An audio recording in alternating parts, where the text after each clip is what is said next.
Alright, what up? What up? How are we doing? So I bought all the stuff for 110 fletching, and that's all my money. And I need to get bonds for the iron. So that's what we're doing. We're getting bonds for the iron. I think my last task was Nakatra. Yeah, it was. Okay, so I think we'll do this Nakatra task really quick. And then we'll just slam reaper tasks for the night because I have, you know, 1,000,000 Slayer points.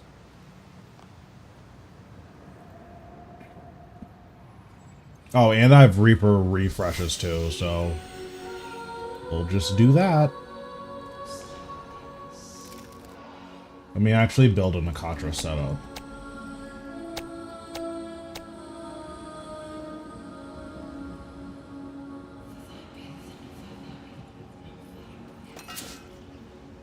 So we wear this. We wear this.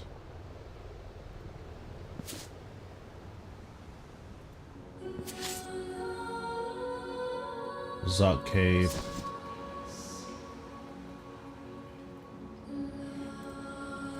We wear this.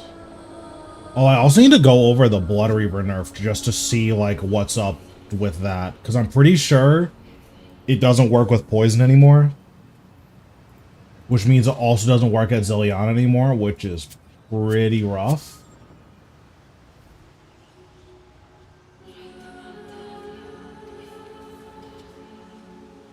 True, true. Yeah, it's been a little while since I've streamed, especially on the main. Like, I've definitely done some other streams here and there, but I've just been hardcore grinding a bunch of the AFK stuff on the Ironman.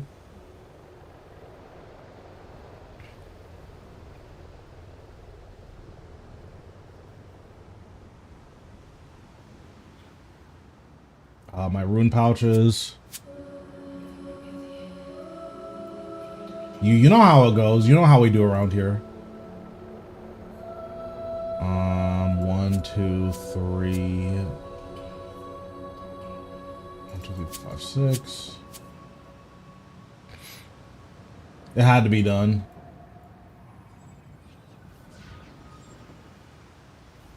I guess I'll just bring a Ripper. Oh no, you know what? Wasn't I using a Blood Reaver?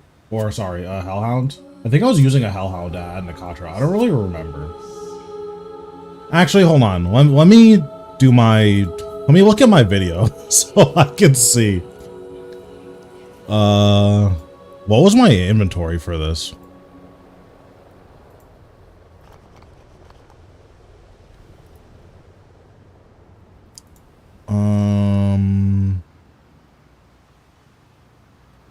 Stoked to try BBC main hand. What the heck? Thanks, Mr. John, for the sub. Appreciate it. Damn, 15 months. It's been a while.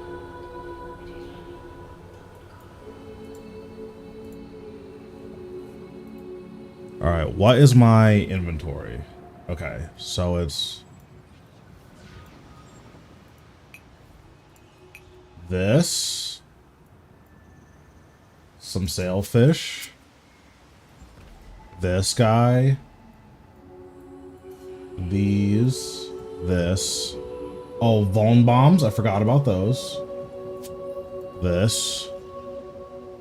Don't need Reaver scrolls, and then super restores.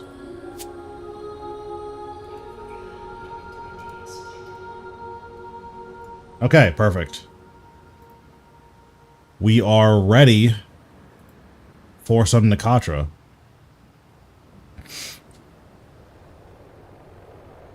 True, true. That next video did go kind of crazy.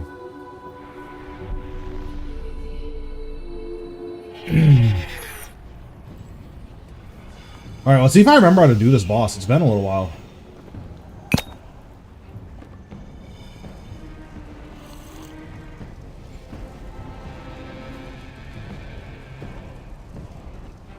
Oh, I wonder if we got a new max health with the bonfire upgrade.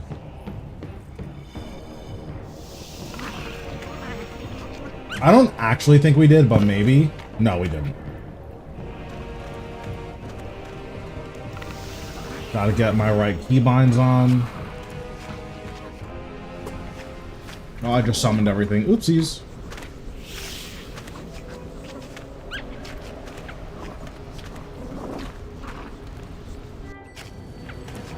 Okay. Equilibrium was the move last time, so we'll just use that.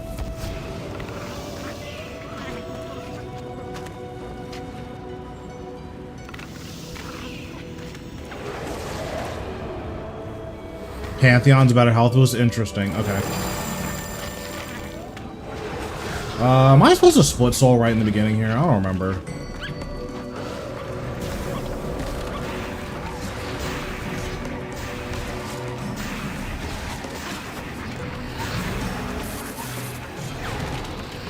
What's going on, Mr. Woods? How you been?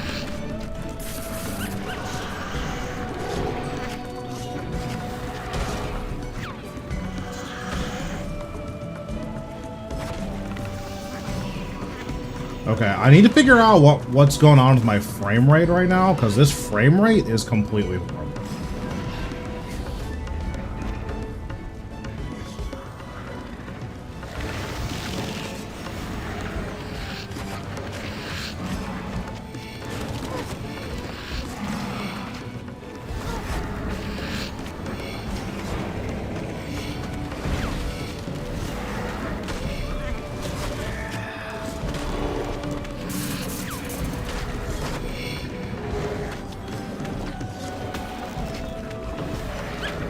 This is hurting my eyes. I don't know what's going on with my frame rate.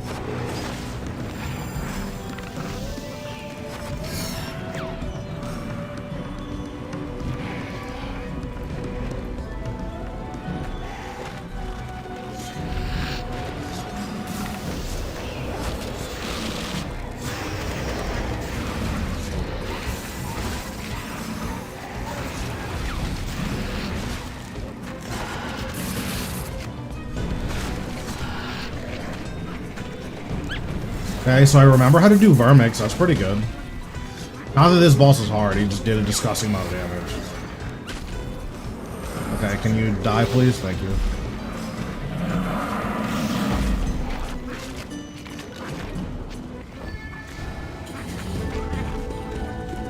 Okay, 1.33 mil. That's close. We just need 170 more of those and we get a bond. Isn't that exciting? Bonds are 170 mil. How ridiculous is that?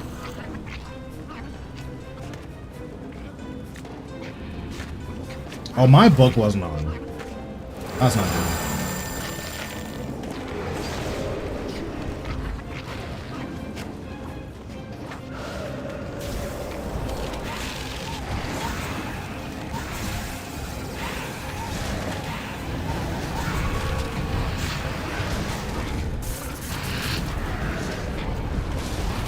No, I'm just poor now.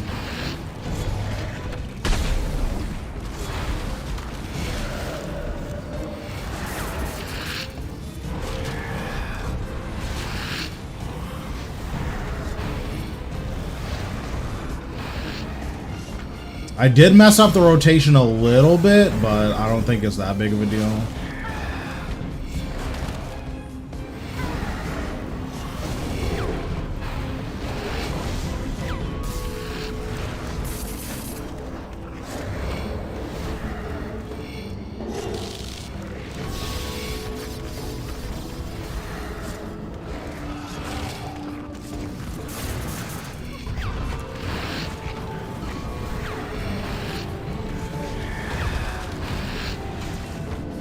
Going on, Jake? How you doing?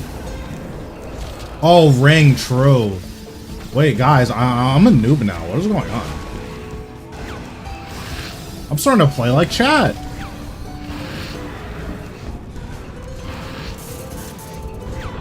I forget which mechanic is next. Oh, it's bugs, true.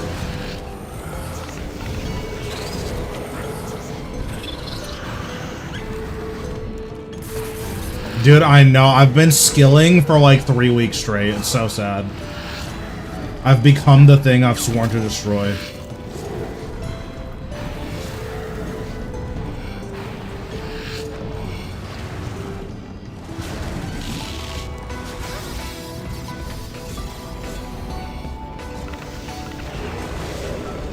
What's going on, physicist? How we doing? I will say, it does feel nice to hit bosses. I haven't done that in quite a long time.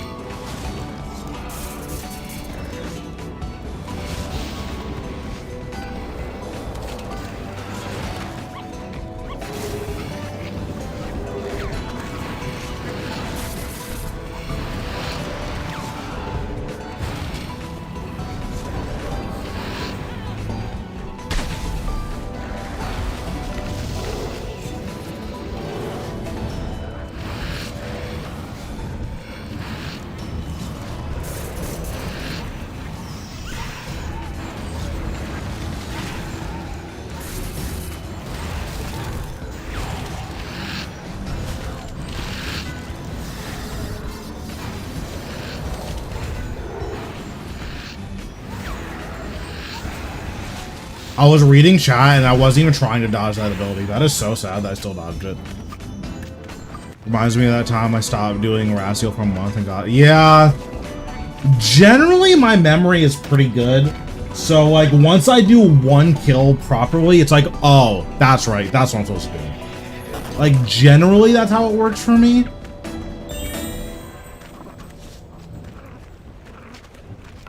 But I'm also an idiot, so sometimes it's not that straightforward. Like, relearning Phase 4 Carapac, I couldn't even tell you how long that took me.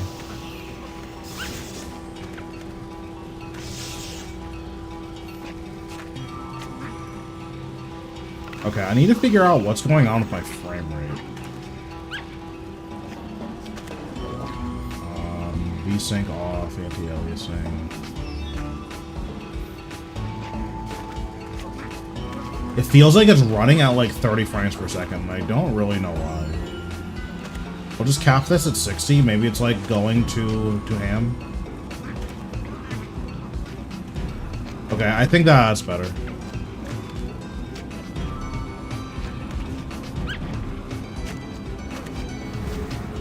Dude, I know reading chat and killing bosses at the same time is not something I'm used to doing.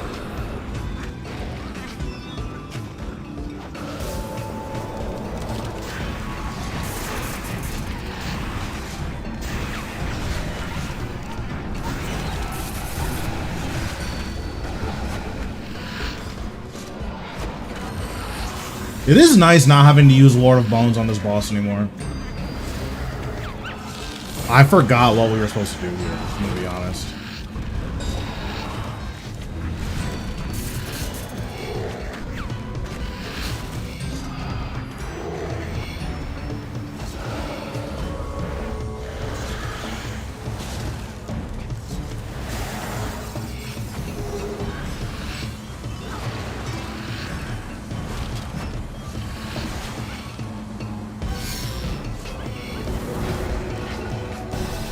That was not correct.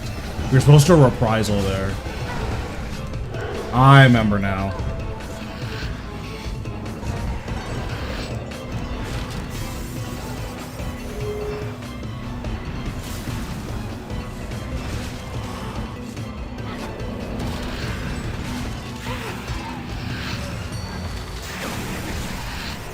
These soul split flicks are looking a little suspect.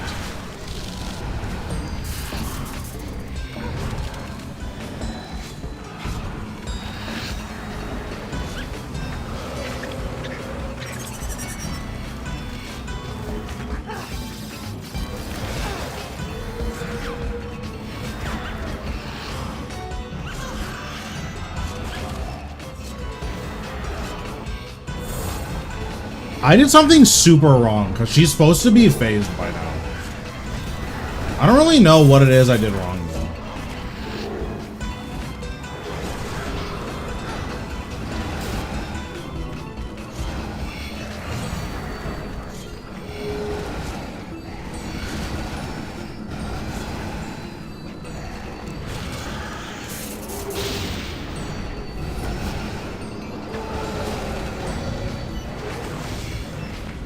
True.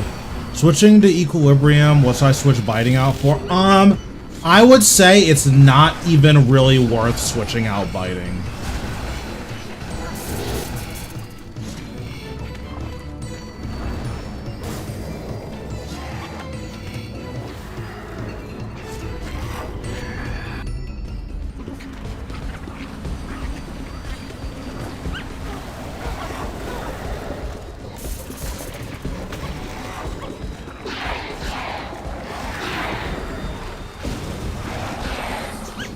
Okay, monkey, cat. Got it. Monkey, cat. Okay. I'm locked in.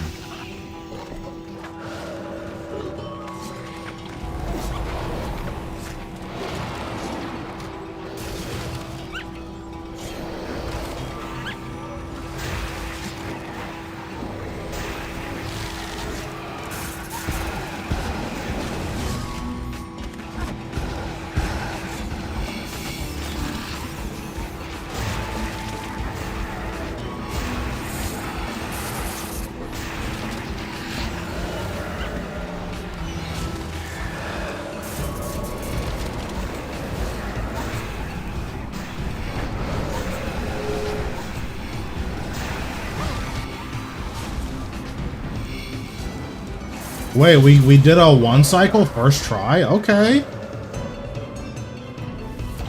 Wait, I'm kind of cracked with the first try one cycle.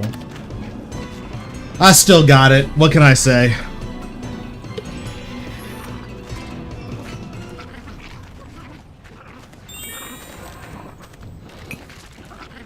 I do need to figure out the earlier part of the fight, though, because I definitely messed something up in the earlier part.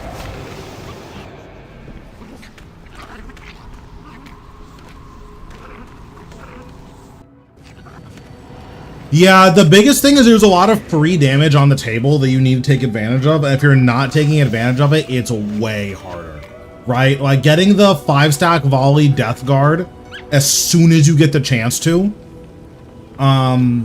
That's 60,000 damage that you're not really going to get back. So it's important that you're able to capitalize on that damage.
Can I move, please?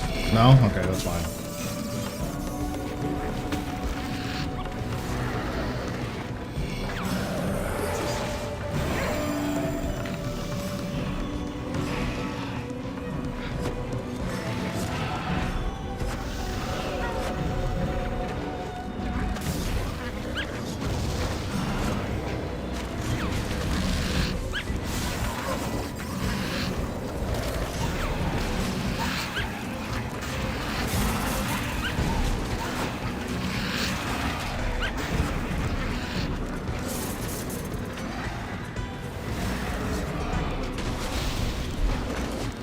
Yeah, we still got it. I think I remember how to do this, largely. Like, I think I have my rotations anyways.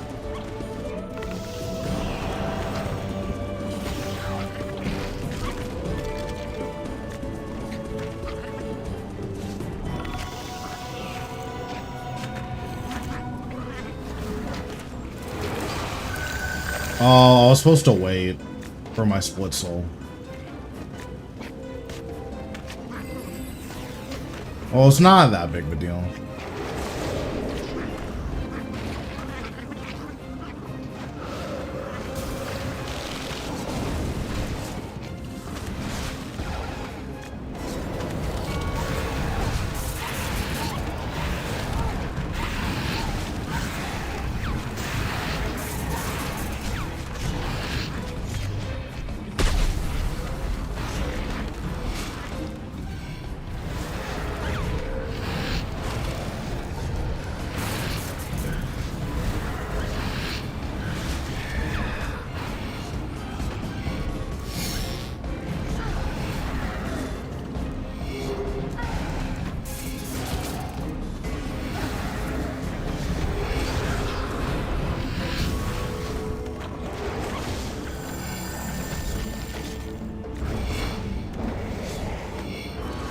Just tried to. Well, I'm glad I didn't succeed.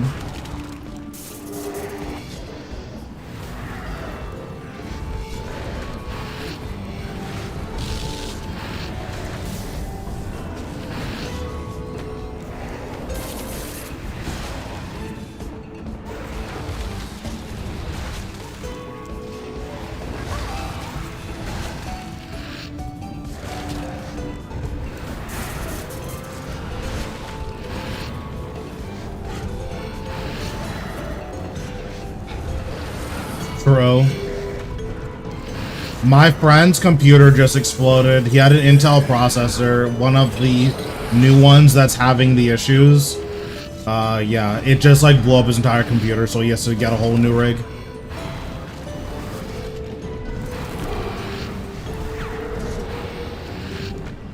Do you prefer Hell? So generally I prefer Hellhound over Blood Reaver anyways. But the fact that Blood Reaver finally got nerfed and isn't disgustingly OP anymore, I think is all the more reason to move towards Hellhound.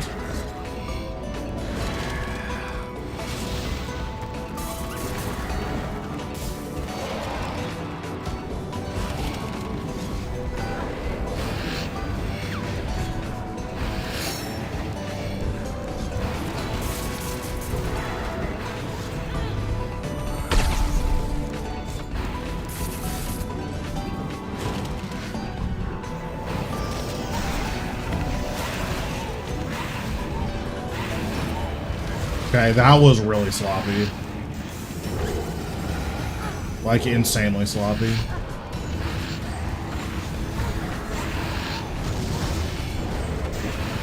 They also nerfed how often you're allowed to heal with it.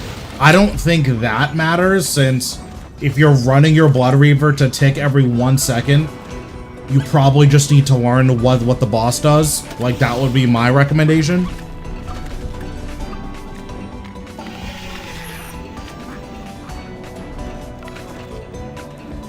But yeah, they nerfed the tick rate, and now the Blood Reaver's typeless damage is not considered your damage, so it can't proc poison anymore.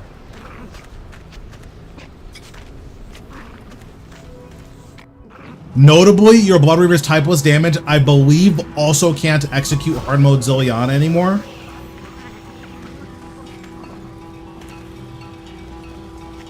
Basically, sustain is going to be really good if your natural like, it's a weird balancing act, right? Where natural sustain is typically better when you're taking like low amounts of residual damage, while damage reduction is kind of built to help your natural sustain.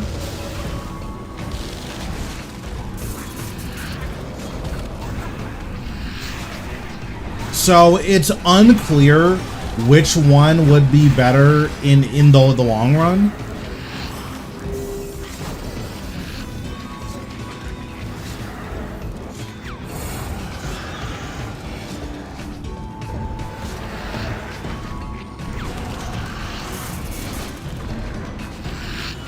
Yeah, Blood Reaver is significantly harder to upkeep as well, which is a real consideration.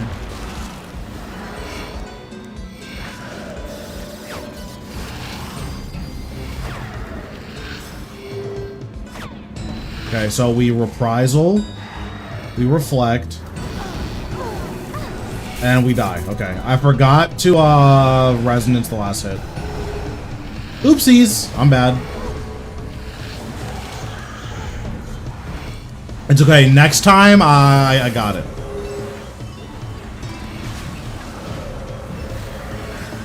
Yeah, the thing that's really good about damage reduction is that it augments the sustain that you already have. So if you're already good at something like soul split flicking, then Hellhound is going to be really insane, right?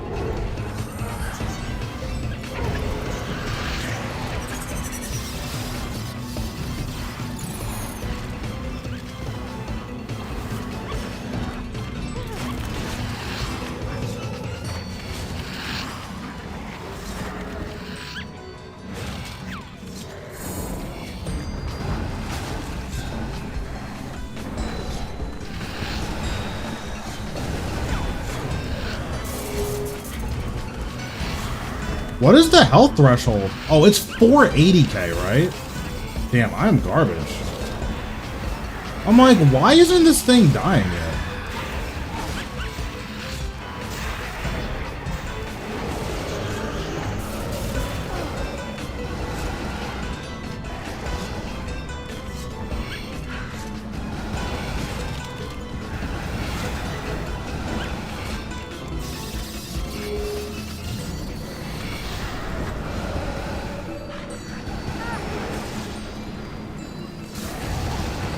I can't tell if I'm lagging or like if the dead clicks are just as bad as they used to be and like I just forgot how bad they used to be.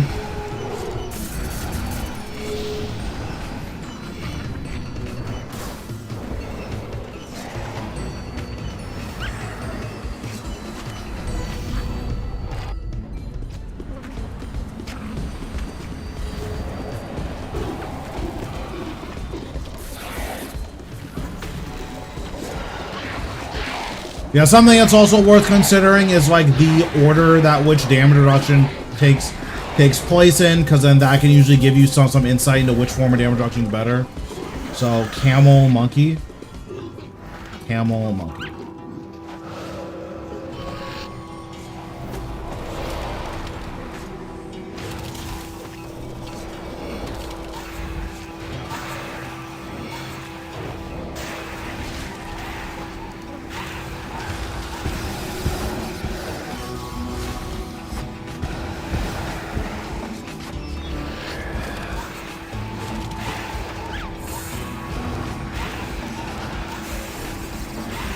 I do not think we're getting the one cycle right now, but we'll see.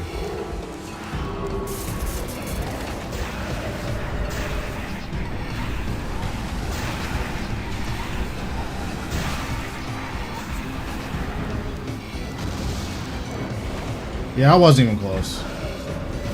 Oh well, that's fine. What are your thoughts on a Masket versus full?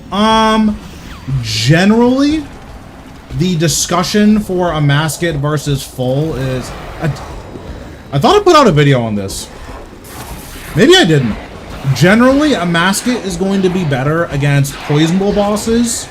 So, like, the comparison point, I guess... Hold on. Timepiece, guy. Okay.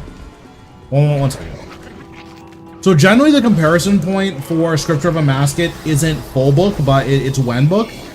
And generally, it is better than Wen book at places where the boss either moves or it's going to be better. I actually think it's just better. Basically, if you don't need the AoE, I don't think Wen book is going to be better pretty much ever.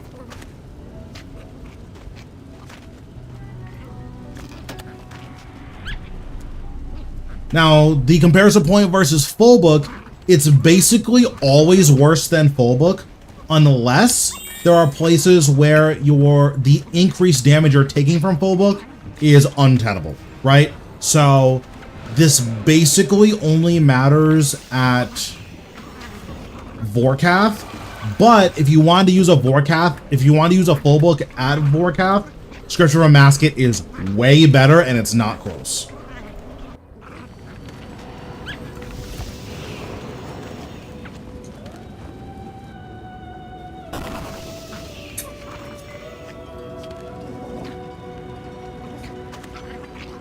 Because something that is nice is Scripture of a Masket procs 9 times instead of 5, I think, or is Wen book 6? I don't remember. Either way, it's 3 or 4 more times.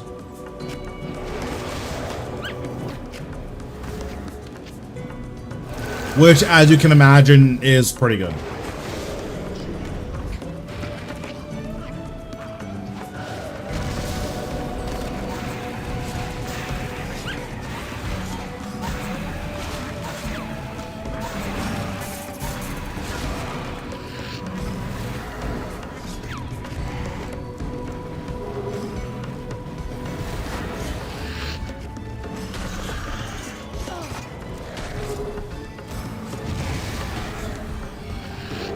Oops! I trolled.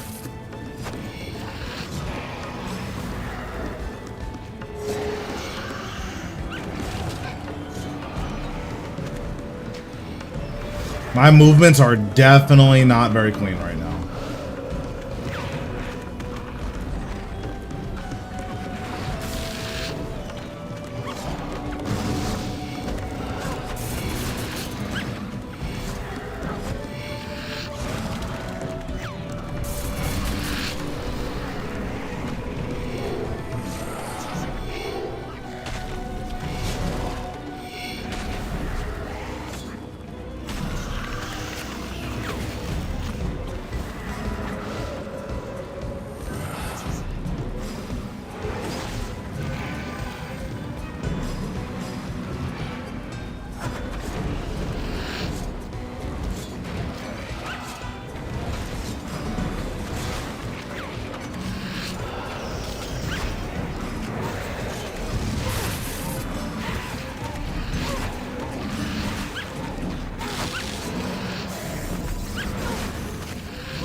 Oopsies.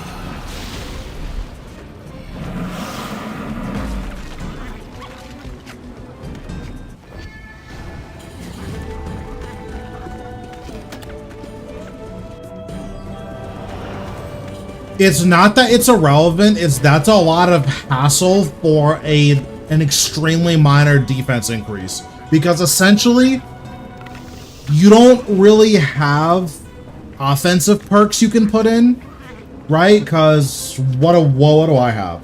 So I'd be losing biting, and I could put in enhanced devoted 4, because this impatient 4 mobile, that should be impatient 4 devoted 4, and then mobile could go somewhere else, or I just don't need mobile. And then on my chest piece, I could go enhanced devoted 4. Like, that would be what you get, is an extra D defensive perk, which generally you don't need that. It's just nice to have. So in my opinion, it's kind of a hassle and not really worth it. But if you want to, then you're more than welcome to, obviously.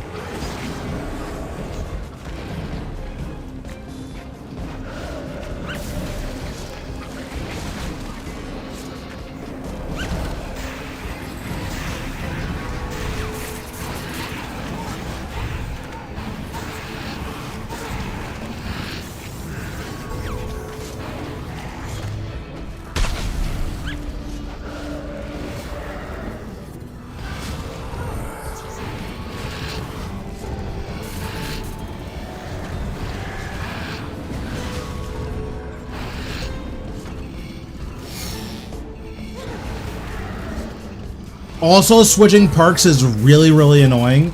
So generally, I would advise against switching perks.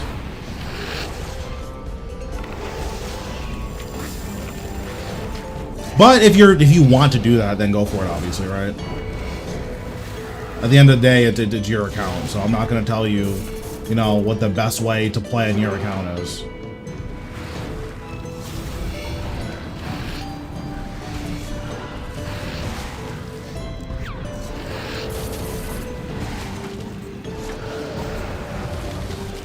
Yeah, so like I bought another bottom so I can put Dragon Slayer on my Necro gear. If you're doing a lot of ED2, that's a pretty insane damage increase. Like 7% damage doesn't sound like a lot, but it's not literally impossible to get a flight skip without the 7% damage increase, but it's really hard.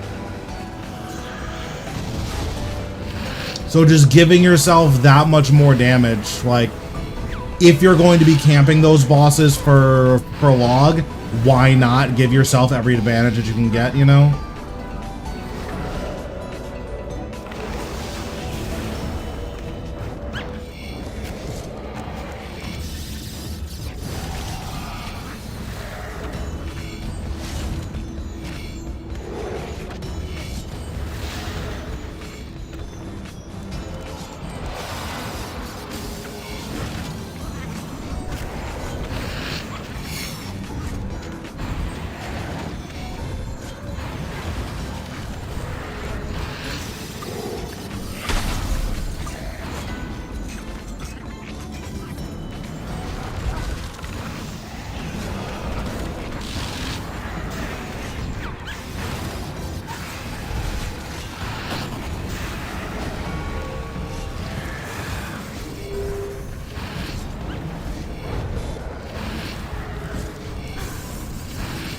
I thought I freed him there, but I guess I didn't.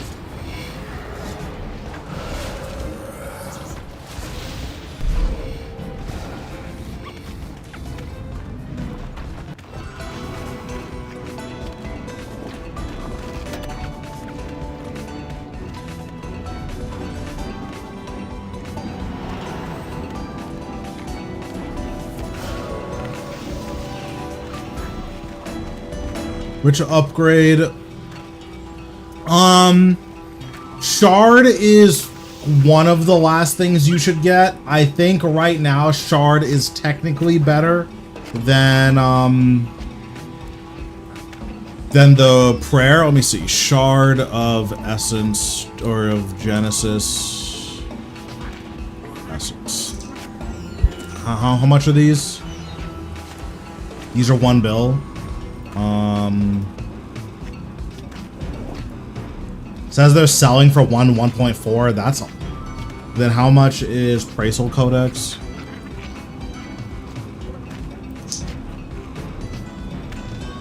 Praisal Codex is 800. So if you're getting them for like a bill, you can probably do that.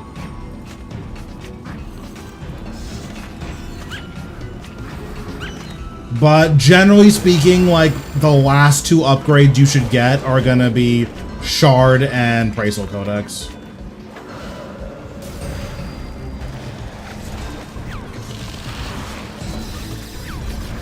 The other thing to consider too is that the upfront cost you need to pay for Shard and Praisal Codex is pretty extreme. So it's possible that they may be more effective than other options, but you can get more upgrades for the amount of money spent. Like, that's entirely possible. And that's something worth considering.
Yeah, so if you need your Praisal Codex, you need a Shard, and you need Full Book, I would go Full Book, Shard, Praisal Codex.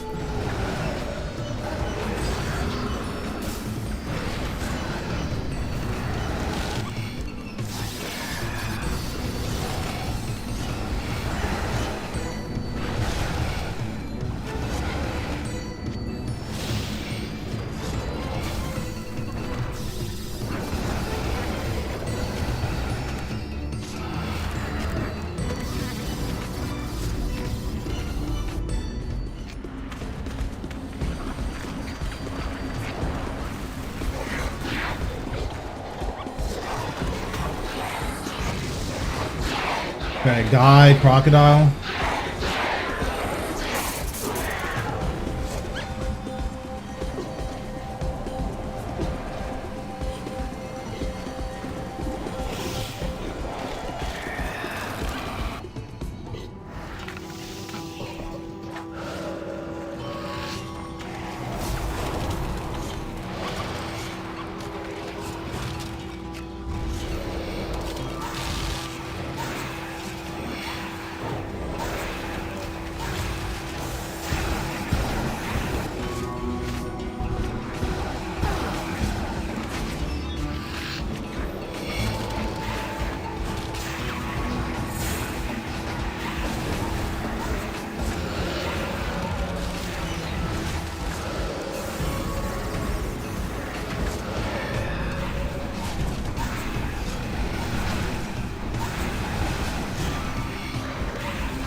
That was pretty good. That loot was not very good, though.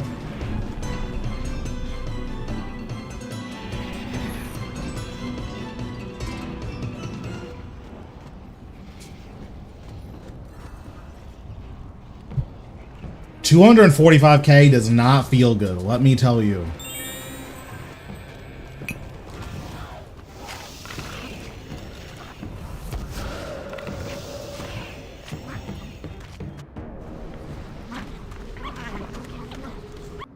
It is going to be nice to knock out quite a few Reaper tasks, though. I haven't done a Reaper task on this account in like 2 or 3 months, maybe? It's been a long time.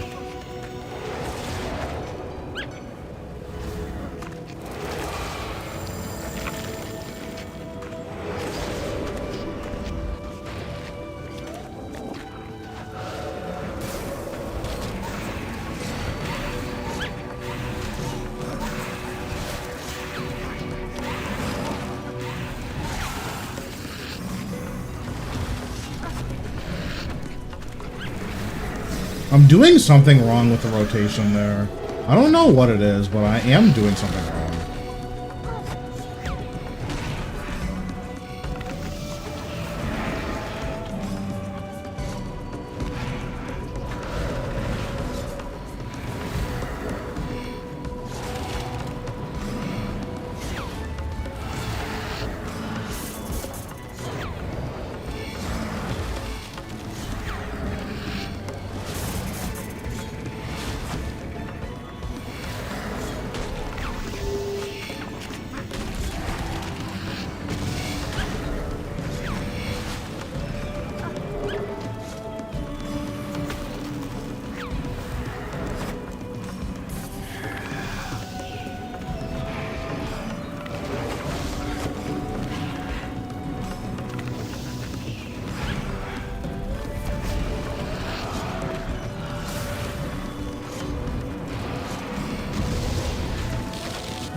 Okay, that was pretty clean. A little slow, but that was definitely clean. That was the cleanest one we've done yet.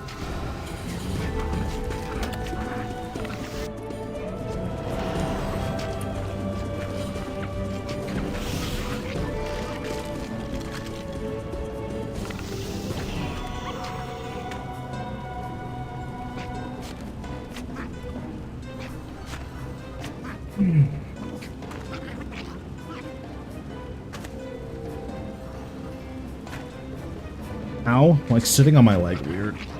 Okay.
Okay, there we go. I'm starting to get the movement back.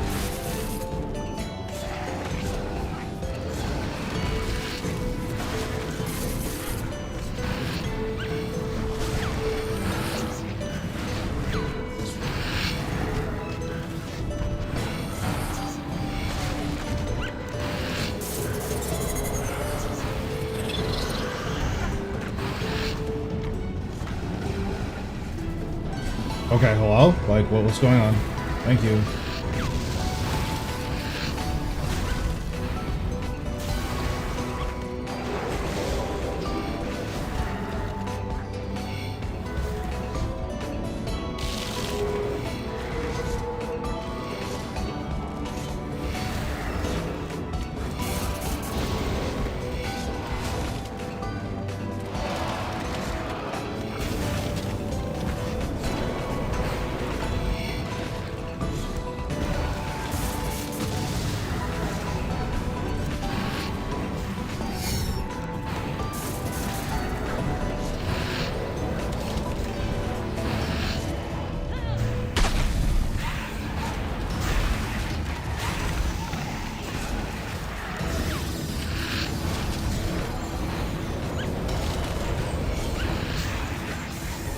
Damn, I thought I was going so fast there too. Literally didn't matter though.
Hey, it almost looks like I remember how to kill this boss now.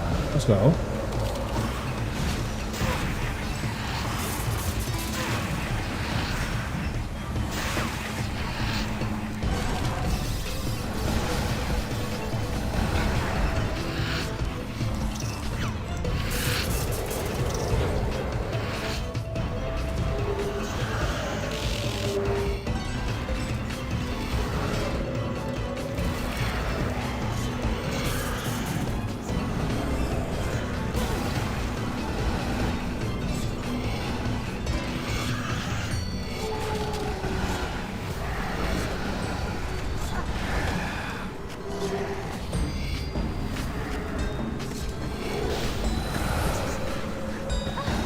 Oops.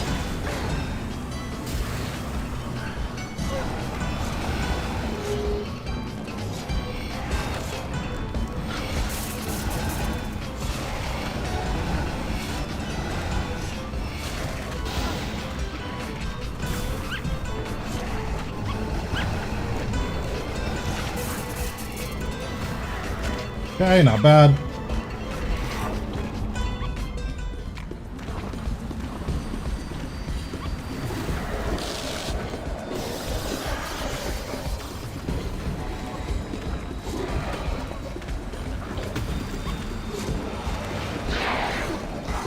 Okay, Arc Jackal.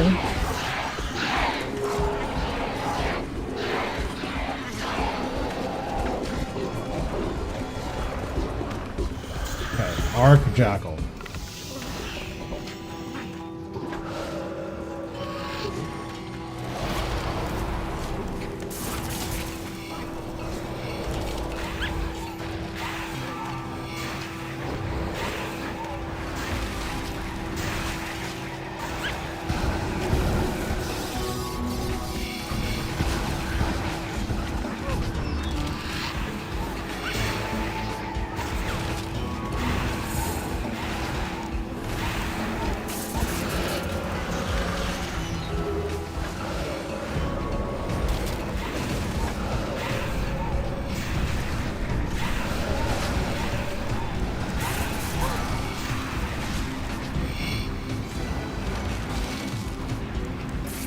Oh, I tried to use my special attack that was on cooldown. That's not good. Doesn't matter, but that's not good. Monkey, umbrella. Okay.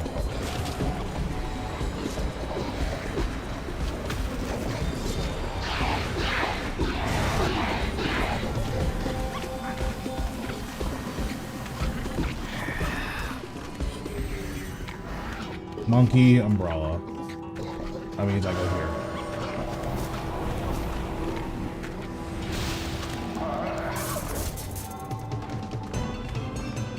No lutations. That's fine though. 600k is okay.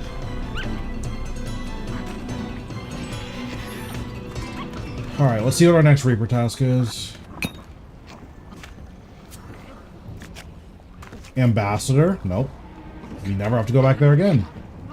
Barrels rises to 6. Never have to go back there again. I get to pick. It's probably gate. Yeah, it's probably gate.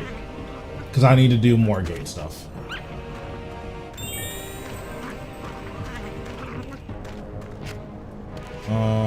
Okay, so what do you wear for gate? It's full mining outfit.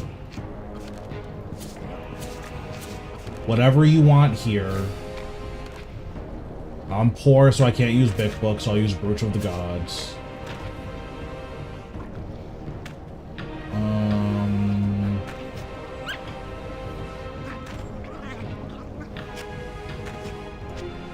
Mining cape.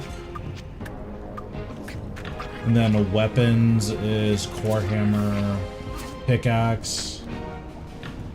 And then my inventory.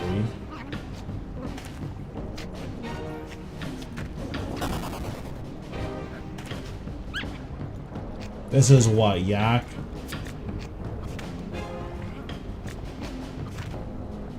Excalibur.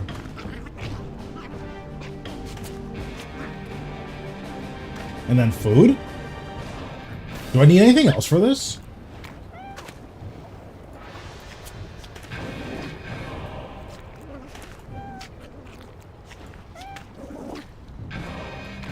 I don't remember needing anything else for this.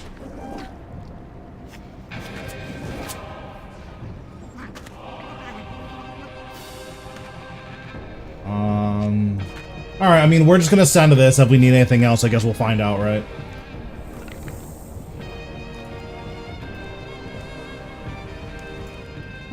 So we'll put on Quarry Master. Oh, you know what I do need? I do need to turn off my action bar binding, because that is super annoying.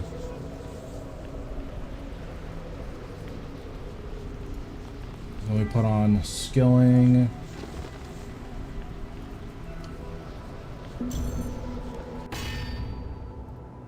We summon you.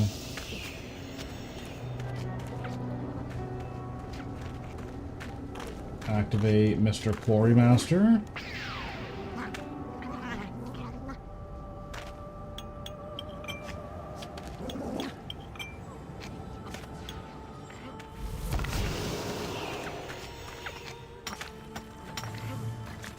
Oh, I need to bring my rune pouches. Yeah, I need to bring my rune pouches for disrupt. Oh, actually, no. Disruption shield doesn't work here, right?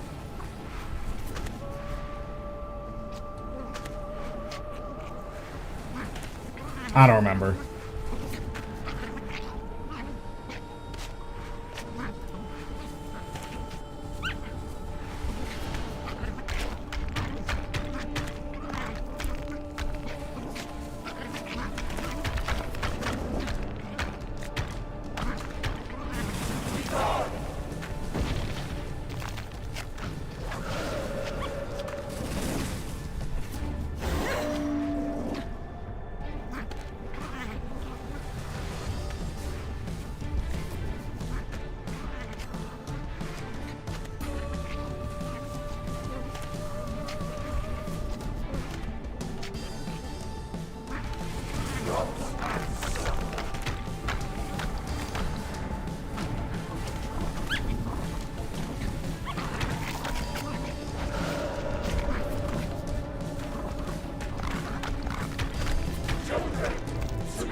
I don't remember exactly what I'm supposed to do. There was like some... I know I'm supposed to barricade at some point, but I don't remember when I'm supposed to cave.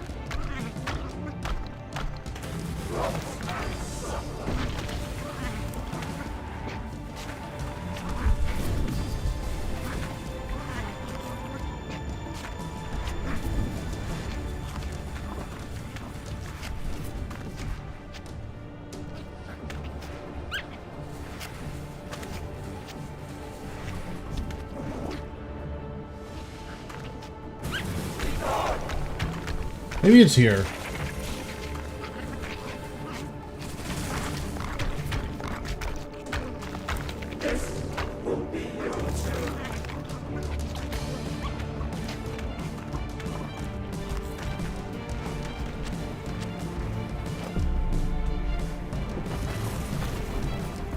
Hey, clean.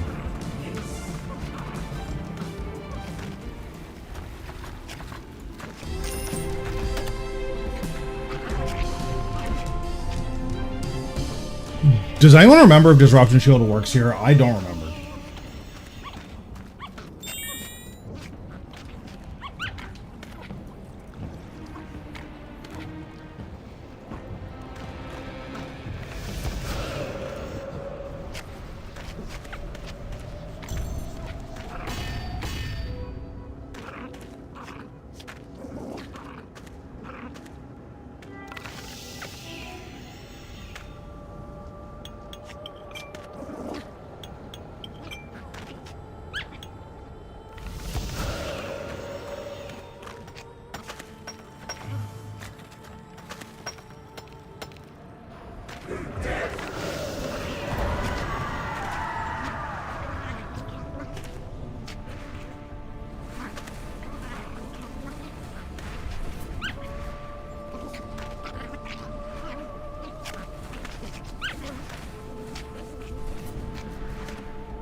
You know what? I think I cated here.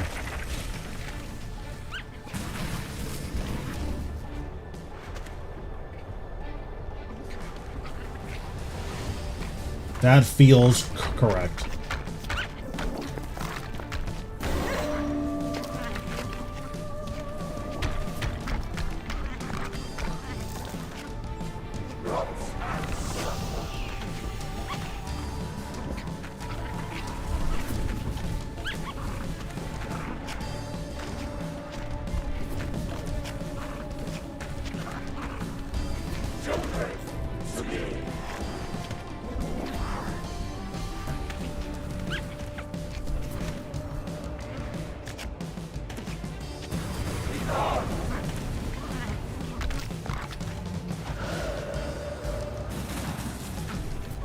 So I wonder if I'm supposed to tank that hit for speed. I would have to like do this boss more to know.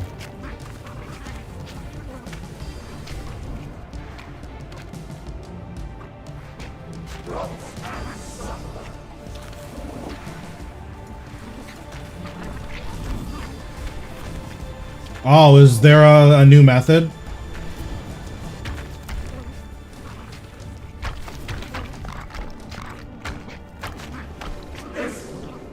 Listen, I be forging my own path, okay?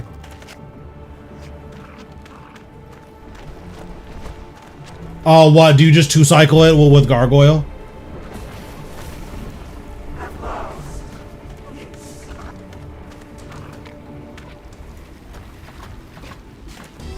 Yeah, it's not bad.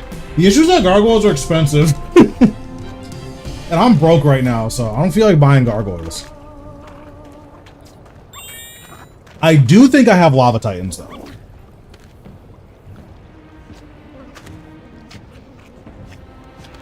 I only have 15 Lava Titans.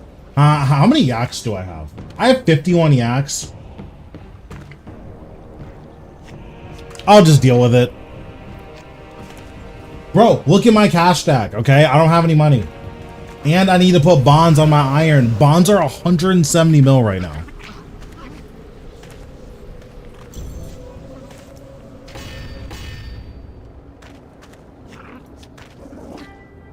I bought a Tavia's.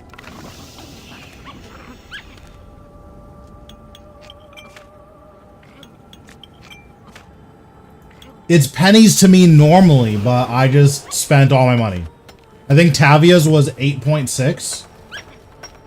I probably could have gotten it for like 8.3, but I'm chilling. We got some Garbos. I'm good. I have Lava Titans, which should be basically the same thing. And then I already have a Yak summoned. Like, am I really going to dismiss it to save 15 seconds? Like, probably not.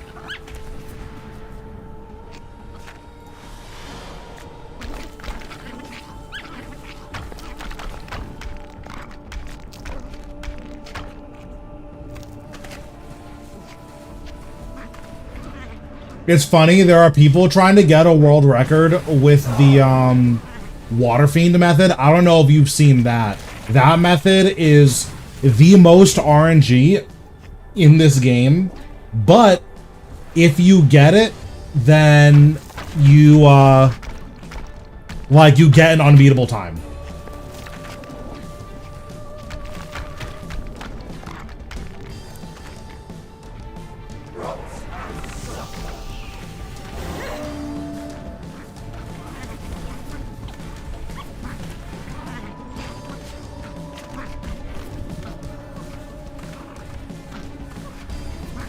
Well, yeah, but the Water Fiend method is true RNG.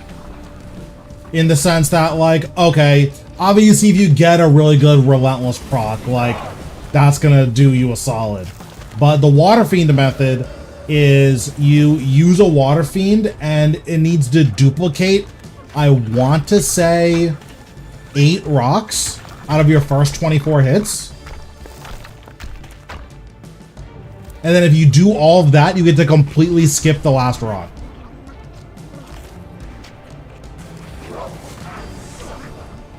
Which, given that the dupe chance is 5%, and you have, you know, you need to hit 5% 33% of the time, it's kind of asking for a lot.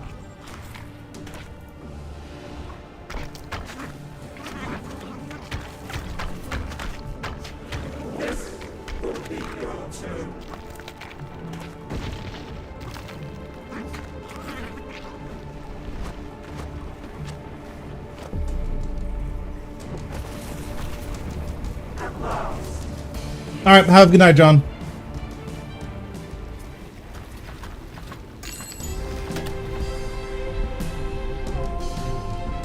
Although I do have a good amount of yaks, I will try it with Lava Titan. If Lava Titan is like pretty substantially better, then we'll just invest in gargoyles.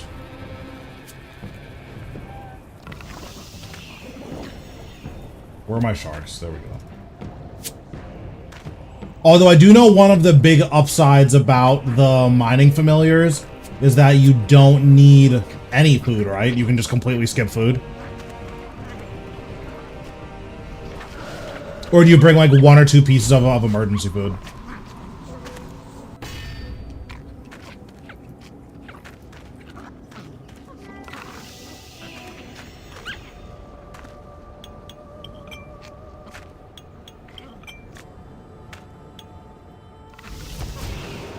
Have you ever had a rare drop? Nope. You do not buy HSR to make money from it. You buy HSR because you think it's cool. It's the only reason to buy it.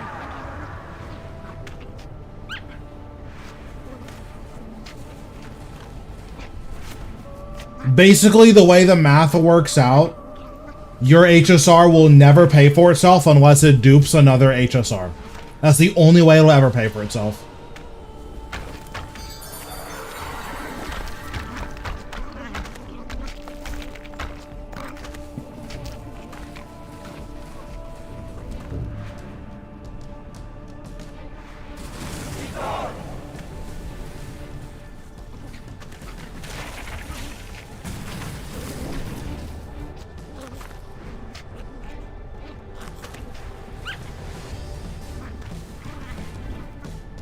HSR or Tony's? HSR is the worst hero item.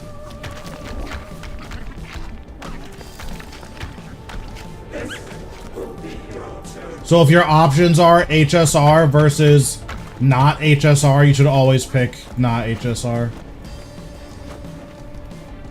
Oh, I just trolled. Maybe I can just go fast enough that it doesn't matter.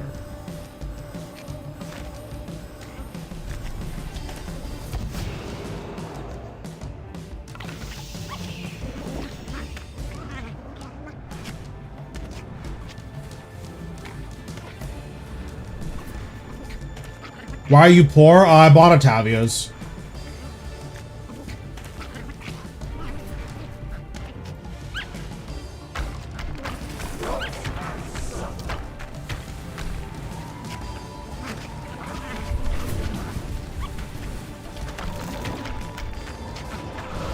Oh, well, now I have to 3-cycle.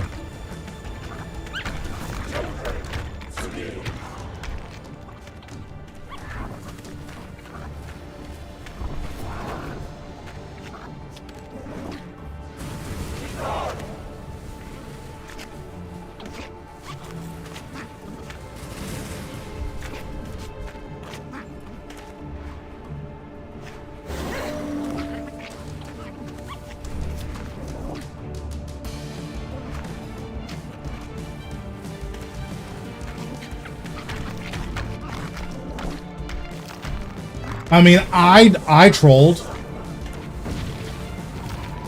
So it's hard to, like, blame the method when I just played better, right?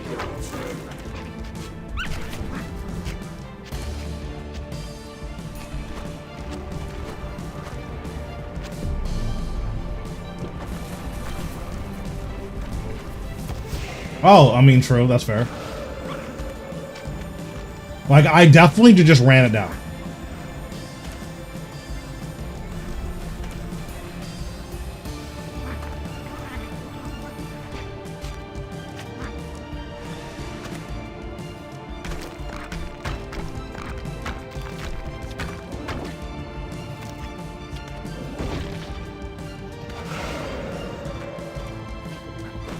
Okay, there we go. So that was horrible, but we're gonna run it back, and this time it'll be better.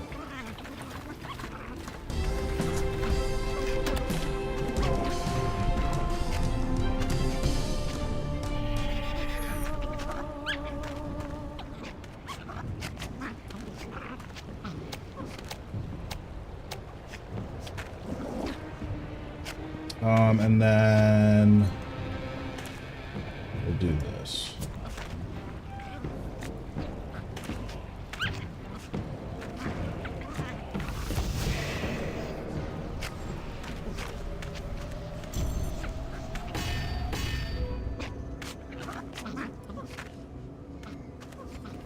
But yeah, if you were to get an HSR as a drop, I think every player should sell it unless you have the other 3 hero items. That's the only reason, and you have no other combat gear to buy.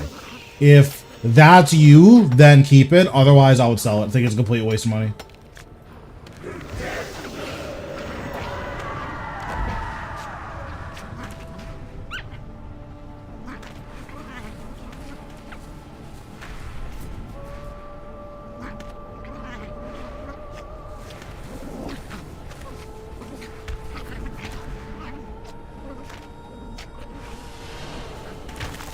It's a cool item to have for sure, and like that in on its own is like worthwhile to say, oh, I got my own HSR. Like that's sick, right? That's really cool. I wonder if I'm supposed to tank this. I feel like I am. And then I can just K'd later.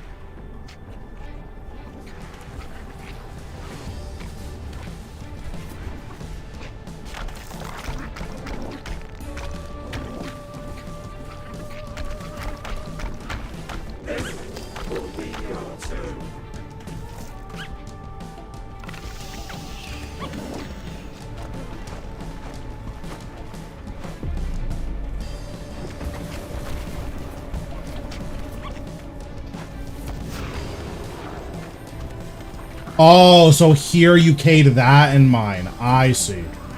Okay, that makes sense. I understand now. My eyes have been opened to the truth.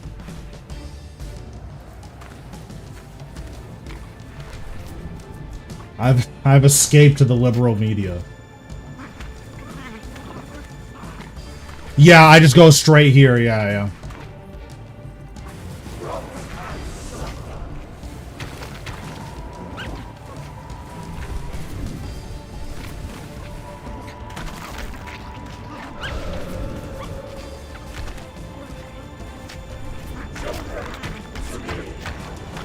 Okay, that makes sense. That seems simple enough.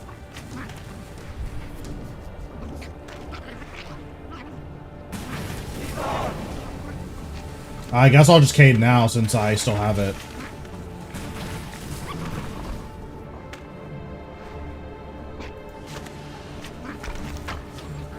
True, yeah.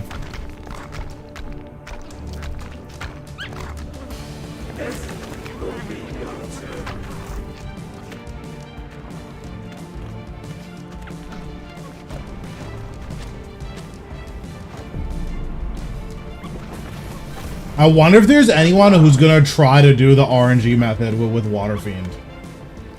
Because in theory, if you do it fast enough, it won't have enough HP so you can skip a bunch of rocks. So I wonder if there's anyone who has the patience to actually do that. I'll be curious. So we bring a Vit Pot.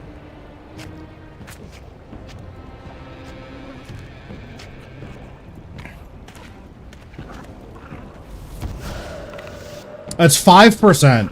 So you need to get pretty insanely lucky. Because what? You can save...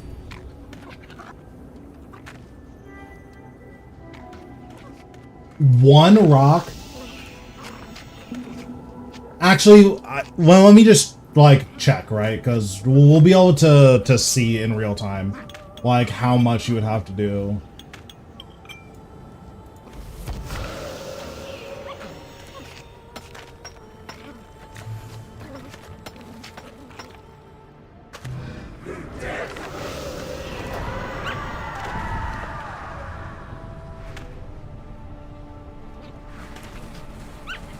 I missed a couple ticks there.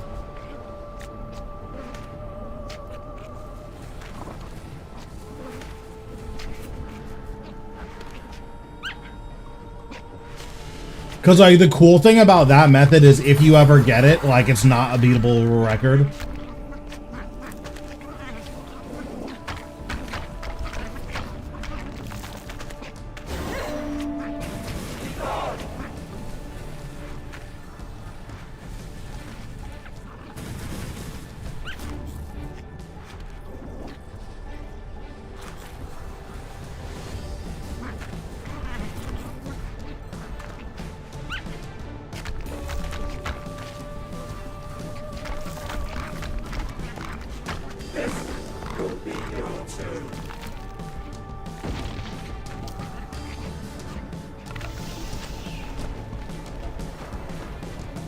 That was rough.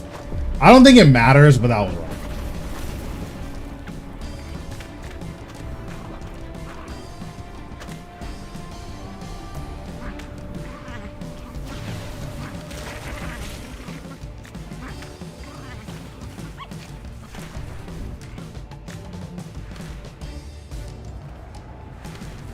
For some reason, my clicks are just really bad when I approach it from that side.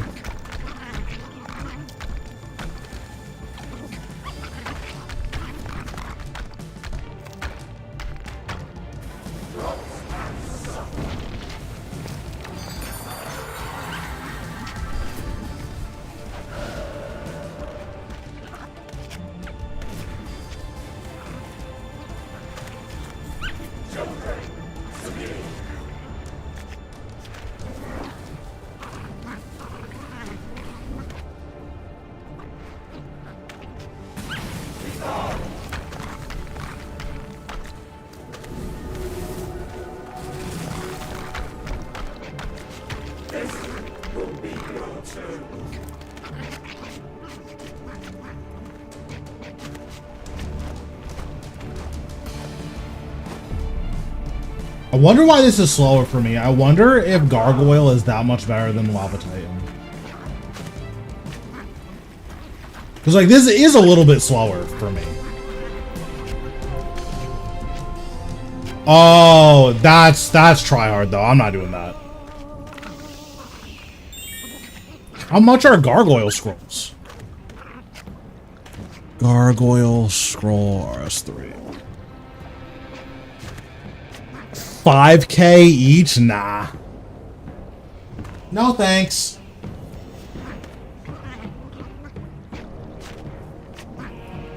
Yeah, because I press it when I do to account for the fact that the extra hits might blank. So that's the main reason that I press it when I do. I'll see what my new Reaper task is. If it lets me pick, I'll pick Gate again since I have my stuff up.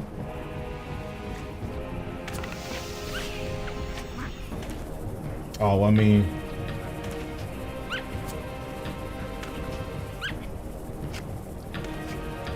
Nope. Have that one done already. Virago. What's this week for Virago? Virago RS3.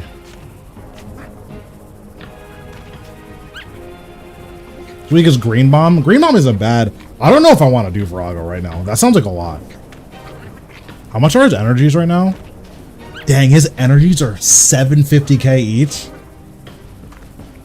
Virago's kind of a good boss to do right now. I don't feel like doing Virago right now, though. Alright, well. We're already locked and loaded, so...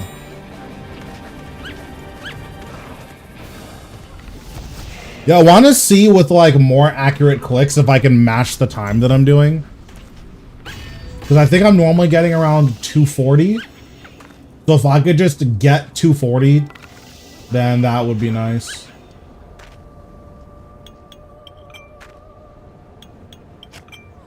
Because if nothing else, this is less resources, right?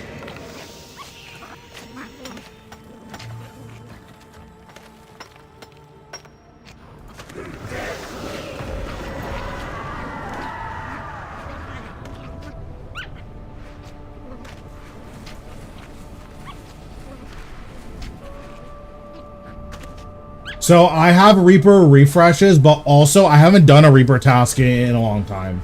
So that was, you know, yesterday's Reaper for all intents and purposes. So then I did today's Reaper, and then I had 2 Reaper refreshes in my bank.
Also, you can buy the ability to buy extra Reaper tasks with Slayer points. So if I wanted to, I could just keep buying tasks because I have enough money for it.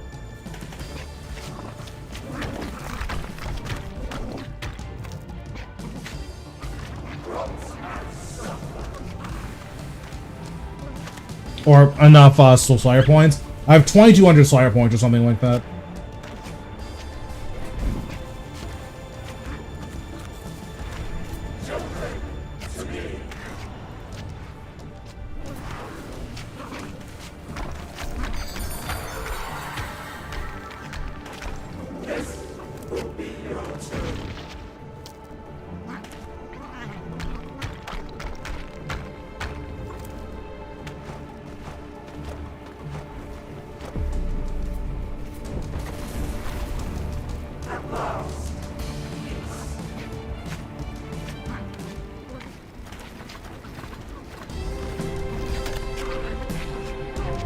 bad.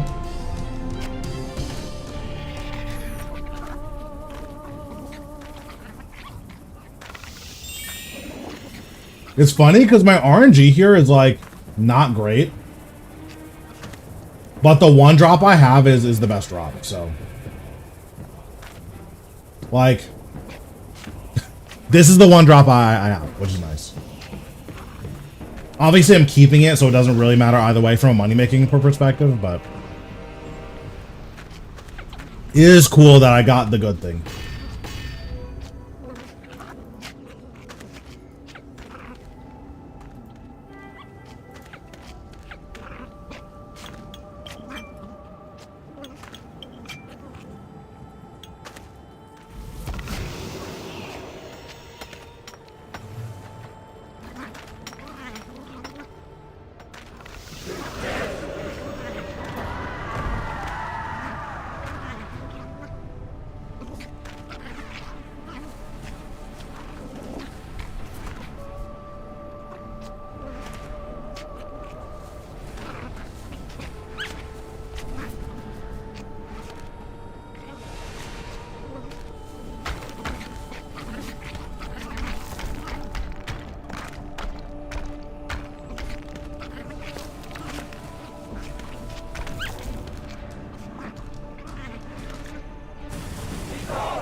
I wonder, I think I can just tank that first one, honestly. I don't think it matters as much, but I can tank it.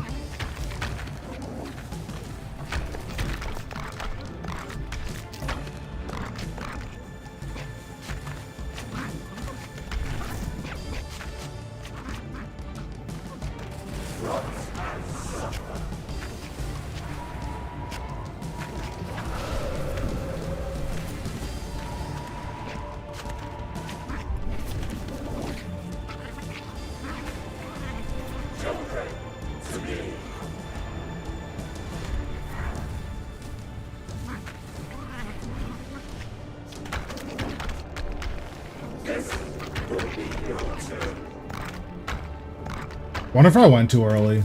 I think I'm fine.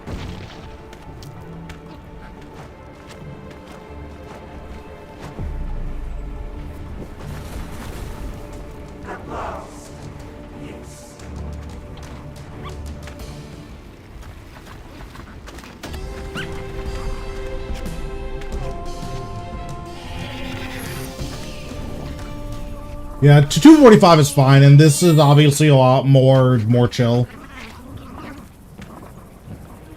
But yeah, I can definitely see using Gargoyle to speed this up by an extra, what, 10%? Yeah, I can see speeding up by 10-15%. I'd be curious how many scrolls you use per hour.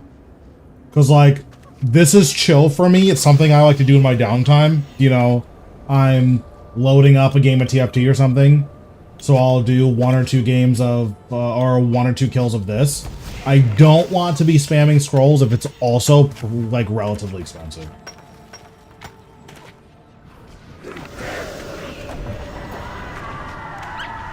I do wish this spawning animation was different. This spawning animation is kind of creepy.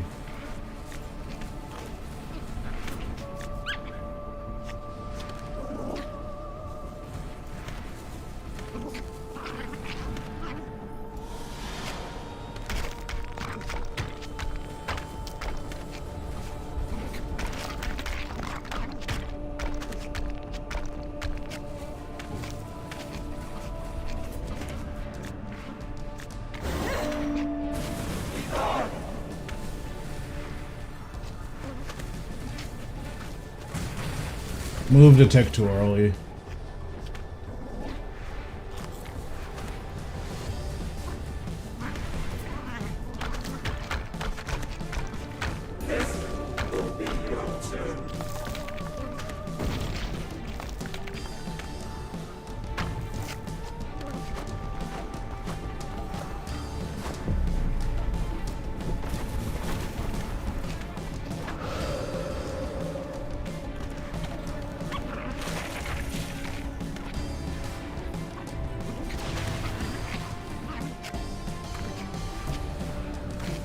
I can definitely tank one of these though, so I think on the last rock, I'm gonna tank one of them.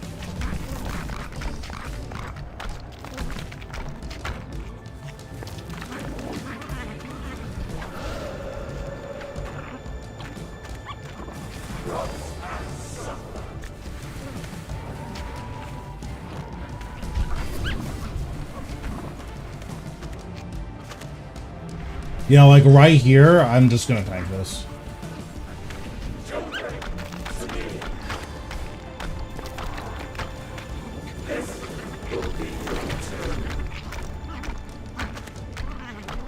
Yeah, that saved like a non-zero amount of time. Like, not bad.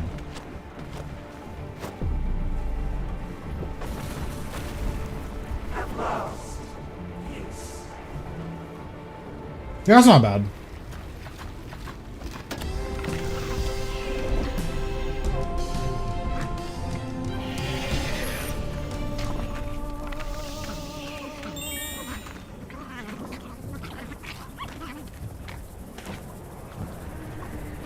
I do like boss designs like this quite a bit. Even though the fight is relatively boring, it is cool that you have quite a bit of discretion over like where you want to take damage. I think it makes it a more interesting fight from a strategic standpoint. Mechanically, it's still boring, but I think strategically it makes it pretty interesting.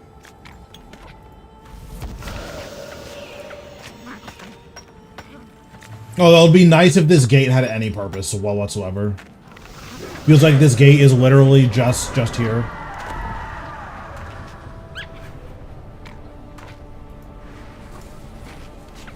Oh, I see. Like you interpreted tasks as like activities, not Reaper tasks.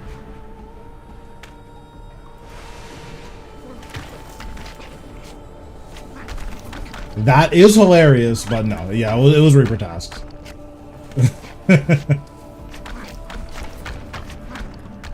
would be a crazy thing to say in chat. It's like, wow, you're surprisingly functional.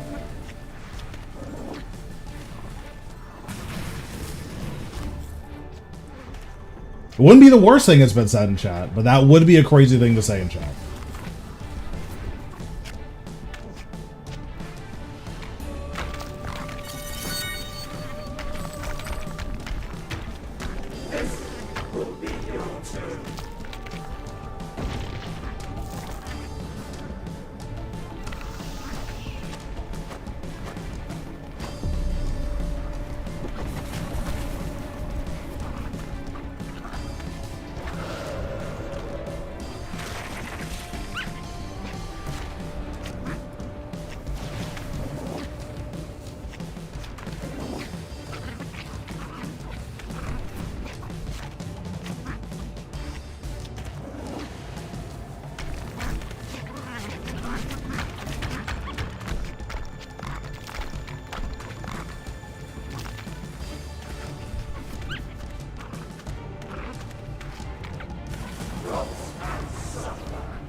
Yeah, without using the gargoyle scrolls, you do need a decent amount of RNG to get like crazy fast kills.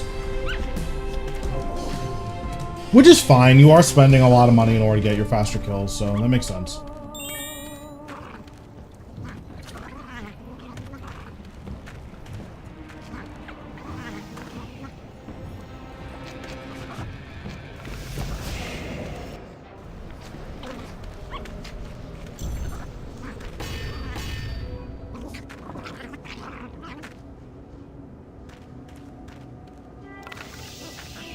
I will say, it's very funny to me that for irons, the fastest way to, like, train crafting is to just click on this, and that's it. It is a lock behind 86 archaeology, but if you get 86 archaeology, that's the best crafting method in the game. You just gather moonstone until the boss kicks you out, and then you go back in.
Drop incoming? Alright, word.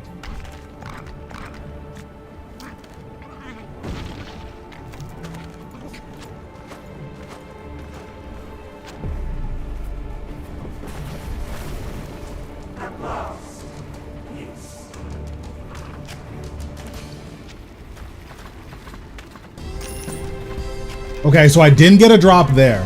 I didn't get a drop there, but the next one for sure. I can feel it. For sure, the next one.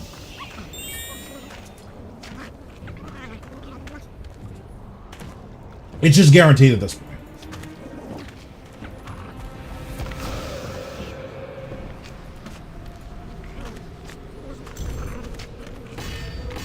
Yeah, my iron is almost out of membership. I think I have 2 days left. So, we do need a drop, because 8 mil is not enough to pay the bills.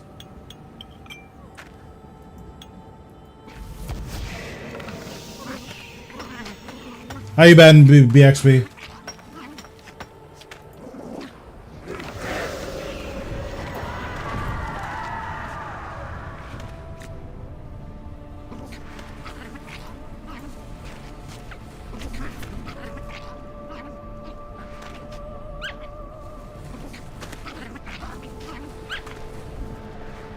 Very nice. I'm doing okay. I've been mostly playing other games and then grinding the iron. The iron, I did basically all except one of the huge grinds already. So I'm 85 smithing, 80 divination, which was that was a lot, but that's done now. so I can do much more playing the game.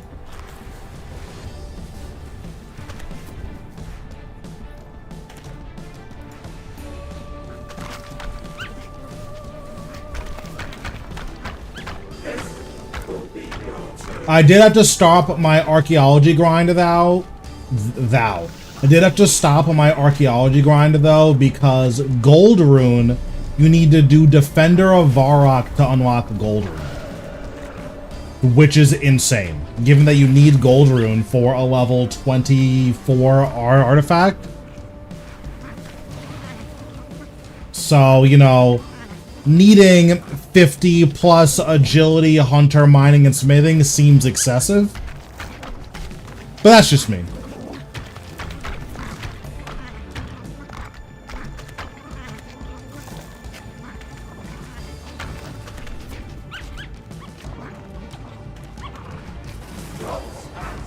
But yeah, once I do that quest, I'll be working on archaeology. I'm probably going to get 86 archaeology for Gate.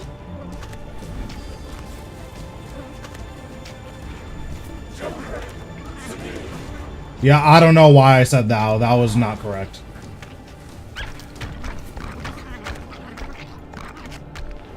This will be your turn.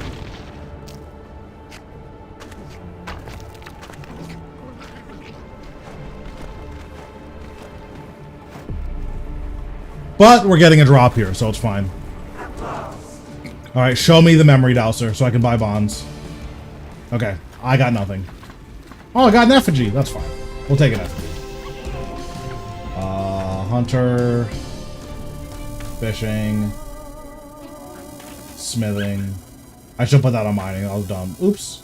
Agility. Fine. Where are we at with mining XP? 187 mil? Okay, that's pretty good.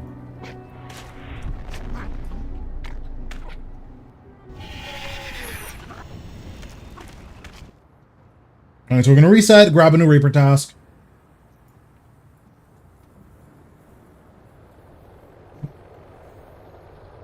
Also, I turned in like 100k paper last night. Nothing.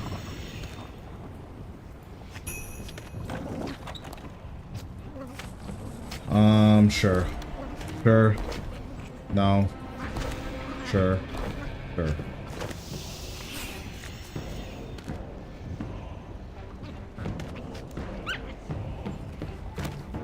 Wow, so worth. And I turned in like 75k paper on the Ironman. Also nothing.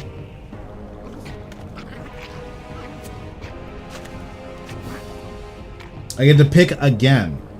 I don't really want to do Gate again.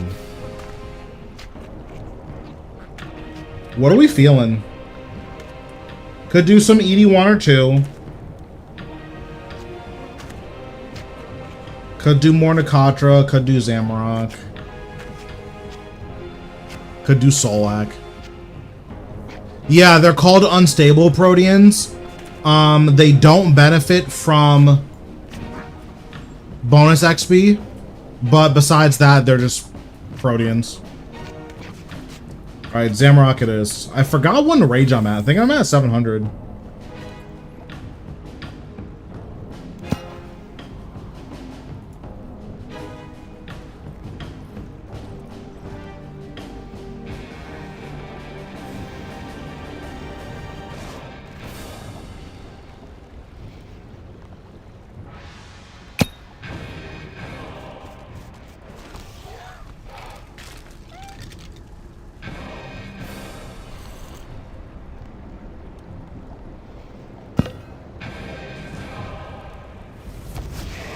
Also, I wonder how my chest is doing as Zamorak. I haven't checked my chest in a while. What are we at? 118? That's not bad.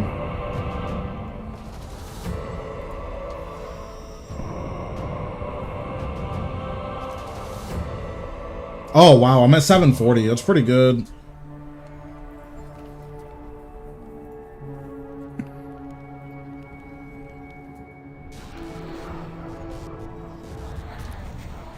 Okay, summon you.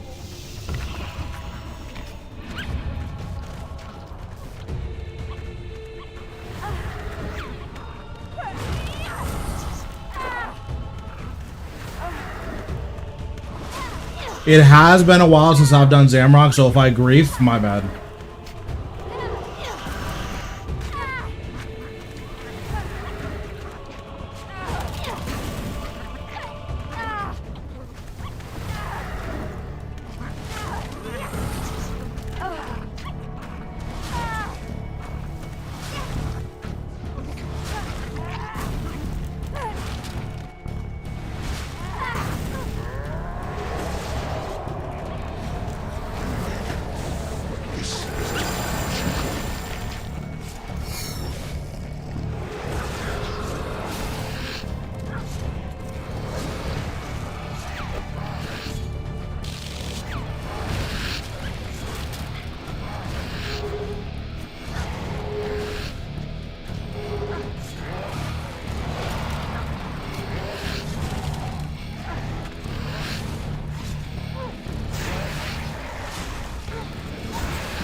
Oh yeah, my aura is definitely not correct.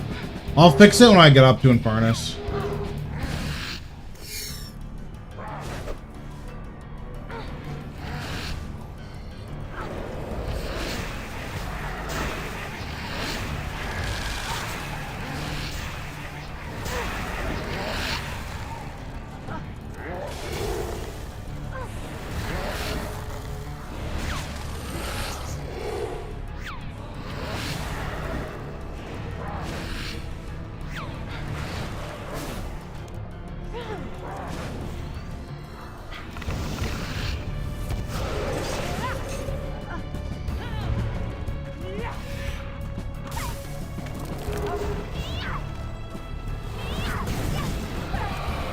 I guess we'll put on Majorat.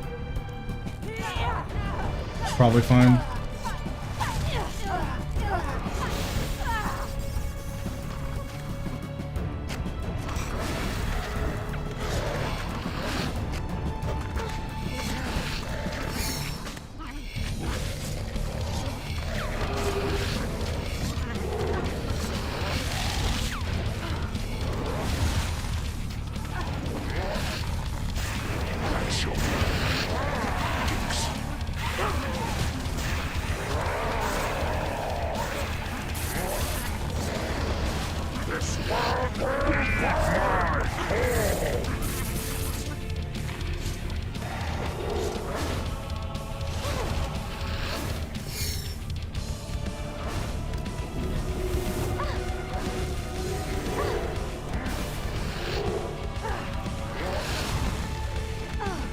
That was rough.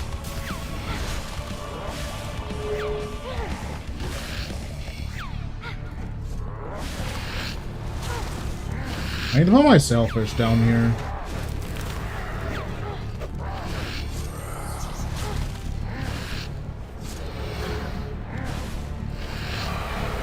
Okay, my Hellhound died. That's good.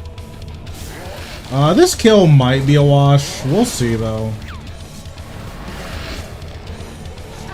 Maybe we'll be able to figure it out with, like, defensives.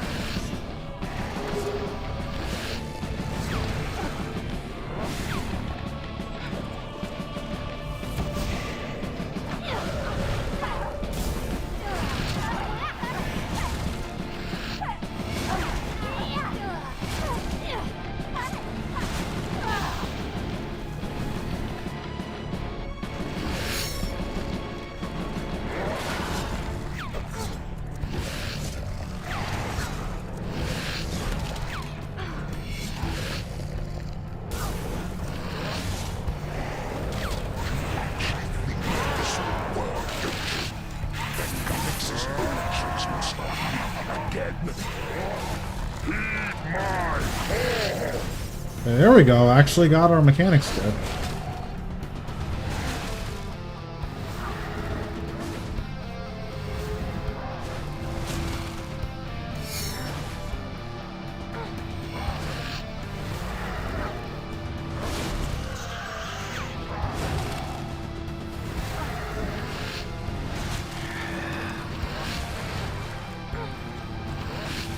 We'll just drop his health now. You have to play really slow because my Hellhound died. So I can't go as fast as I normally would, which isn't particularly fast, but just either way, can't go as fast as I normally would.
So I basically just need to alternate Reflect and Debilitate now.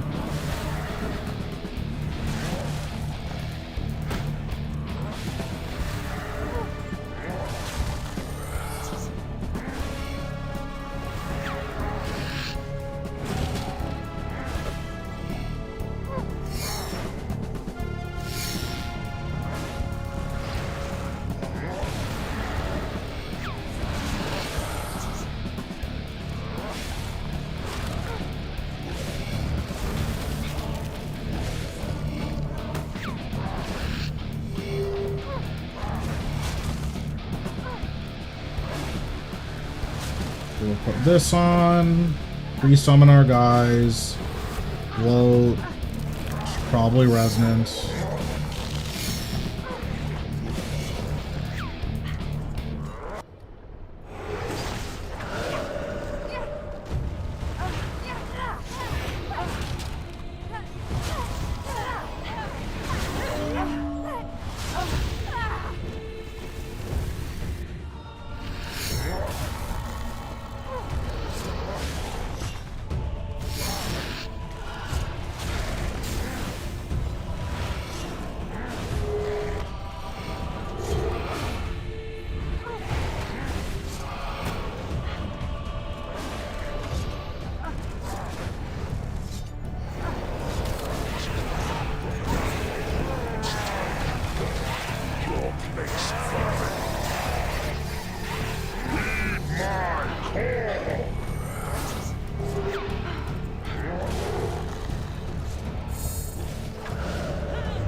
He just does so much damage, it's actually insane.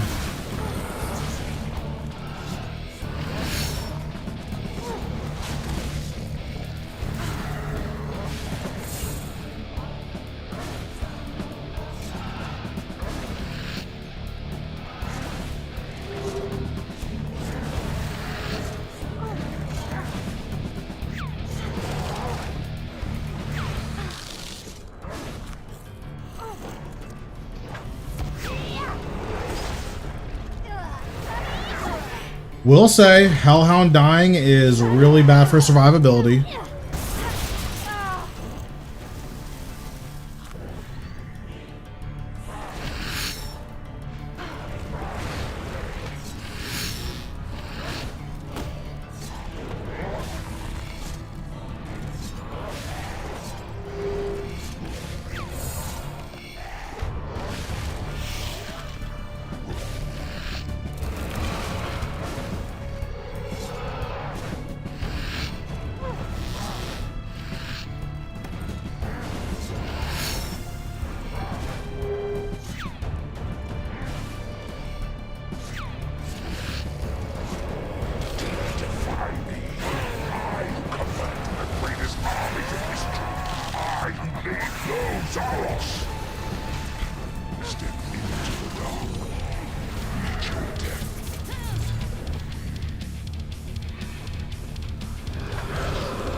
I think I'm dead.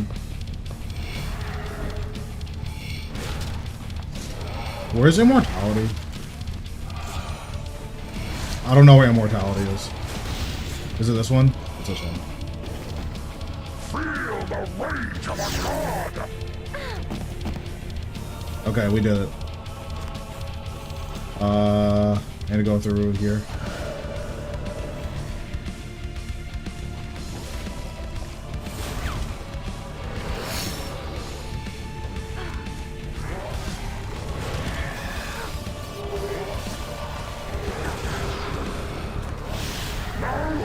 Okay.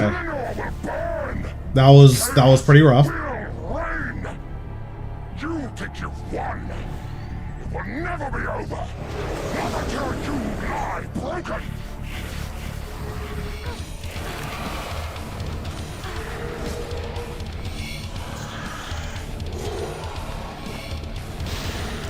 Okay, stick thing. Oh, stick thing twice, perfect.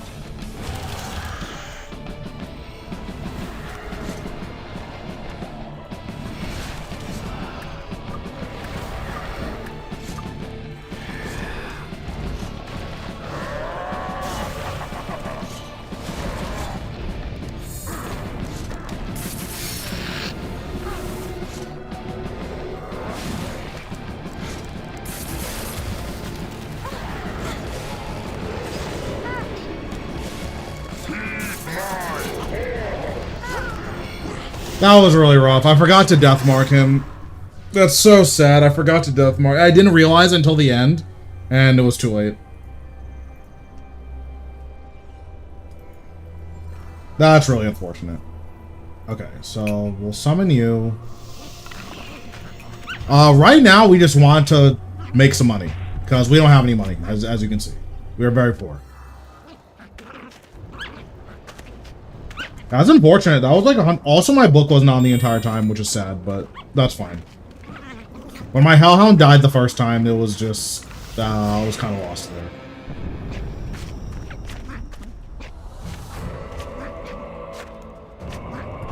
But it's okay, because we're getting a kill today. Well, we're getting four kills today.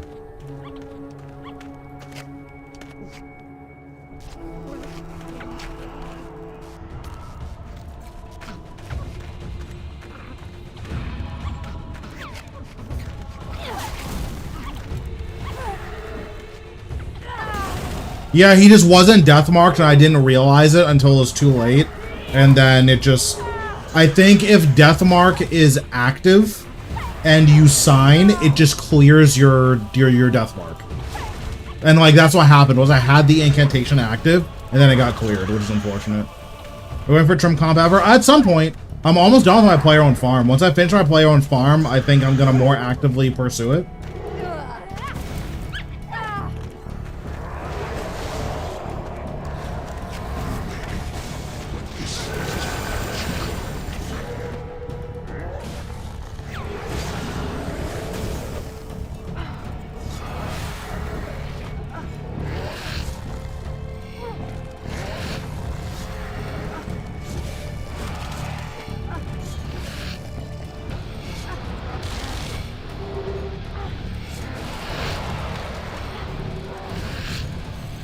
It's been a lot longer than six months.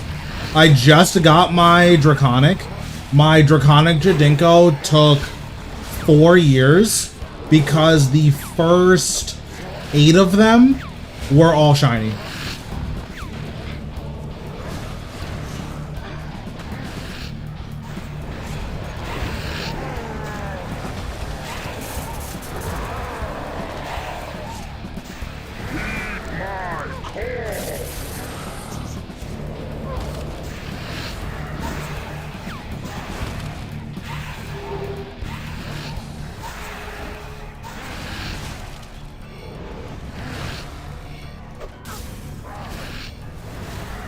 Which, as you can imagine, is not the most fun. But yeah, there's been stuff I've been like passively working on, like player-owned ports, and player-owned farms. Basically, once those are like close to being done, or once those are done, a lot of the other things will feel a lot more tangible. But then there's stuff like chompy bird hunting, which is just ass, right? Like, that's just not a fun time.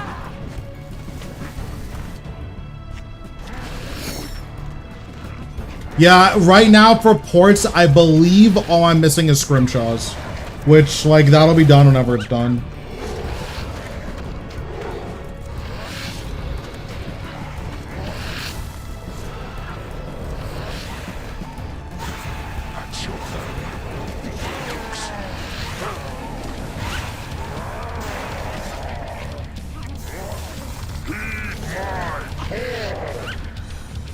In what way?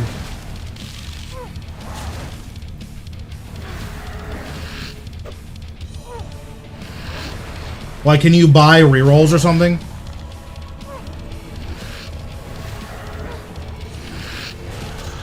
Oh, interesting. Yeah, I didn't know that. That's good to know.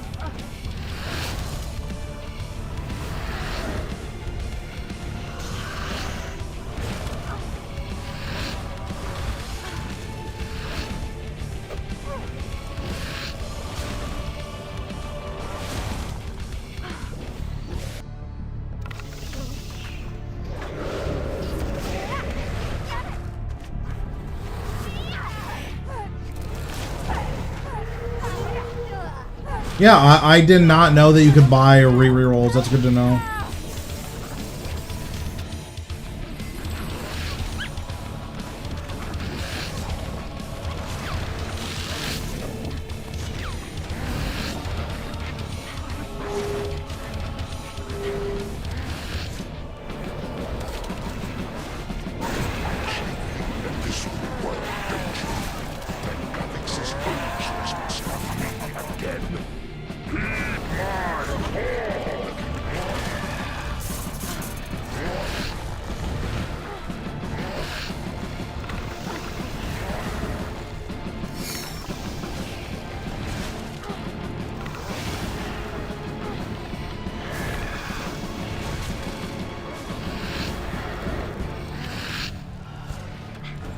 Yeah, that's fair. I was just curious. I wasn't under the impression that rerolls were just something you could buy. I was under the impression that you got them from some other thing. I don't really know what I thought the other thing was, but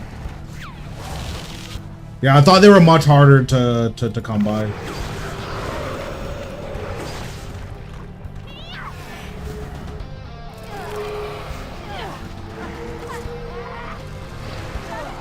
Yeah. When I was like a hardcore farming ports, I was doing the random events. I just don't really care anymore. But yeah, when I was hardcore farming ports, I was doing the random events.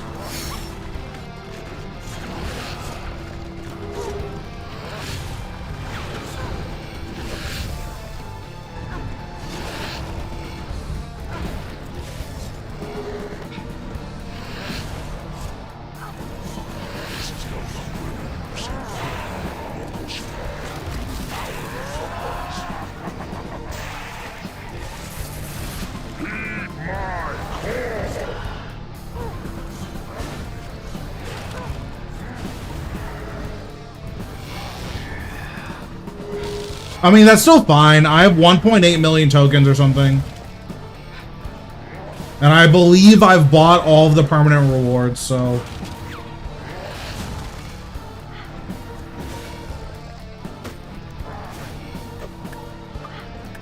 Why are you poor now? I spent all my money.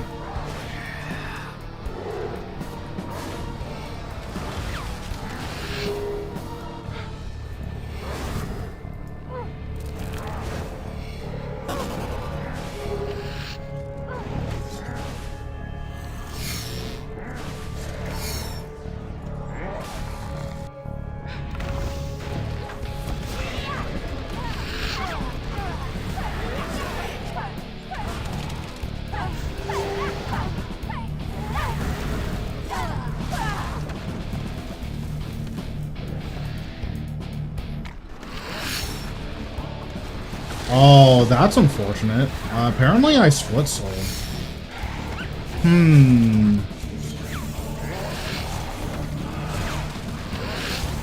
Oh, I guess my split soul is going to be up in 10 seconds, so I guess it doesn't matter.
Okay, that was a little bit stressful, but it's all good. We didn't die.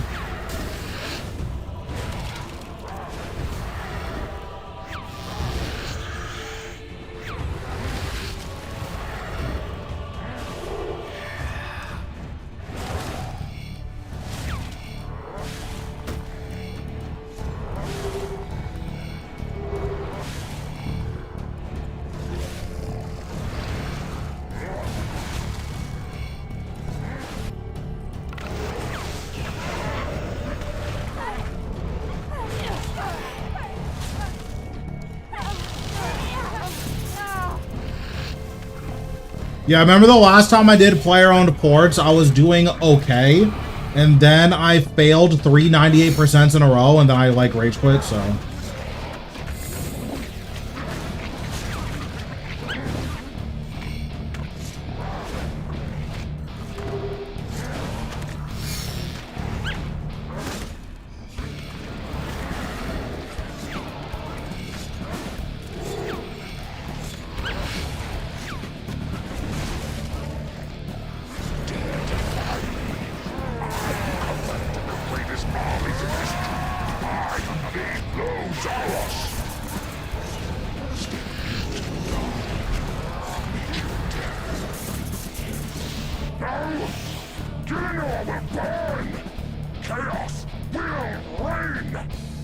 You think you've won? It will never be over! Not until you lie broken!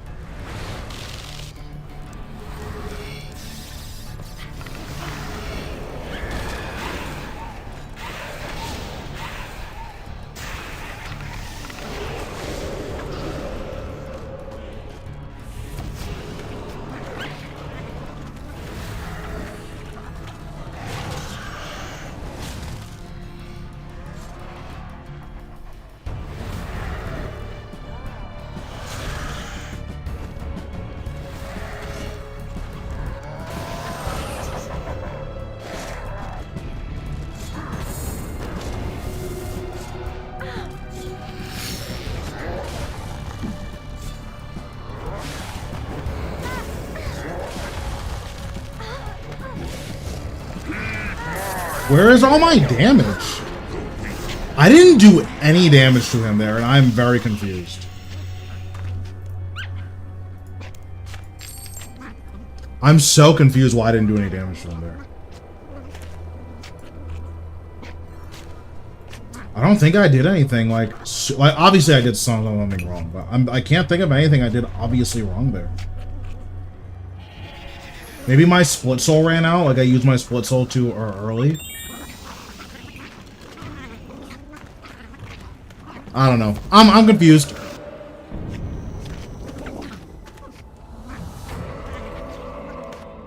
Yeah, I don't know why I didn't do any damage to him there.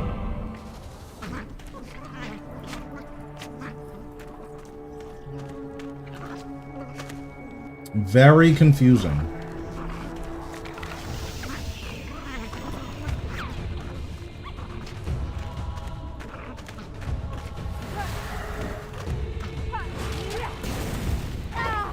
I mean, if I die again, like, in a row, I'm just gonna lower the enrage.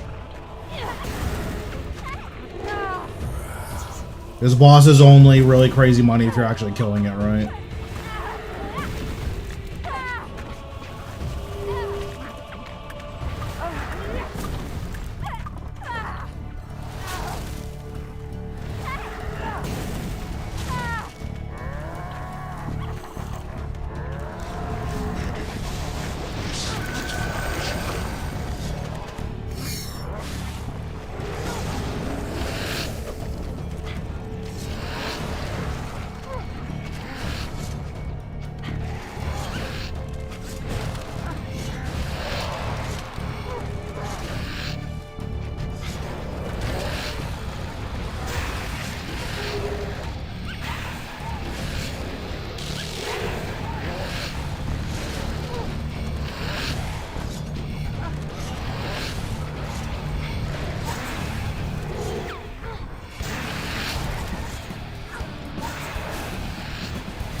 I way over prepared for that. I thought that was gonna do so much more damage and it just didn't.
was close. Did not like how close that was.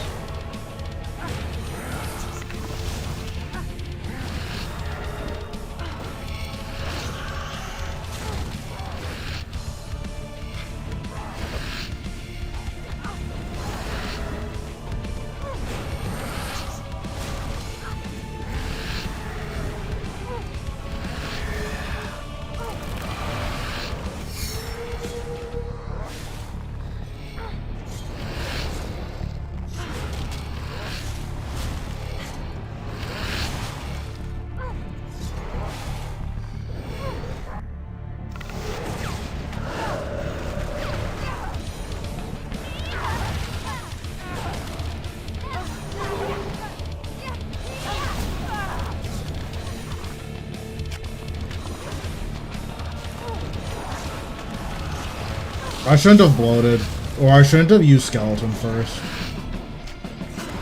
I guess it doesn't matter, because I can just do this.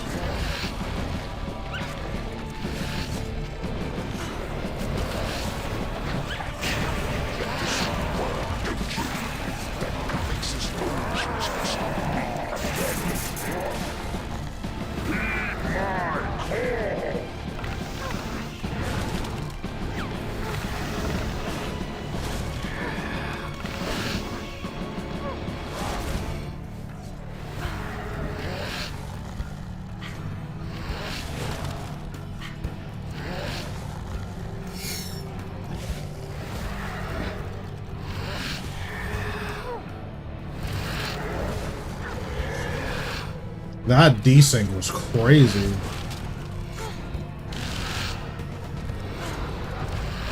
I wonder why he does that.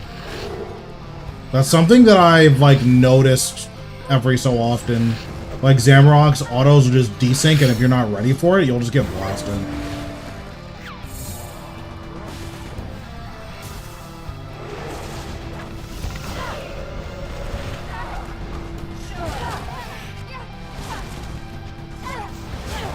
Like, I gotta imagine that's gotta be ultra annoying at really high enrages, because you'll just get one popped.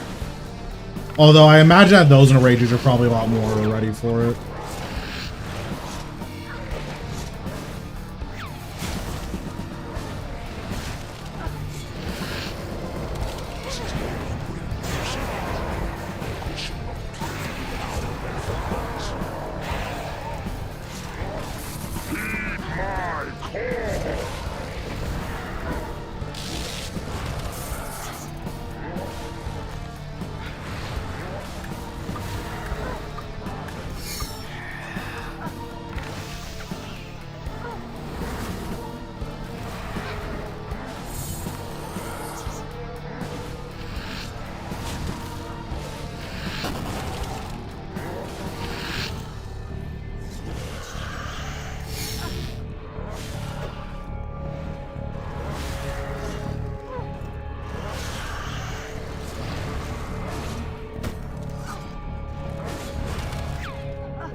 Alright, we're playing serious now. No more games. No more dying.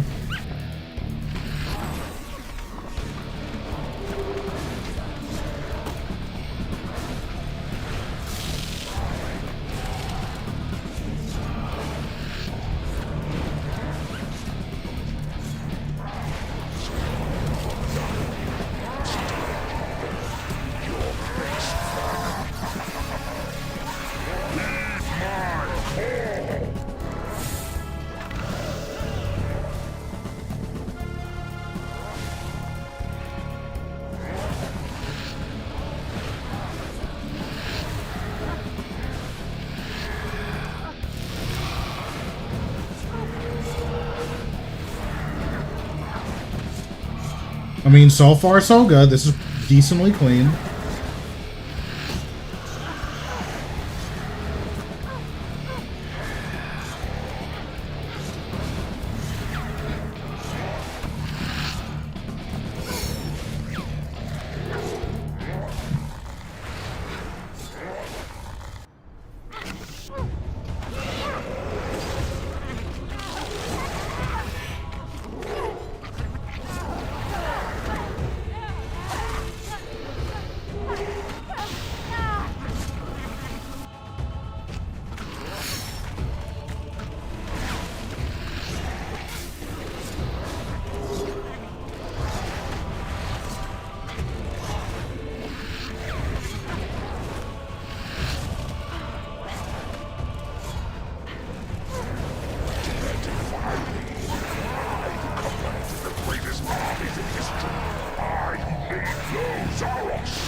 Hey, that was way better. I don't know what happened these last times.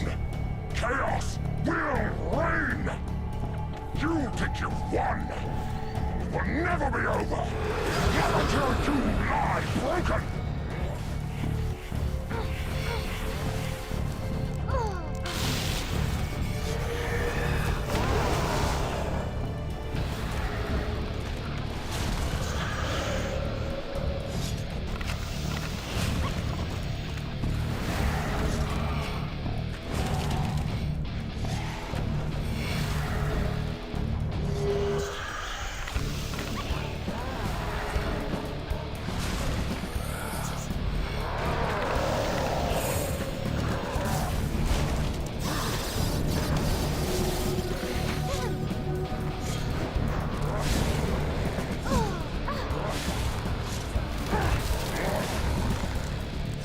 Bro, die! Thank you. Dude, this boss is so stressful.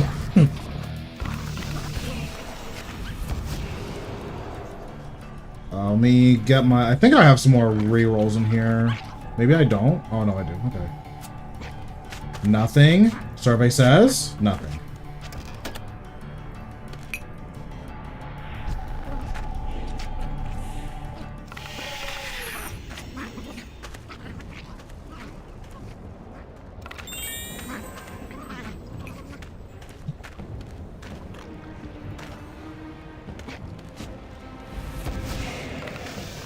I wonder if it's worth using Equilibrium for this. I'm gonna try it. I feel like Equilibrium is just gonna be way more consistent damage.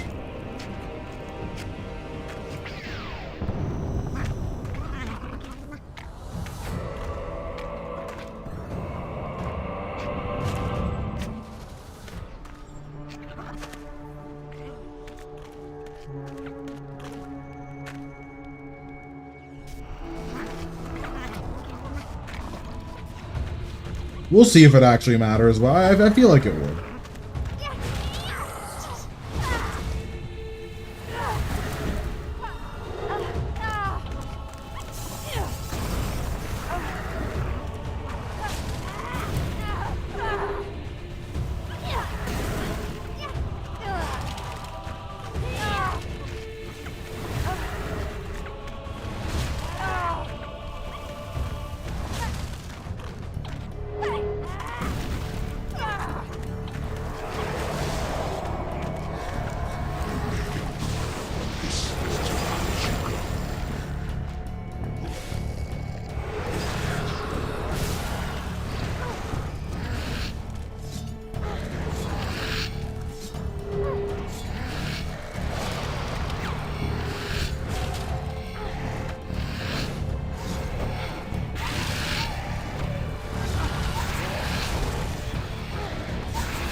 Okay, well, I mean, I trolled there, right? Like, that rotation just wasn't good.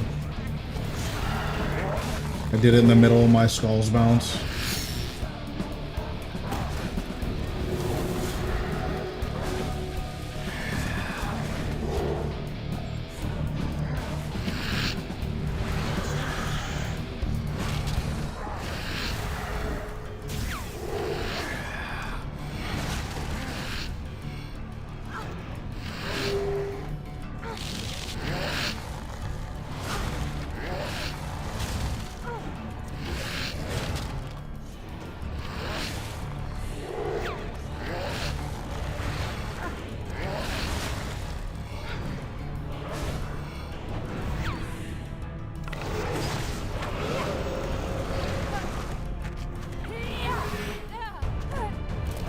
So far, I can't tell if Equilibrium's any better or worse. We'll probably notice it the most in the last phase.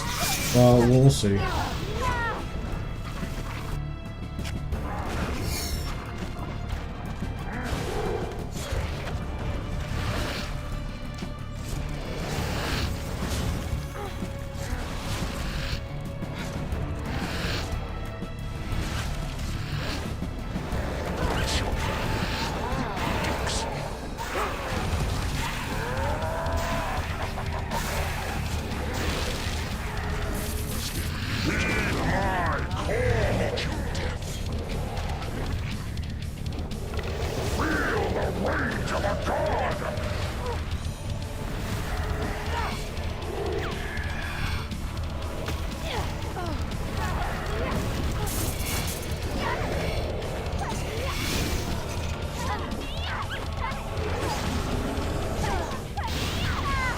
What's my thing? There.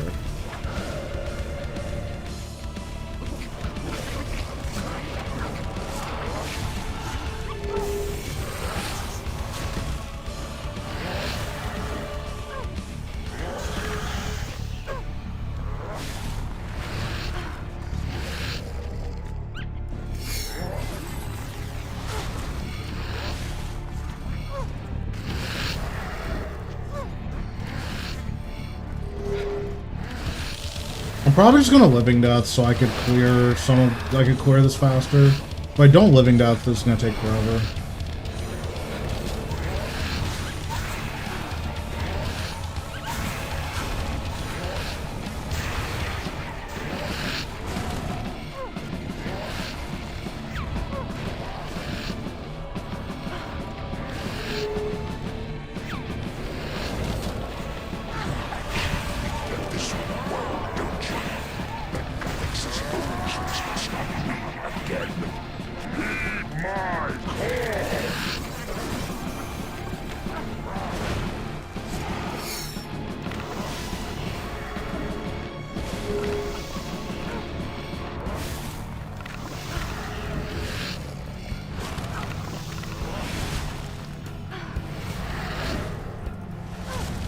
I think once I get to 900, I'm probably gonna switch to magic.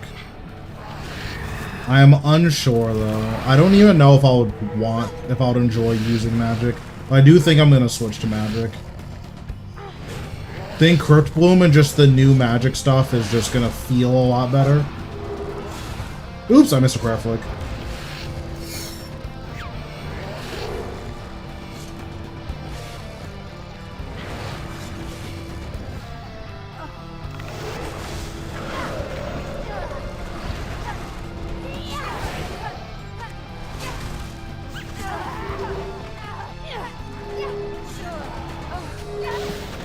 We'll say, can't tell if Equilibrium's doing anything.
I think we might be able to do a little 2 in a row action.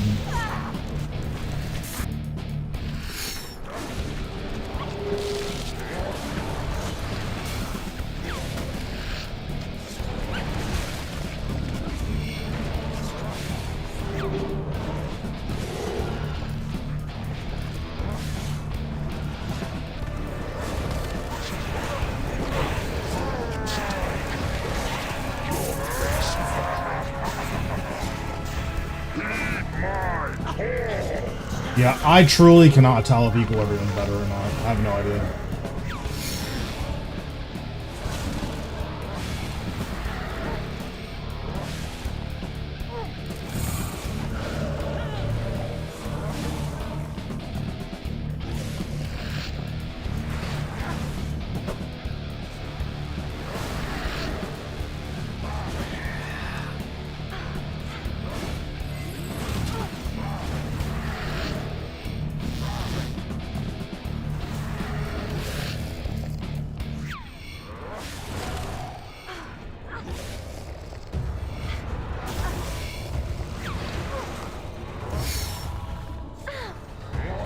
Oh. That's unfortunate. I didn't realize he had already hit my resonance.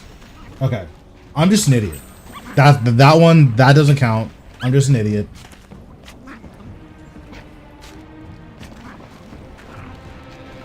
I want to res a hit, my resonance on cooldown, whatever. That doesn't count. Okay, I'm playing serious. No more games. No more cages. I'm playing serious.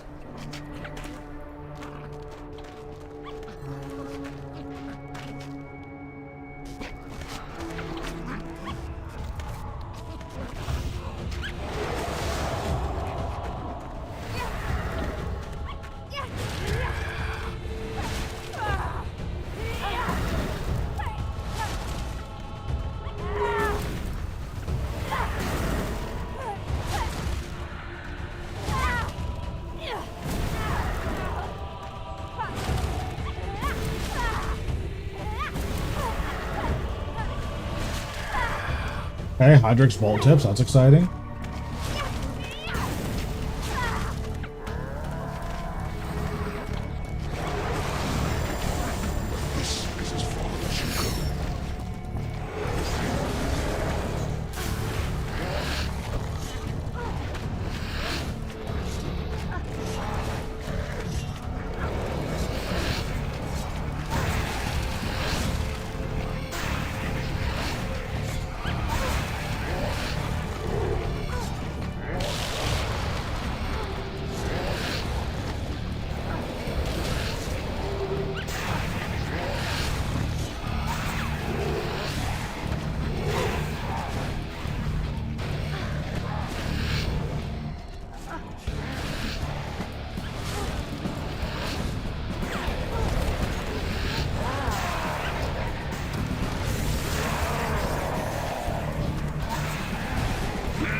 Okay, that wasn't too bad. It was a little bit sketchy because of the way I did the rotation, but that wasn't too bad.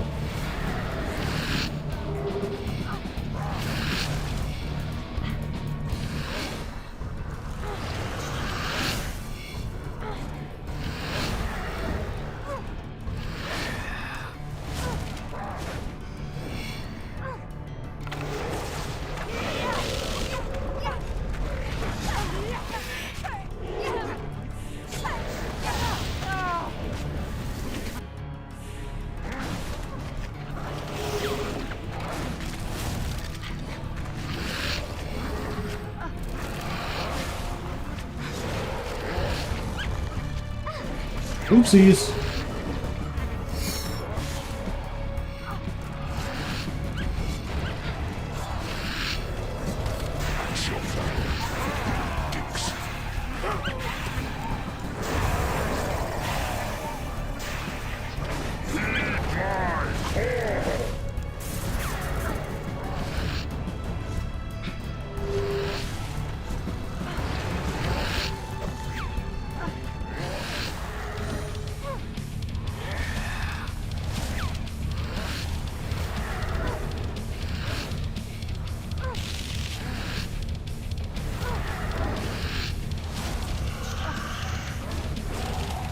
Feel like bullet's gonna run out soon? Yeah.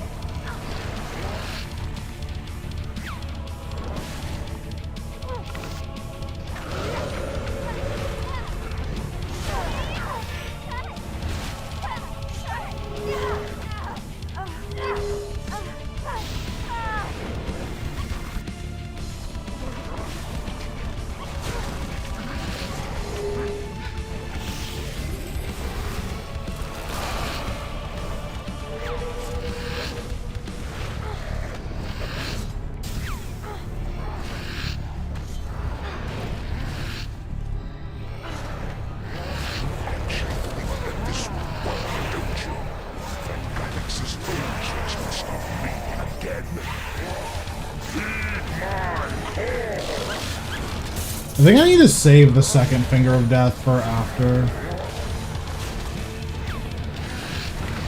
That way I can have 100% adrenaline.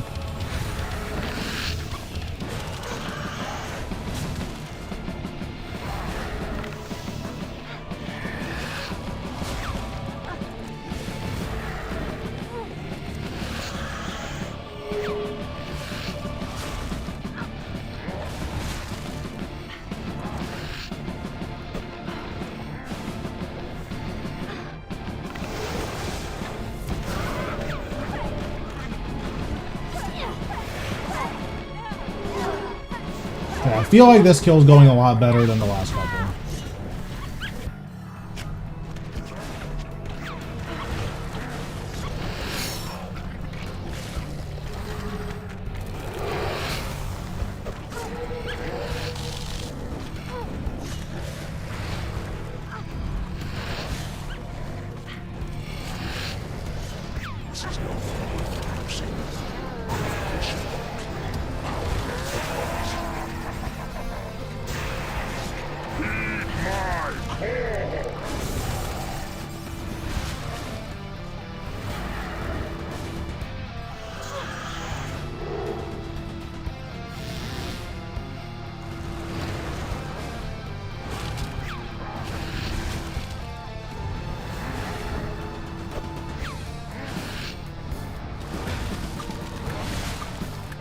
Yeah, I definitely feel like this is going better than last time.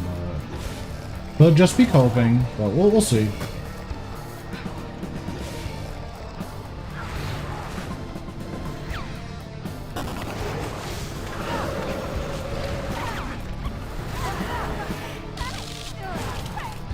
I guess we need to actually make it to P7 first to see.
I don't know. I feel like this is going better, but I guess we'll see.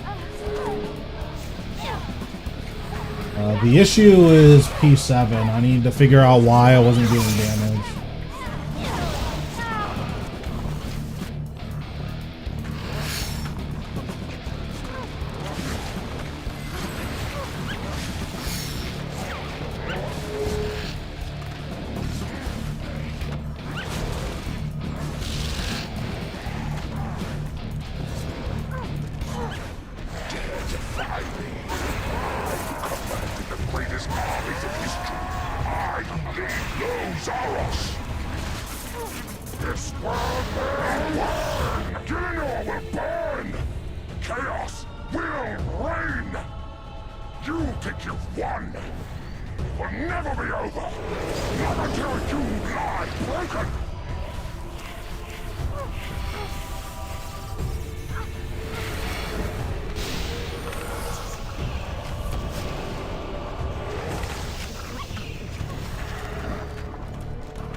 Yeah, bro, you can't not hit me. This is like a really important time in the fight.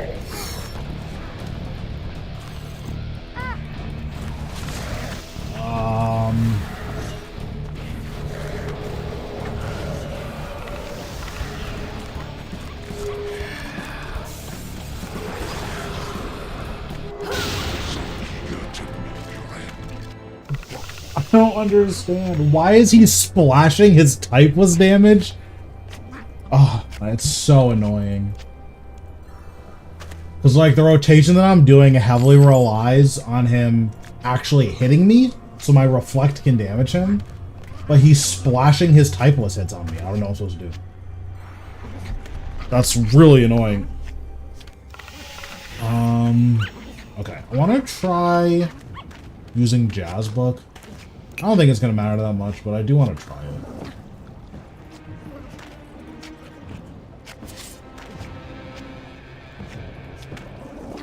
I feel like if you're not going all in on crit, then Jazz Book is just better. Okay, this is probably going to be the last attempt at this in Rage. If I die again, I'm just going to do 500s or something.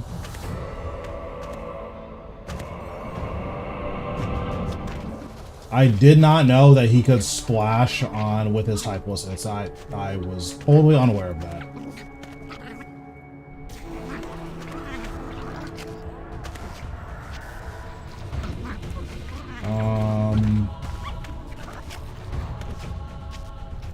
Taking off Ingenuity of the Humans. This doesn't do anything anymore. And then I will put on Immortality.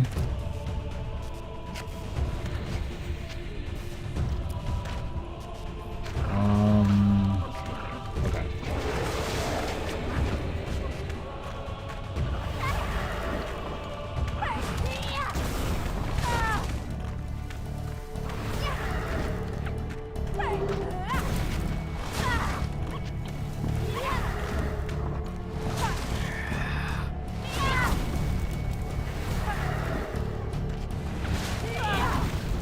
I mean, I can just take Equilibrium off, right?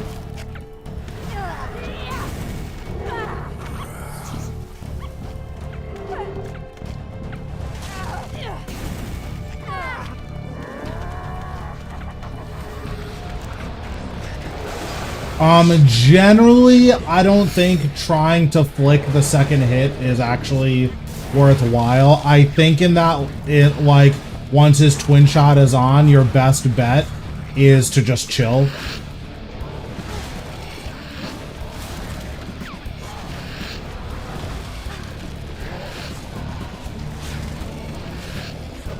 Like, in all honesty, it's probably not even worth soul split flicking. Your best bet is to just leave the correct overhead on.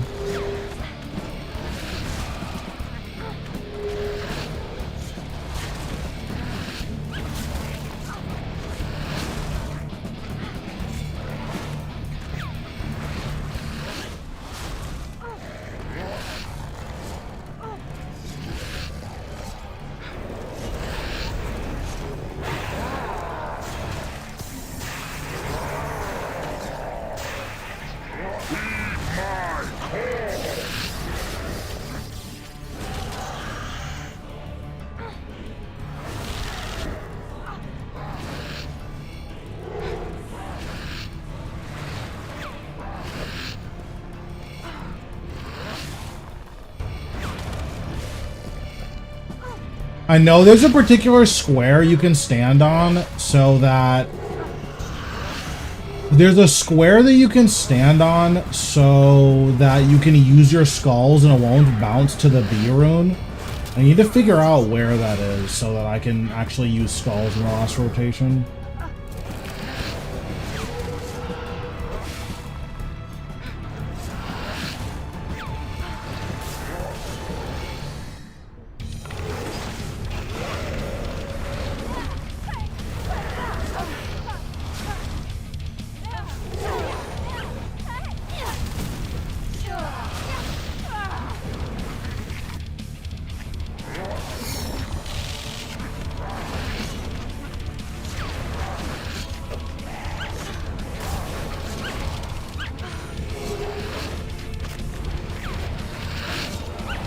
Oh, he needs to specifically call that rune? What up? Yeah, I did not know that. I thought there was a square that you could stand on that made it not as egregious, but... Where'd your money go? Oh, I spent it. I bought a Tavia's and then forgot I needed to buy bonds for my iron, and then we're here.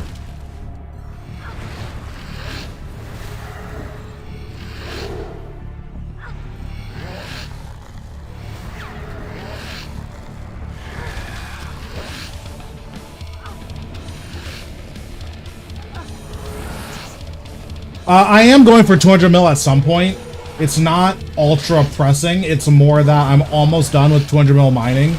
So because I'm almost done with that, just made more sense to get ready for the next skill I'm going to work on.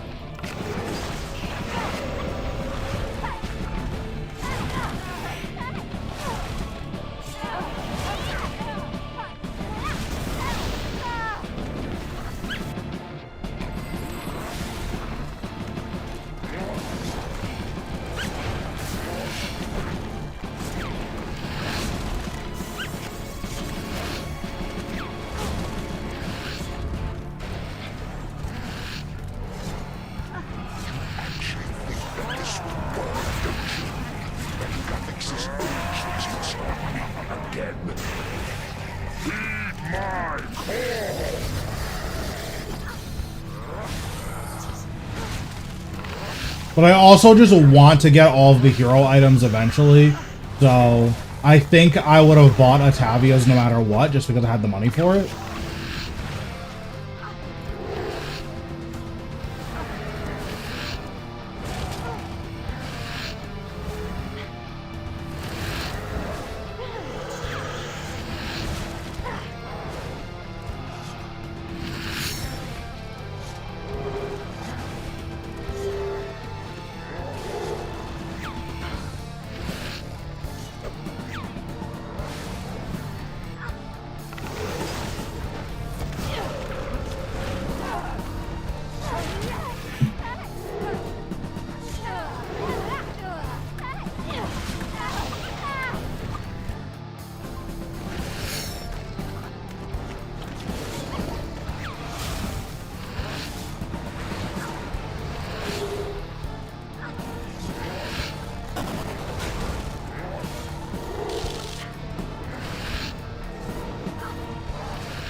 Oh, God. Yeah, his attacks just got desynced, and that was, like, super cringe.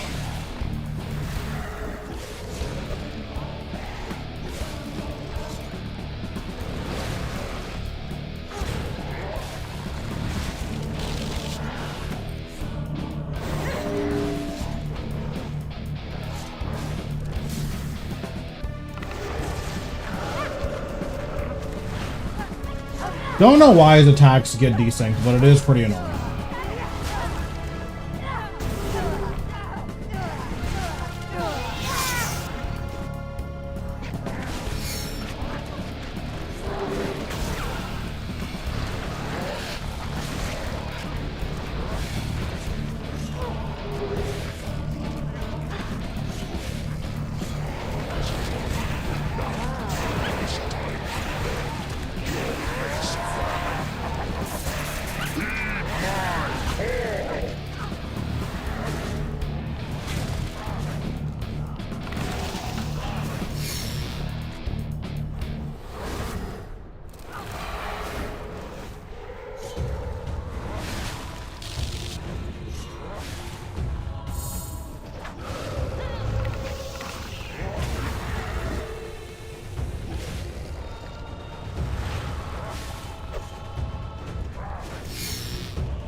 Okay.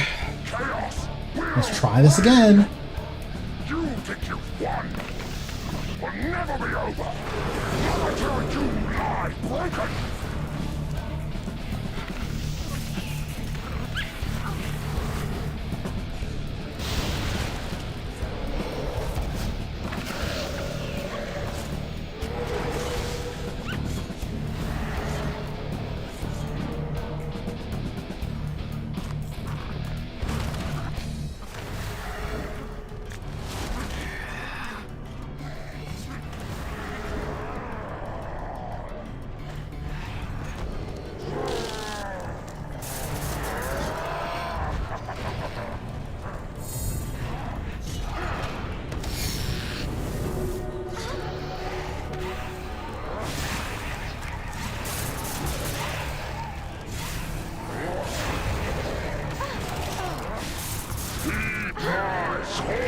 Yeah, I don't know. My shatter didn't go off, which is really annoying, but I don't know.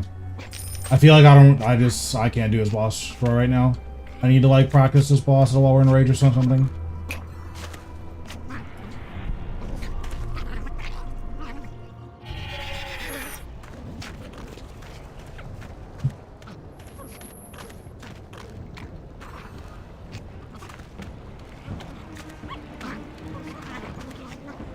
I need to refresh my Hellhound.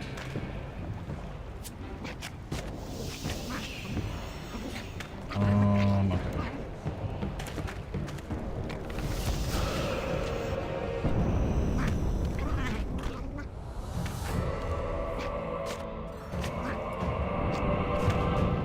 Let's do 500s.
I'm just gonna life transfer here because I don't feel like waiting.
I gotta say, this is already way less annoying.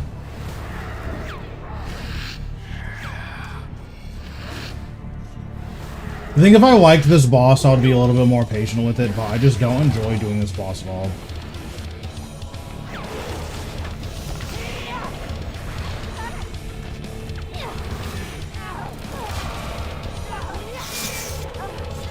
I'm almost done with the log. You know, any kill could potentially be my last kill, so just have to stick it out.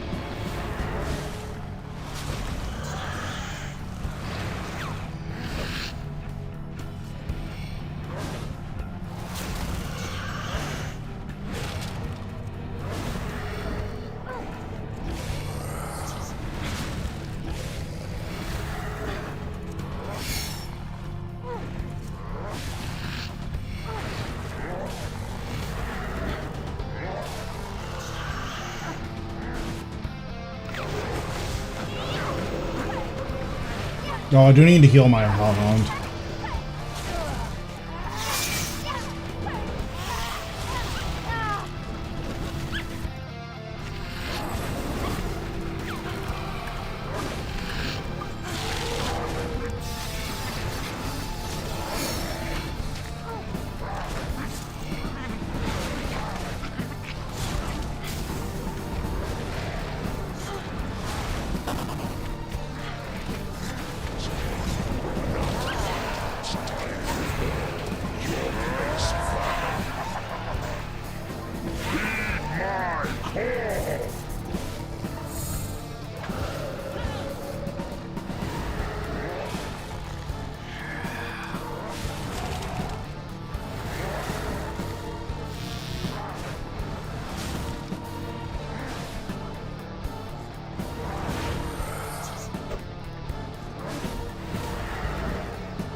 Okay, not bad.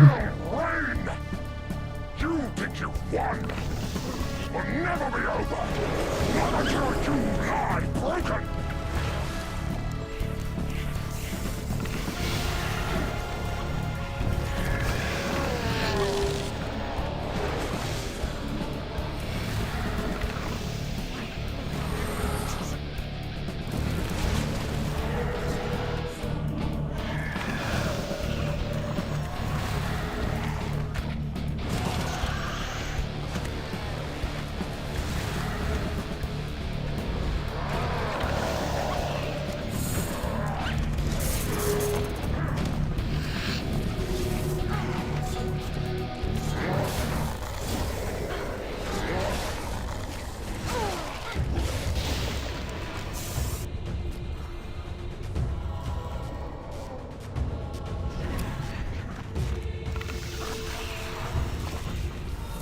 Yeah, that was definitely a lot better. Where's my... Oh, you know what? I guess I should bring out my ring, right? Doesn't work on the first chest, but it works on the second one.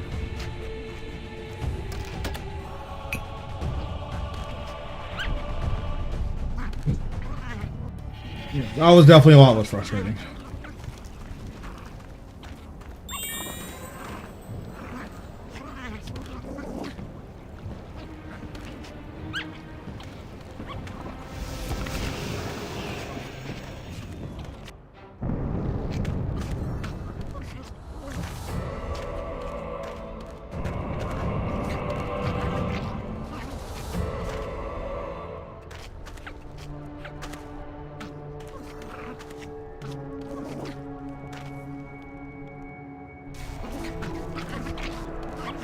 Never once done Zam before, they said it's great. Yeah, Zamorak is the best GP in the game, provided that you are able to get relatively fast kills at whatever enrage you're doing. So what a fast kill means is going to vary depending on your enrage. But if you're able to get fast kills at whatever enrage you're doing, then it's the best money in the game and it's not particularly close. I believe the only thing that's even kind of competitive with it is 2449 Telos. And I guess if you can do 4K 200 kill streaks, that's also competitive. But most people can't do 4K 200 kill streaks. I'll say the vast majority of people can't.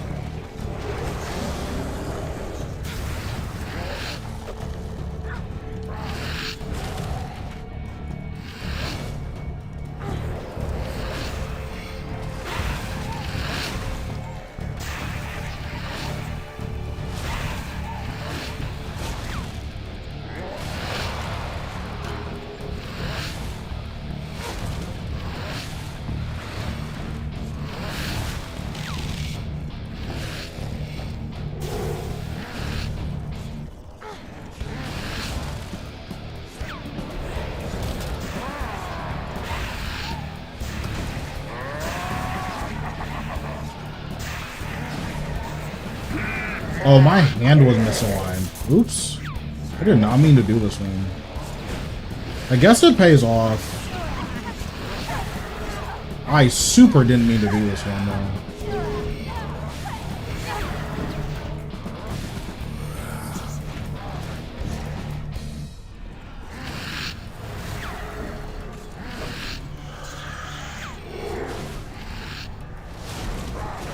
Yeah, I was supposed to do this one first. I don't think it'll matter, but we'll see, I guess.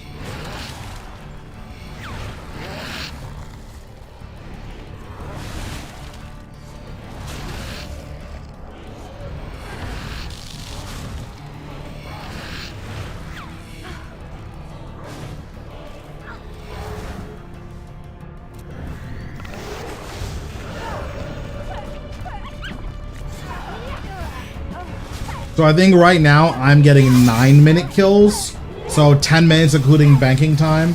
So I'm getting like 45, I'm getting like 48 mil an hour in trash loot. And then I'm also rolling for uniques every kill. So for me, it's like an okay money maker. Me personally, I would be making more GP per hour from a place like Zuck just because of how fast I kill it.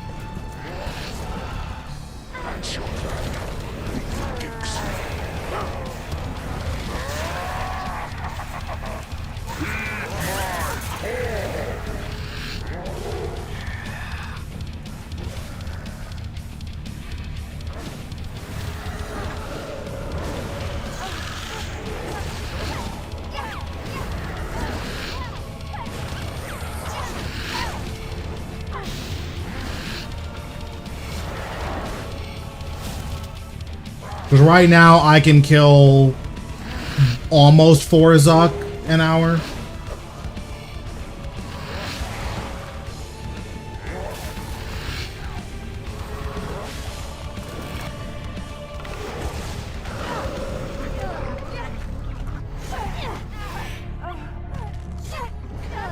I'm really close to being able to get a sub 15. That's probably something I'll work on for the next bingo, which should be happening in like a month or so.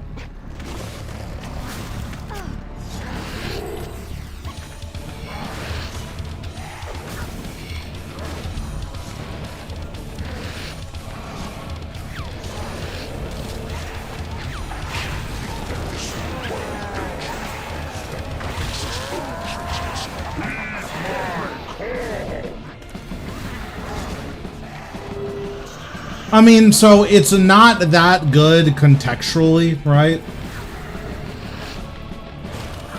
Like when I'm used to having, or when I have the ability to make significantly higher amounts of money, then it becomes a bit more, a bit less fun to have this much.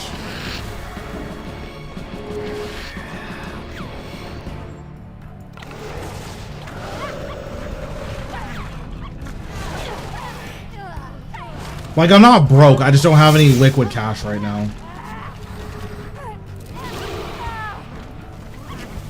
Which is bad, because I need to buy a bond for my group iron, and my bond is running out in 1 or 2 days.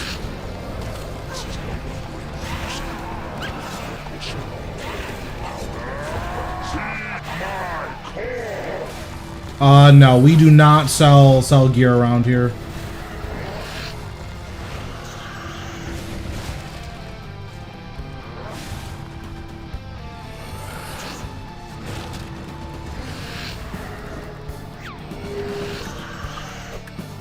That's like my #1 rule, is to never sell gear, or to never sell anything you're gonna have to buy back at some point.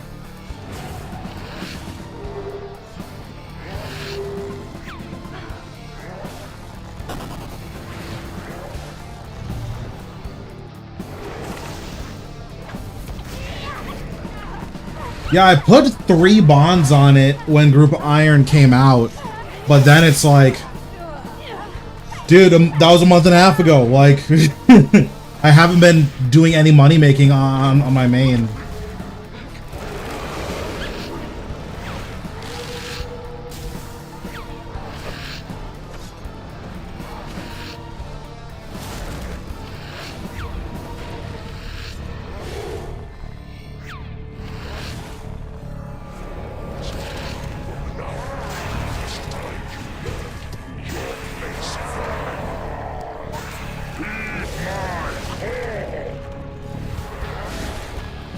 I mean, all it means is that I need to be doing money making on my main.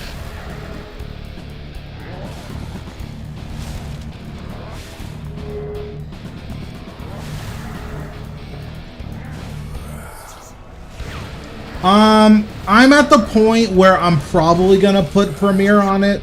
Like, my groups is pretty consistent, so I'm not worried about is it going to be worth it. It's more, I don't have, you know, what, 3.4 bill to put 20 bonds on it.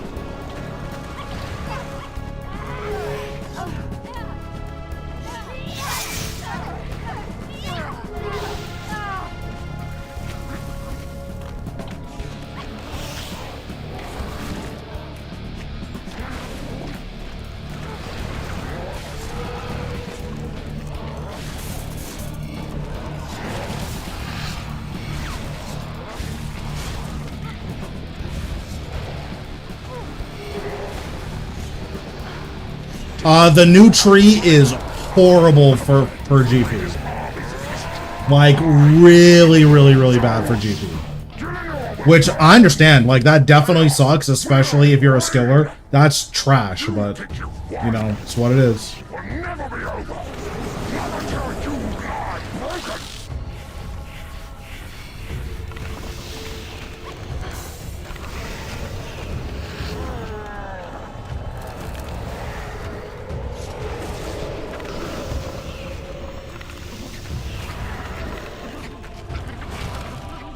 How's your group iron progressing?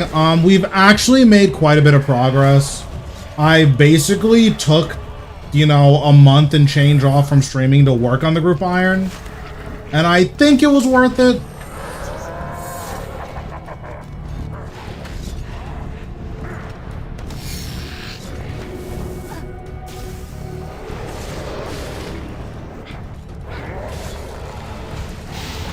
Because basically I did 86, or I did 85 smithing.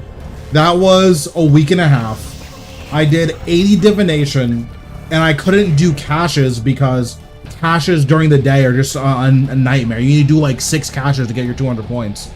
So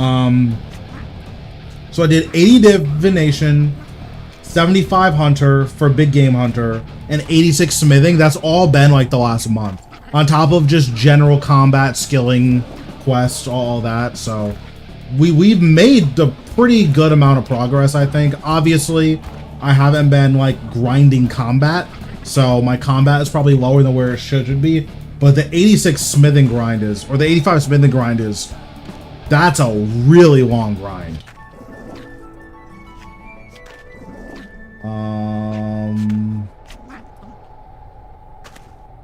I forgot why I'm in here. Oh, this.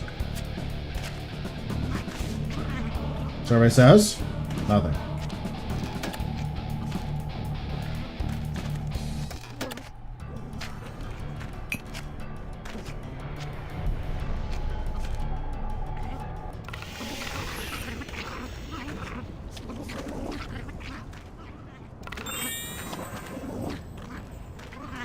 And another thing I'm like thinking about is, do I want to do crafting at gems? Because the issue with crafting at gems is that it's effectively 100k an hour, including gathering time, versus getting 86 archaeology and unlocking gate, which is 300k an hour. That's a lot faster. But then the question is, do I want to do that much archaeology without having invention unlocked? I don't know the answer.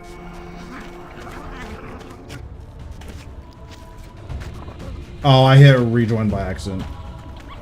Yeah, I don't know the answer.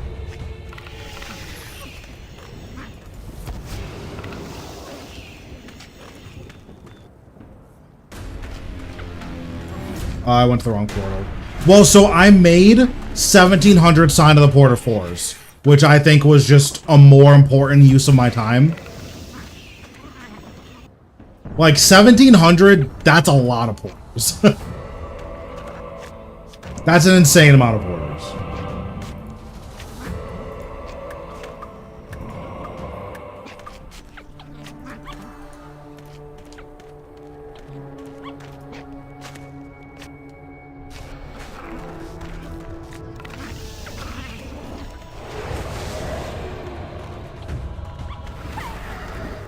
So like, that grind sucked, but it needed to get done, so just doing that off stream was just like, again, it was just a better use of my time.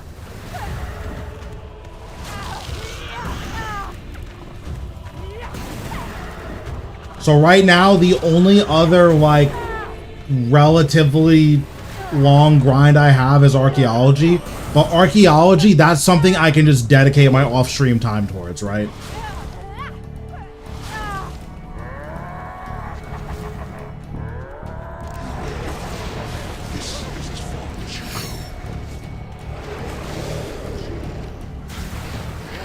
Oops, that's the wrong button. But yeah, I just need to decide what the plan is going to be with archaeology and crafting.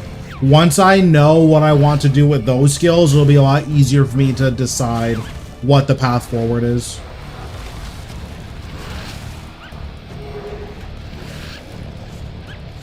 Because 100k XP an hour to get 80 crafting is probably going to take me like 20 hours of mining, so that's another whole week of not being able to really stream on the account, which is rough.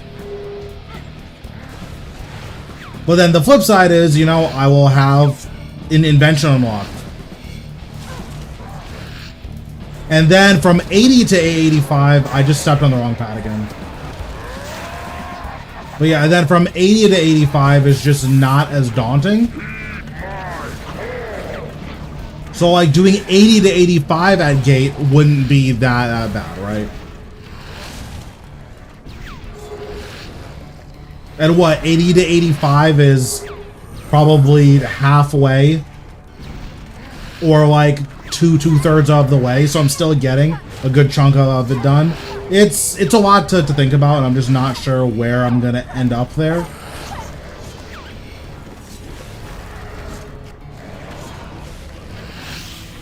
But yeah, that's the big like question mark grind I have right now, is whether or not I should dedicate all the time to unlocking gate first or unlocking invention first.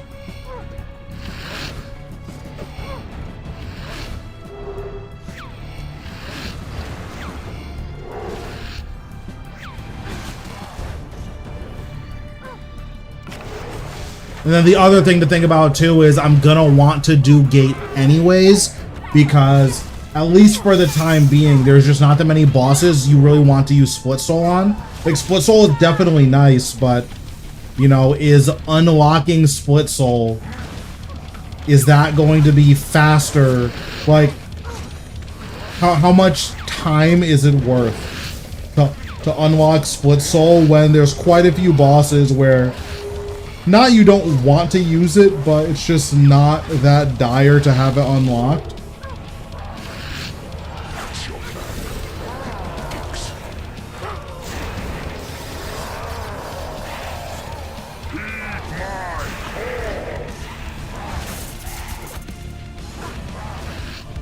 But yeah, it's just something I'm gonna need to figure out. I'm not sure where I'm gonna end up there. And like, my group is pretty undecided on what they think is the right method also.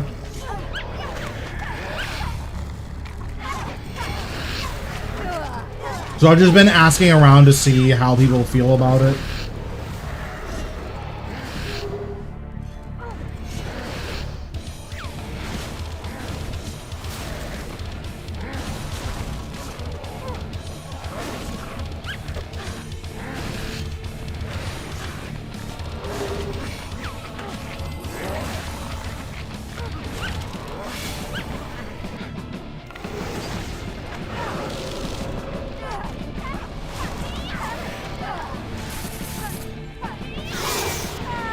I did hear that the crafting method in dungeoneering is pretty fast, but even that is like 100k XP an hour, which is just the same as gem mining.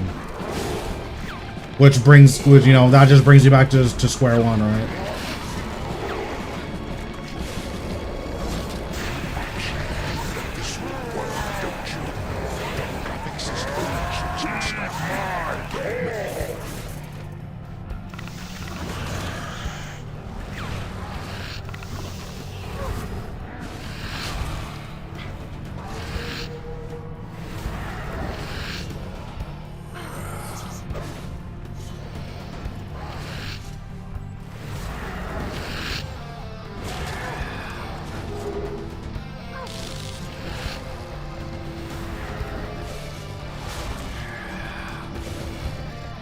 But I did get a Dragonmatic though. That was huge. I think I got it on my 4th hunt. I'm probably going to be farming my entire group set of Dragonmatics, which is a lot of big game hunter. But I got 75, so we'll just do that.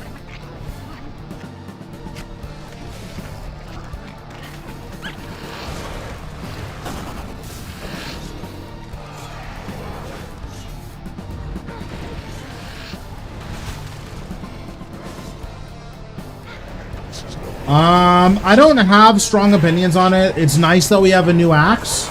That's pretty cool.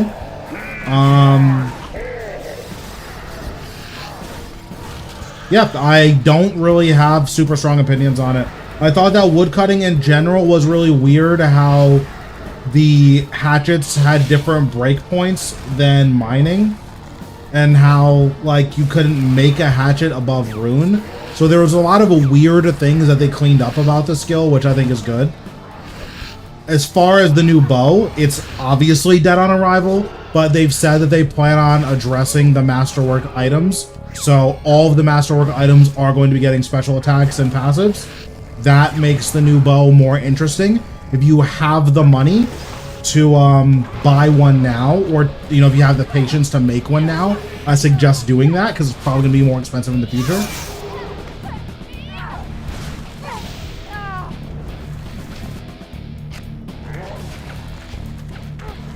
And then as for the trees themselves, they're like fine. I think the trees are pretty interesting.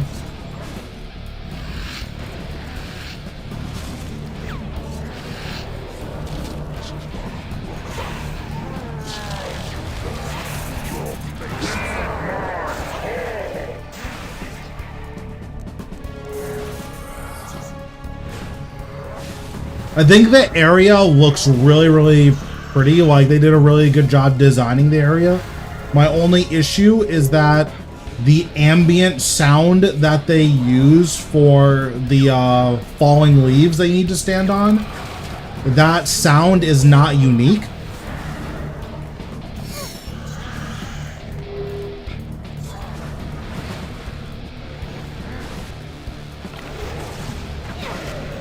So if you're just relying on sound cues to determine when that's going to show up, the sound cue doesn't actually tell you anything, which is super annoying. What if all tier 100 Masterwork become another weapon switch? I don't think it's going to happen. One, they changed, or they made it so that, like, Bow the Last Guardian and Fractured, or not as much Fractured stuff, but they made it so that Bow the Last Guardian kind of punishes you for switching off of it. So at the very least, you don't want to be switching off your Bow of the Last Guardian.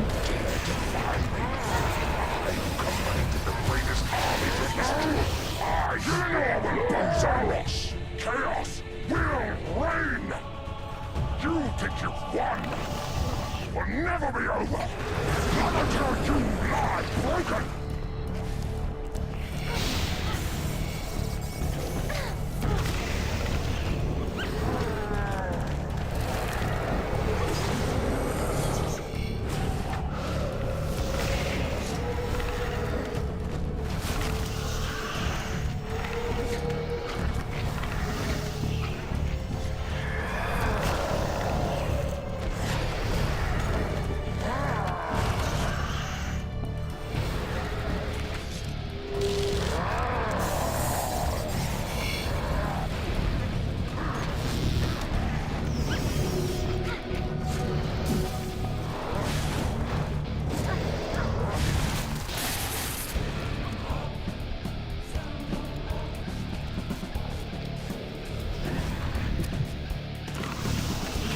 But yeah, there's definitely a lot of issues with high-end gearing and how it's all homogenized. So that is a real concern, but I hope that those concerns are going to be addressed in the future.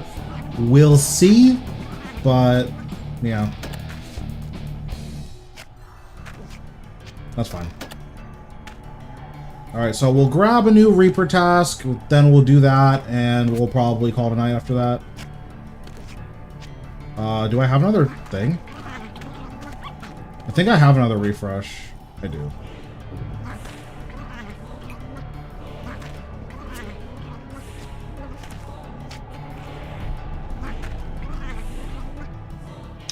How would they be useful? I mean, so they can do anything, right? Like, that's...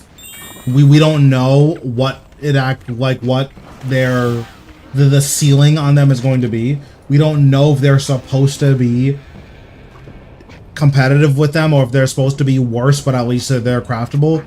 We don't really have any idea there. So it's hard to say exactly how good or how bad they're going to be. Ratio? Oh yeah, Ratio seems simple enough. We can do something about Ratio. But yeah, we don't know what the scope of the new weapons is going to be, so it's hard to say where our head is supposed to be out there. But I think they've made it pretty clear that they don't want these weapons to be dead on arrival for a high-end player, which is the current deal, right? If you're a maxed player, there is no reason to use a Masterwork bow. There's no reason to use a Masterwork sword, period. Like, they just don't do anything.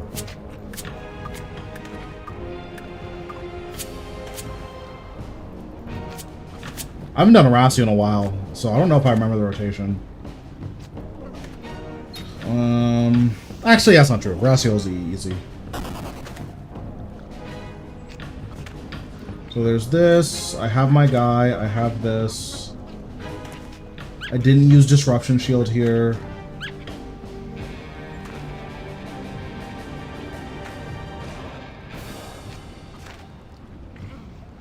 Just making sure I'm not forgetting anything. I don't know if my Hellhound will last 16 kills, so I'll bring another one.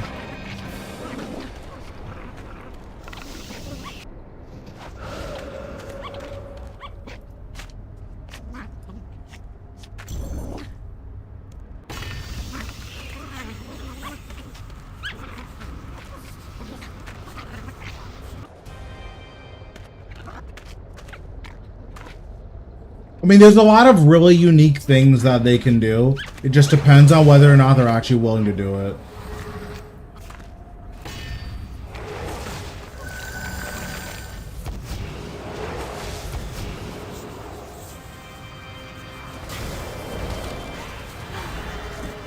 Oh, you know what? I forgot my necklace.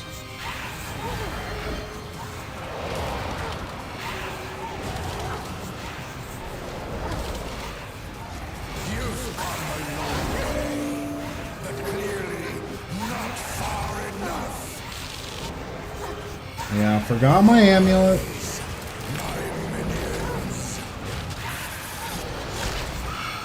Shouldn't be a huge deal, but I did forget it.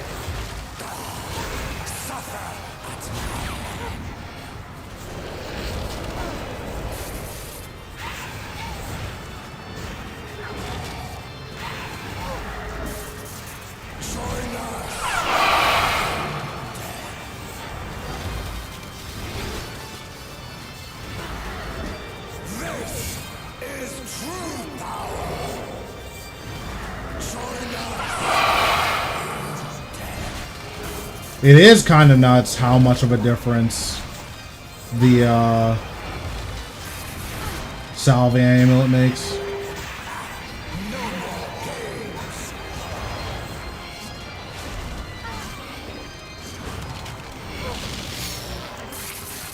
I also didn't use my Undead Slayer's sigil.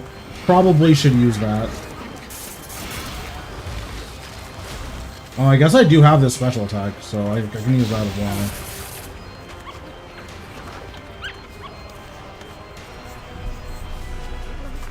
But, what I was saying about, like, the weapons, something that is currently kind of unfortunate about the new magic set is that you just use it when your fracture staff is on cooldown. That's probably incorrect.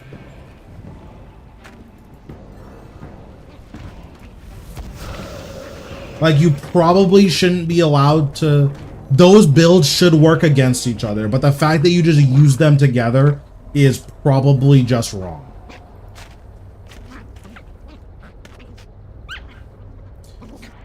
Can you explain your DPS?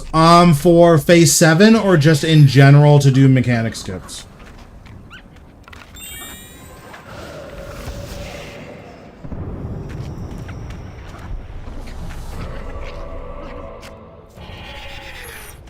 I'm just gonna retune this to Horacio. Where is he? There we go.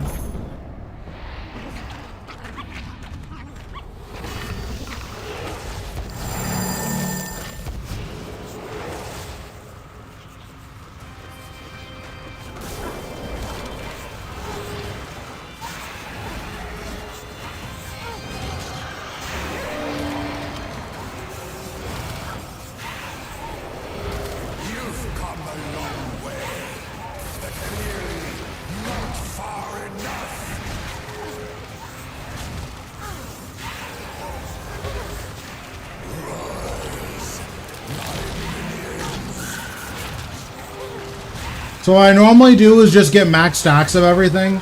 Once you have max stacks of everything, Okay, I just had to make sure I didn't die there. Once you get max stacks of everything, it's actually relatively simple. You just use all of your stacks. So I do Skulls, Volley of Souls, Finger of Death, tier 95.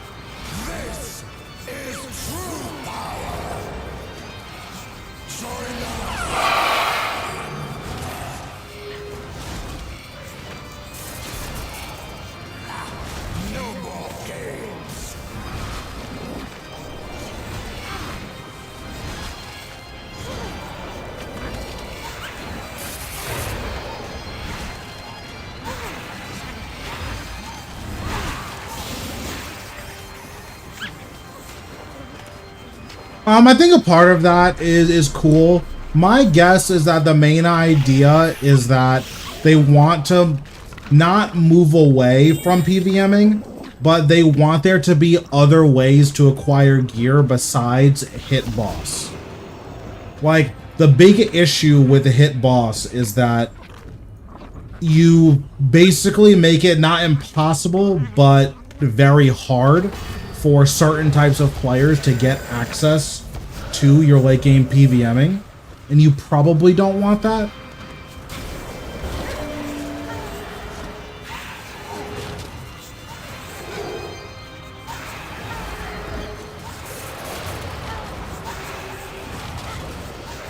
You've come a long way, but clearly not far enough.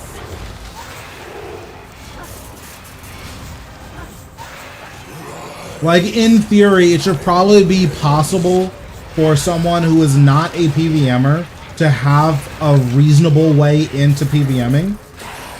And right now, that's not really a thing. Like, yeah, you can do clues, I guess, but that's not really the same thing.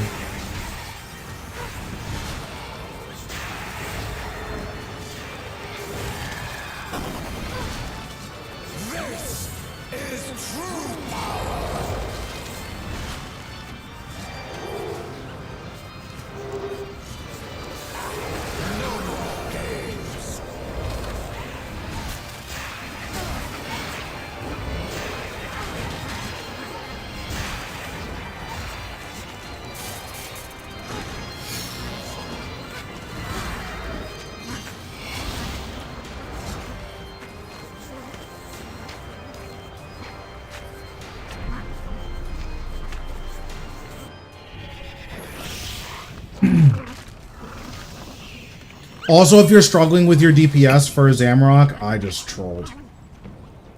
It's so annoying. If you're struggling with your DPS for Zamorak, something that you can do is you can split soul as you're charging pads.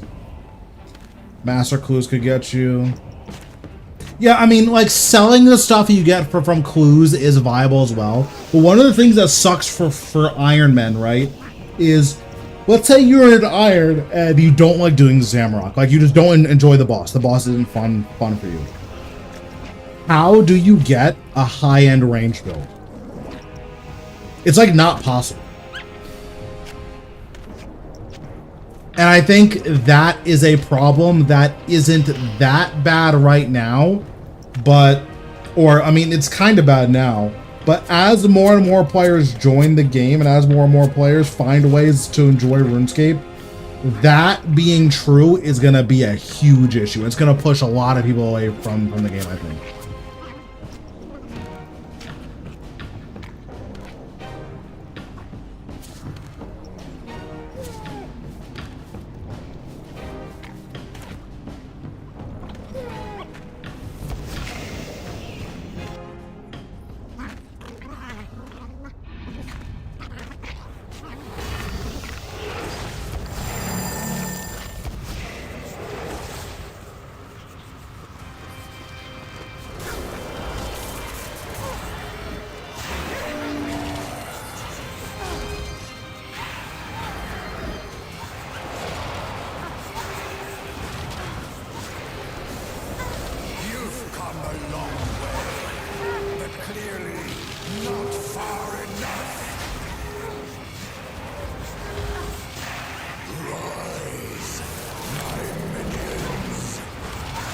I think for most mains, that's not as much of an issue for what it's worth.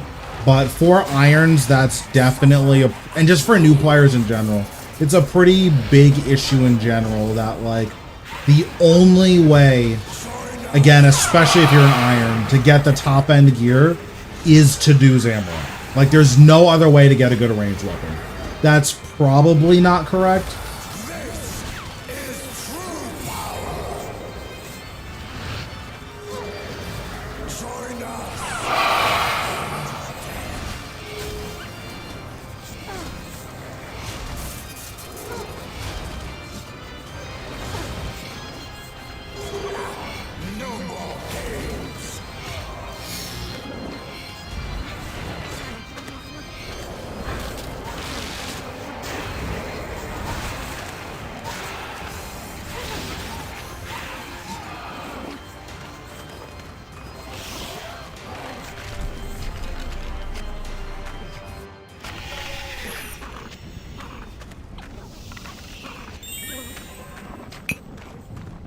I just did it again. I'm gonna scream and shout and let it all out.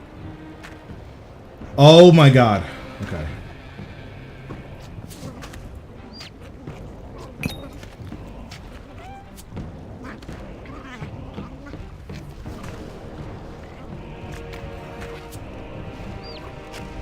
I mean, theoretically, right?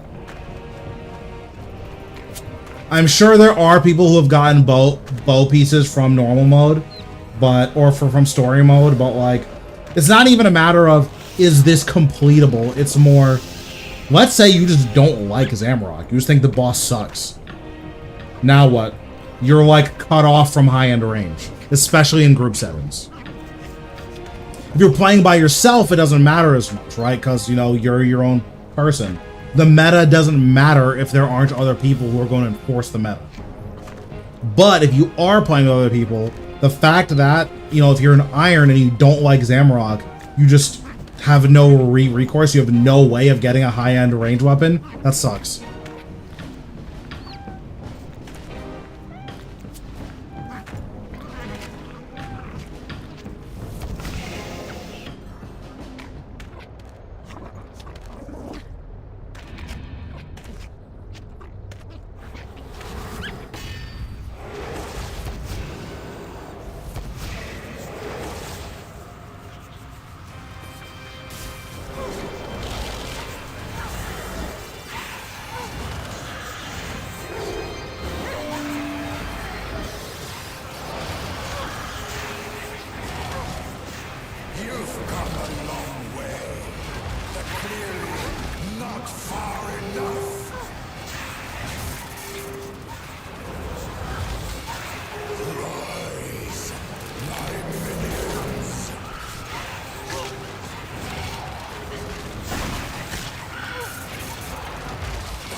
We'll say I do feel kind of invincible. It feels like you can't really die here anymore. Like, I don't think 5% damage is that much, but maybe it is.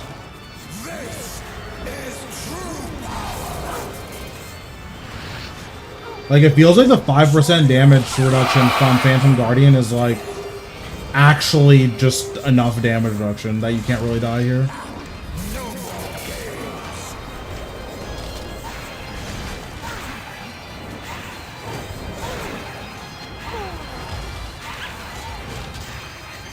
As I take infinity damage.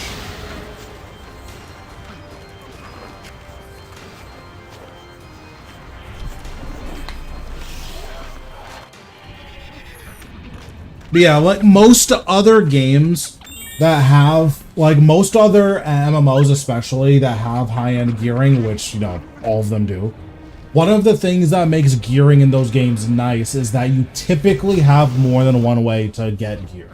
So, in games like Black Desert and Blade and Soul, you can either upgrade all of the gear yourself, or you can buy it.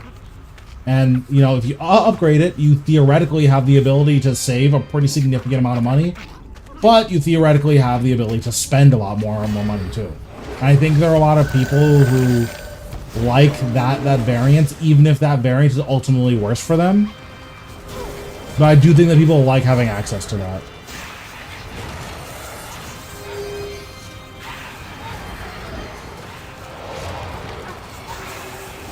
I'm not convinced the Masket boss needs to be, like, ultra difficult. Because one of the issues with Zamorak is that Zamorak's difficulty is artificial. So, generally speaking, there aren't really a bunch of meaningful difficulty levels when you're doing Zamorak. Like, it's 0%, it's 100%, it's 500%, it's 1,000%, 2,000%, and then 2,000 plus is all memes, right? It's all for fun. Which is nothing wrong with that. There's nothing wrong with there being for fun difficulties. But the reality is that the fight doesn't get meaningfully harder between these breakpoints. And that is worth, you know, that's worth considering. So, like, me personally, I would consider the enrage system at Zamorak specifically, I would consider that a failure. And it's something that I would want to see just done away with.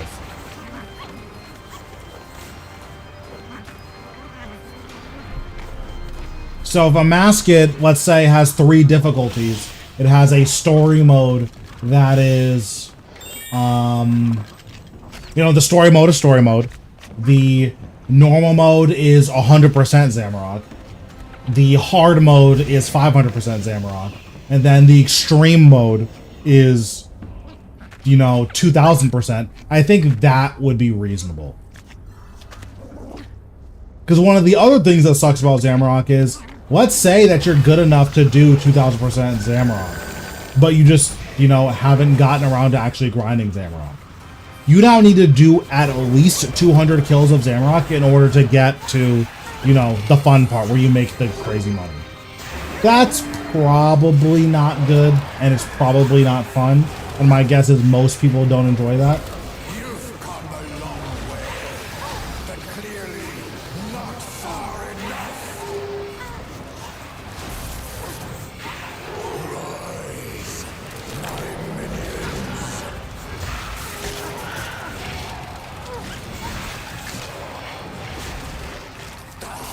So power creep is real, and it is something to consider when designing new content. But the other side of it is that, you know, is this power creep, like, is Zamorak the new bar that we need to have? I don't know. But also, there's a way to make a difficult boss besides just look how much damage you need to do to it, right? Because they could have a Masket and have 5 million AHP. Like, that's something that they could do. Just, hey, this boss has 5 million AHP, and you need to do 5 million damage to it. And it has a bunch of insta-kill mechanics, and, you know, you need to be really on top of it in order to kill this boss. That's one way you can do difficulty. Another way you can do difficulty is the way that Nakatra does it, where if you play perfectly, Nakatra basically can't even hit you.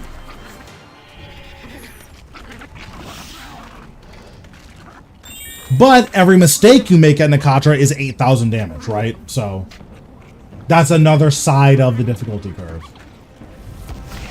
And typically most bosses in most games are designed like Nakatra is, where you either are really good at the game and this boss is just literally unable to do damage to you, or you're not that good at the game and this boss is pretty challenging.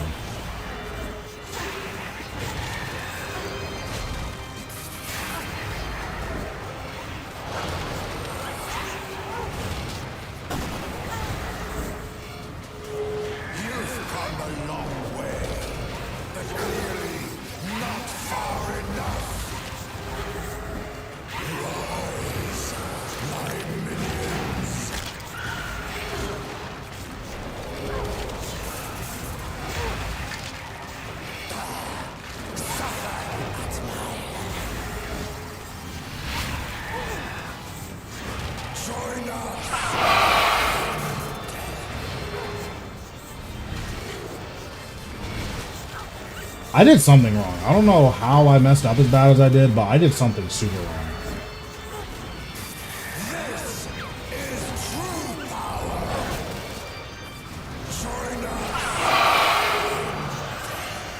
My guess, though, is that moving forward, we're going to get more Nakatra level difficulty, or Nakatra type of difficulty, rather than Zamorak type of difficulty, where it's just, oh, his mechanics aren't that hard to deal with, but his auto attacks do 15,000 damage each. So, good luck.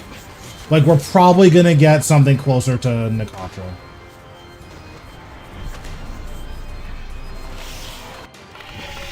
Because I would argue that Nakatra is more intense than Zamorak, but that intensity is offset by, oh, by the way, you can just dodge all of this. And we're going to show you where all of it's hidden.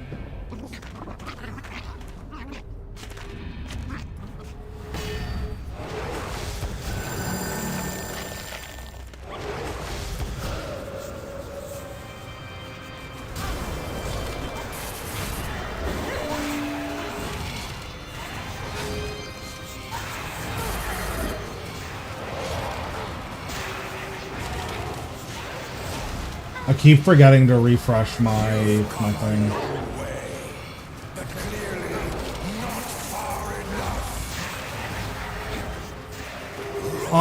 Does Vorkath need to get nerfed now? Probably. Like, I had my Blood Reaver set to 3 when I was doing Vork. So, am I personally impacted by it? Not really.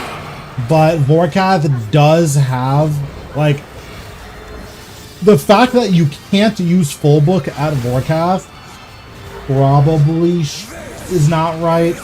It seems wrong that there are certain bosses that, hey, this boss literally does so much damage that you can't use certain items here.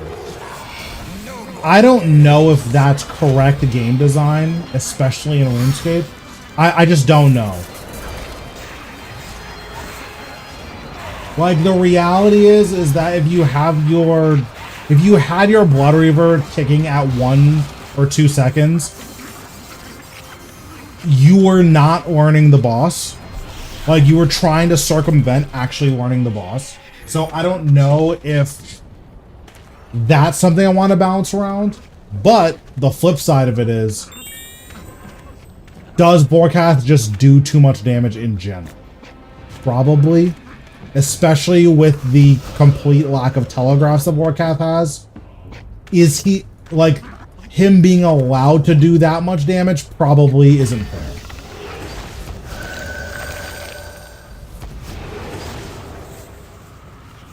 Because I would argue that Nakatra just does more damage than the Vorkath does, right? But Nakatra's allowed to do that much damage because she shows you, hey, by the way, I'm going to hit you right here. So if you get hit, you're not all that surprised. You've come a long way, but clearly not far enough.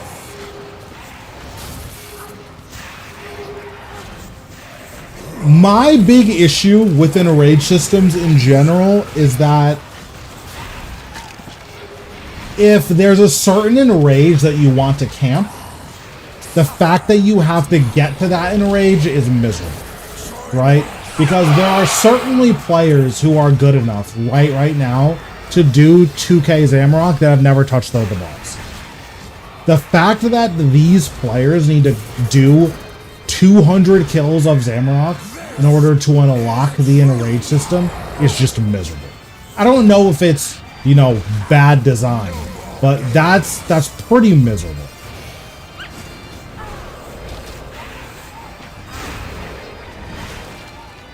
So my worry with designing a system like that is that you are making players who would be engaging with this content not have fun on purpose. That's a little weird. I don't know if I agree with that. But then the flip side is, you know, if there is an extreme mode, has there been any new content since Shards? For bossing? There's been Gate of Elidinis. But Gate of Elidinis is a pretty stark departure from Nakatra, both in terms of difficulty and like the amount of effort you need to put in. Like, if you want to do Gate and you have all of the levels for it,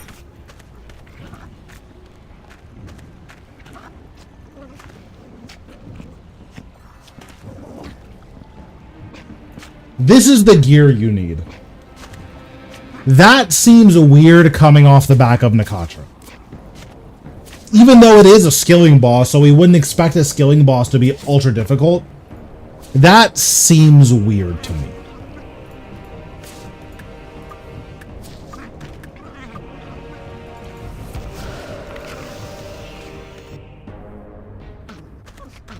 Now, the flip side of it, and something that I would consider a good thing about Gate, is that it is a non-committal boss. Meaning, okay, if you want to do 1 or 2 kills of Gate, you don't need an aura, you don't need any gear, you don't really need any familiars. You can use familiars if you want to, but you don't need them. That is really nice to have, because RuneScape, you know, it's full of committal content. Where if you want to do AOD, you can't do 3 AOD kills and then, okay guys, I'll catch you around. Like, you're locked in to an hour of AOD every time you want to do AOD. The same thing is true of Croesus, you know, the other skilling boss. You want to do Croesus, you're locked into an hour of Croesus, whether or not you want to do an hour of Croesus. So Gate being non-committal content, I think is very, very good, but it is definitely a departure from, I think, the type of content that PVMers like, which is fine. It just sucks, I think. If you're a PVMer and you like the direction that Nakatra was going in, Gate is definitely not more of the same.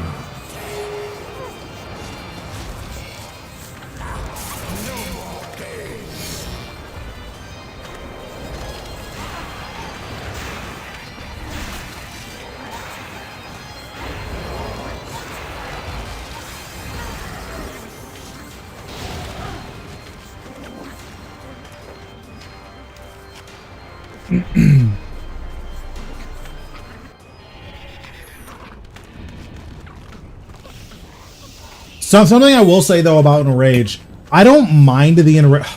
Such an idiot. I don't mind the Enrage system at like Telos, for instance. I think the Enrage system at Telos is totally fine. Even the streaking system, I think, is fine. I understand why they want to either remove streaking entirely or severely limit how it impacts kills. I understand that, but personally, I think that streaking at Telos is really cool. And if you're good enough to streak at Telos, then maybe you should be rewarded for it. But I don't know. They also have like a weird balance philosophy where they want to like not reward players who are good enough. Which it's just a weird philosophy.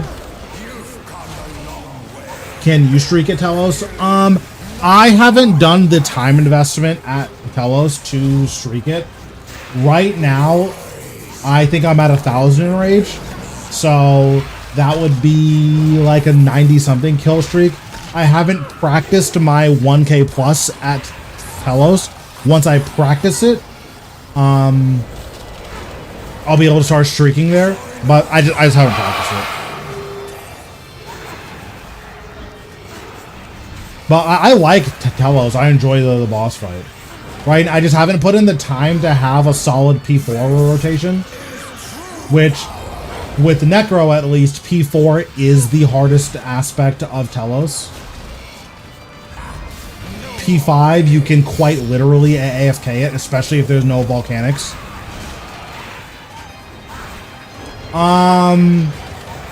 I believe melee and magic are the most effective, with Necro being the easiest, but in terms of like pure what's the strongest thing here, I believe it's melee and magic. I'm not 100% sure though.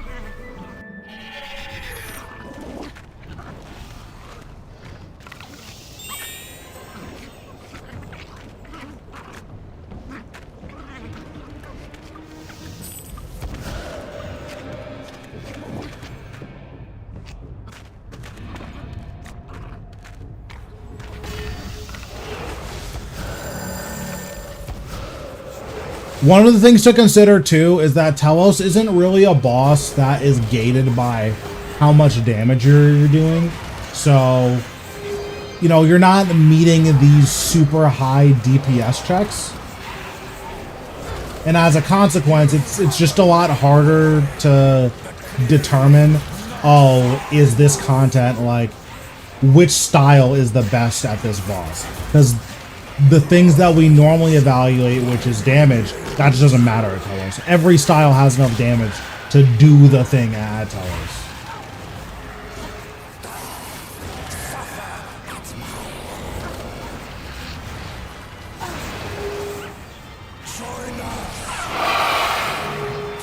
Yeah, like, that would be something that I would expect, is that melee, because of just the disgusting amount of damage you do with melee, like the amount of burst damage that you do with melee, a lot of aspects about it are just not that challenging.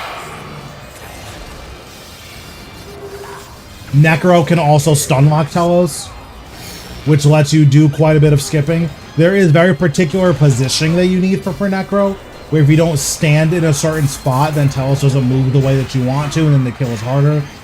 But generally, my guess is that it's going to be melee first, then magic, then Necro, in that order.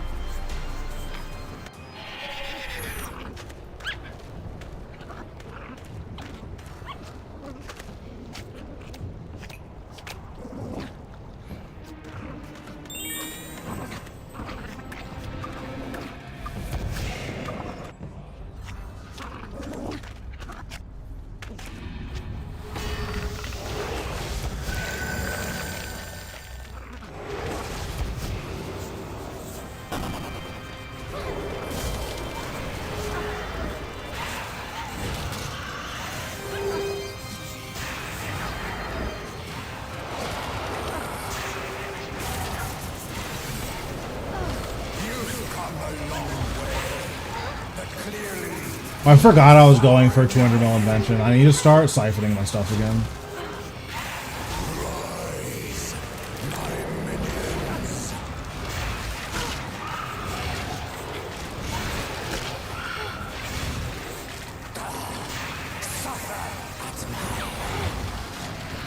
I do hope that they rework the corruption set soon, or just at some point. I think the set is incredibly unsatisfying from a design perspective. The special attack is like the most powerful special attack in the game. That's not close. But from a pure like how cool this is to use, I think it's a total failure.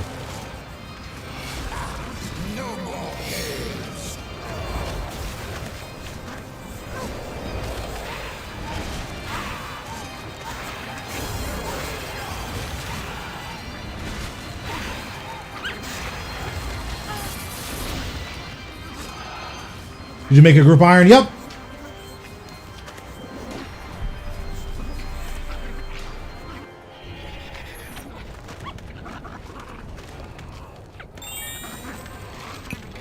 Oh, I just did the thing again. I'm such an idiot. I can actually show where my group iron is after I finish this. How many more kills do I have? 2? Yeah, I'll just show where my group iron is after I finish this Reaper.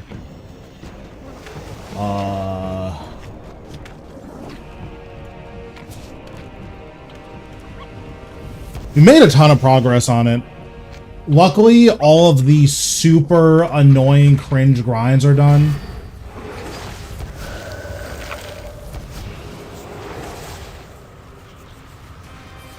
No, we have a 5. It's me, Groudon, Kiwi, Casanova, which is another content creator, and Physicist, which is Chatter.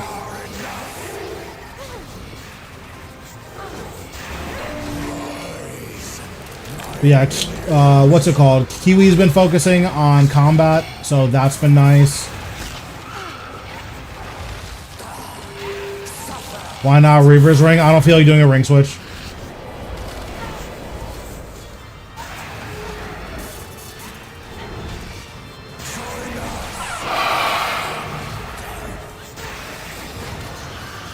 We're not a competitive group. This is true power. A lot of people that we talked to couldn't make the time commitment, so making a competitive group just didn't make the most sense. Plus, being denied access to wilderness events is kind of lame. Obviously, I got a core on my iron, so, you know, it's really easy for me to say that. But I still think that not having access to wilderness events is pretty lame. Then having to do, like, 5-man raids and 5-man AOD. If you don't have an ultra-competent group, 5-man AOD is a nightmare. And I just didn't want to have to scout around that much to, like, find ultra-competent players. Not that the players I have aren't good, but it's just super, super annoying. Frozen Ones returned. For now, I'm mostly going to be streaming on my iron. I just don't have any money. So that's, like, the main thing I'm doing on this account is making money, because I need to put bonds on my iron. My iron runs out of bonds in a day or two.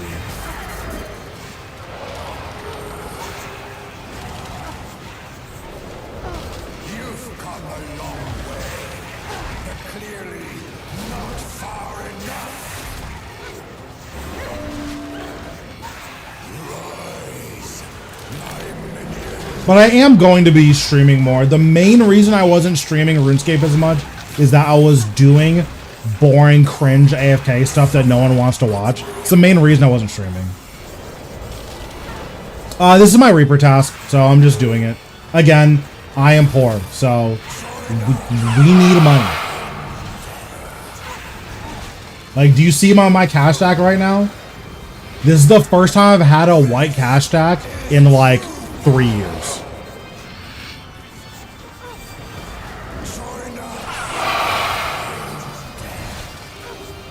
I do plan on trimming on this account. I think trimming would be nice. And I've been, like, very slowly working on some of the more annoying time constraints. So I just got my Draconic Jadinko after, what, 4 years of trying? My first 8 Draconic Jadinkos were all shiny, so. Wow, Raciel drops Primal Stone Spirits. I didn't know that.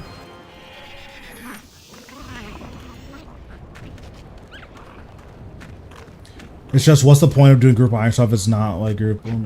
Yeah, I mean, that's fair. So I just bought this, which was 8.6 bill. So that's where all my money went.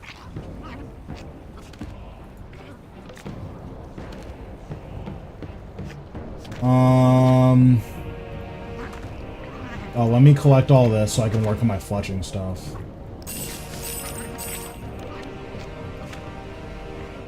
Might as well reg iron into all that. Yeah. Did they say why we can't buy the corrupt logs or the eternal logs? The buy limit is 1 right now.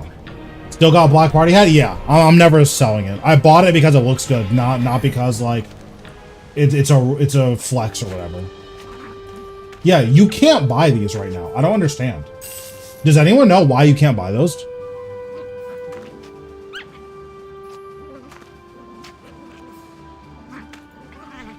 I don't know if they've said anything on it. Okay, we'll close this.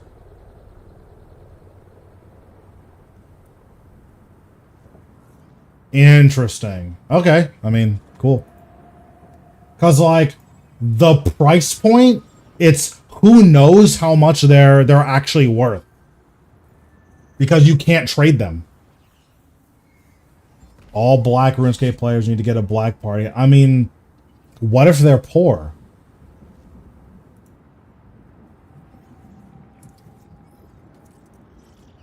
Which, I mean, statistically, right? Like...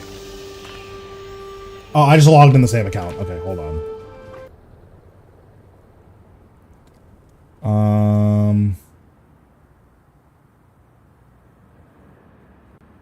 I mean, yeah, you just burn them, right?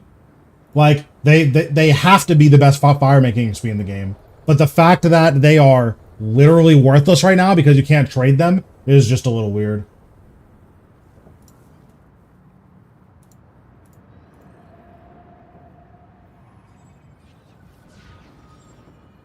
Also, do they actually have less uses?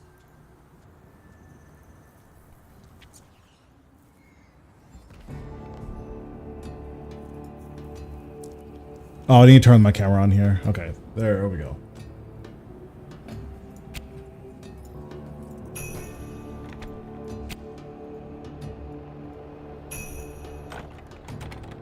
Okay, yeah, so this is where the iron's at right now.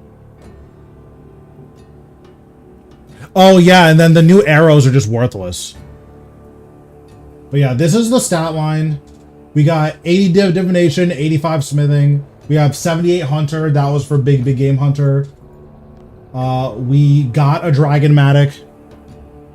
And we got a core. I don't know when I'm going to be able to use this core, but I do have one. And I got a dragonmatic already, which is huge. Y'all just started recently? No, we've been going since day one. It's just these grinds are just ass, and I didn't want to stream them. Like 85 smithing and mining. This was a week and a half of mining like 4 hours a day. It was horrible.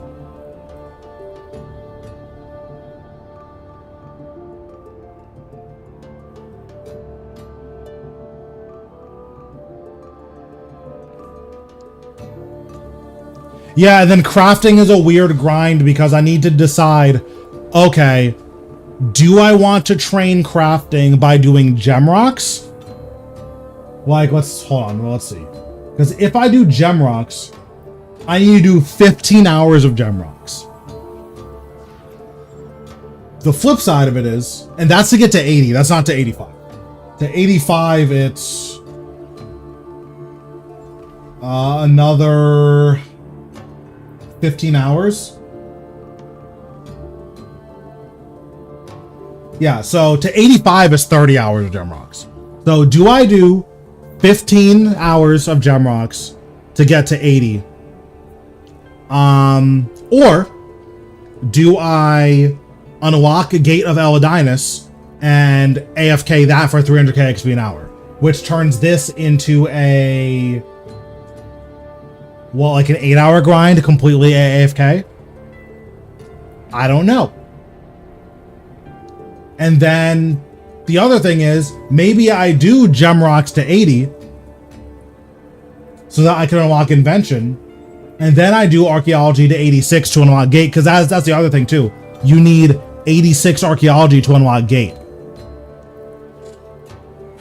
Yeah, exactly. Which, unlocking invention doesn't matter for archaeology up until, you know, 60 anyways, and that's if you even have a matic. I do have one, which is nice. But unlocking archaeology doesn't matter as much. Yeah, exactly. But like, now that I have a dragonmatic, I feel like unlocking invention first just makes the most sense. So it's hard to say what the move is. One thing though about big game hunter, you get all of these hides.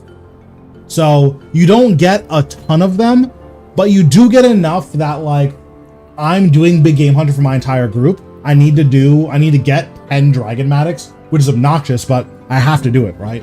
So if I have to do that anyways, maybe I just, you know, craft all of these hides, right? So there's a lot of stuff that I could do that's worth thinking about. Right now I'm training Slayer. This greater demon task is going to be the death of me. It's going to take me like 2 hours to do it, but it's going to be a lot of XP, so, you know, whatever. The fishing grind is one that I need to do eventually. This isn't that bad. This is like a couple days. Why Carapac? Oh, because Carapac drops Dragonstone and Dragon Hides, right? He drops Royal Dragon Hides. Yeah. Yeah, that's not bad. Right now,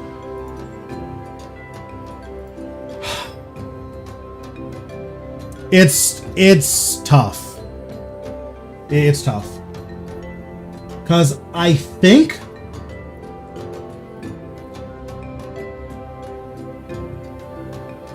what I'm supposed to do is get 86 archaeology and just do gate. I think the 60 to 86 just doesn't matter. Like, in terms of the grand scheme of how I'm going to be training archaeology, I think doing 60 to 86 without invention is totally fine. So that's probably what I'm going to do, is just knock out 86 archaeology and then just go on from there. The obnoxious thing about our archaeology is that the gold rune cache requires Defender of Varrock, which is 51 agility, like 51 crafting, 50 something hunter, 50 something smithing, 50 something mining. So you are missing out on a decent amount of XP, which is fair, but I just don't think that matters. Like, missing out from 60 to 86 is a lot of XP, but the flip side is, how much XP am I really getting? Or like, how much time am I wasting by not just doing the archaeology grind now, right? That's kind of where I'm at. Again, I don't know what the right answer is. I don't know what other people are doing out there. And I think doing it in either order is fine. I feel like doing gem rocks is just ass. 100k XP an hour is miserable, right? This is 15 hours of gems. So that's me not streaming for the rest of the week and just focusing entirely on gems. Which is horrible, obviously. Yeah. Whereas unlocking gate is gonna take a while, but once I unlock gate, 85 crafting is 2 days, right? So do I think I'm gonna hit 86 archaeology by the end of the week? Probably not, but we'll see.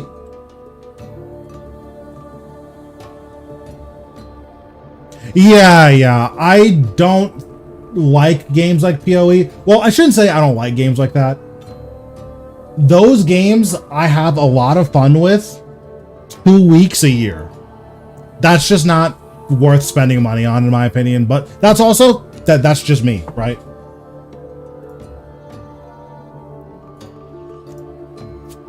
Like, I don't think it's a bad game by any means, just not for me. Let me do my beehives. 77 farmers or 77 farming is really nice though.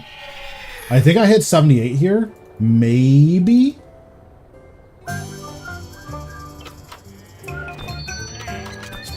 No, this isn't 78. Actually, this might be 78.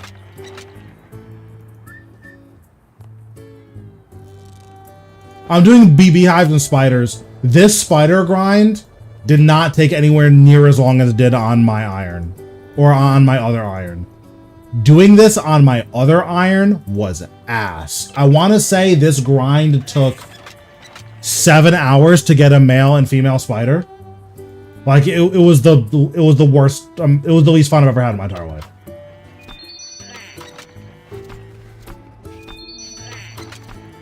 But this time it was 3 spiders, so yeah, we still don't have a male chin.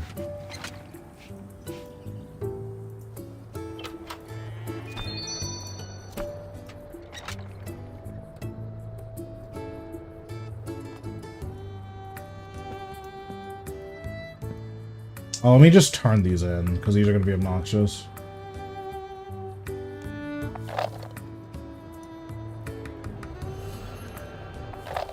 Alright, where am I at for beans? I have 3k. I should buy Adam Trapper, but like, I really want this noted produce. Yeah, I don't care. I'm buying this.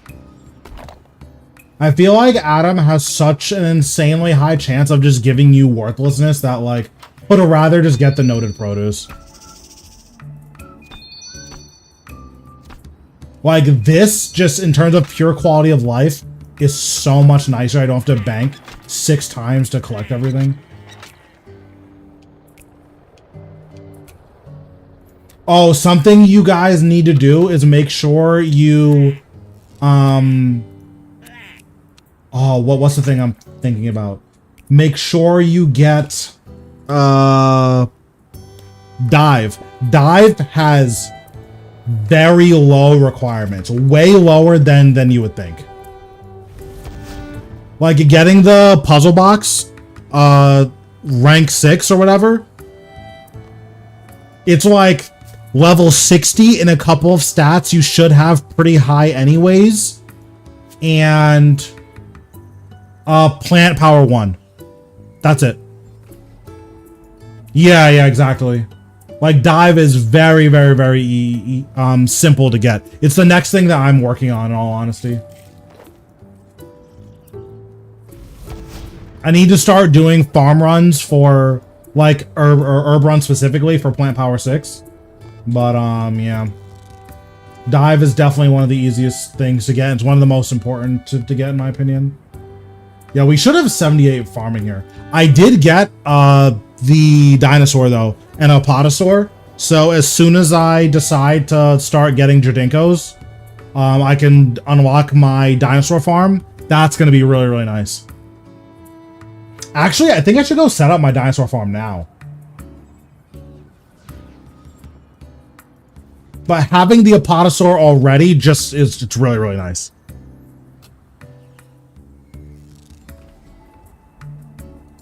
And then I almost have the faster traps for Big Game Hunter. That's going to be really, really nice.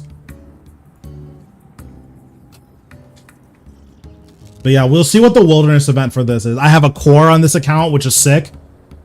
I also got the divination pet and the mining pet. I have a lot of really cool stuff on this account.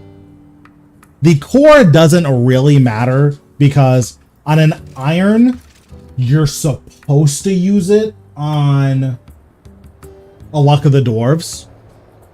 I think it's just wrong to use it on the necklace because you just don't need to do grinds like that, right? Like, is there a reason to train your smithing above 85 on an iron? I'm not sure. I don't actually think there's a good reason to train it higher. Like, oh, if I wanted to make a pterosaur maul, I guess.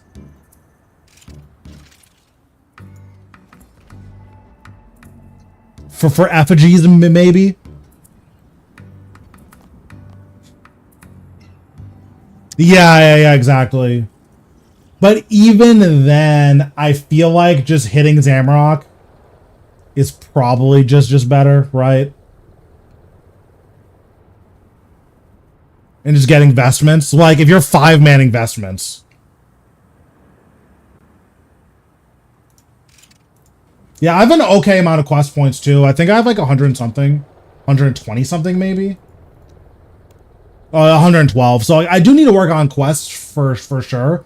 But I have like 40 quests I need to knock out like right now. So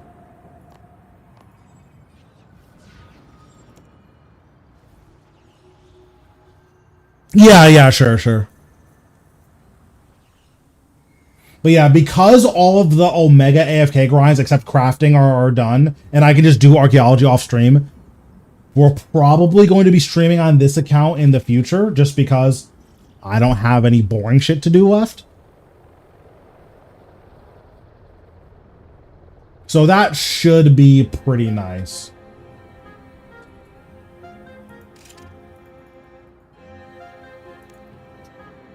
But, yeah, that's probably going to be it for tonight.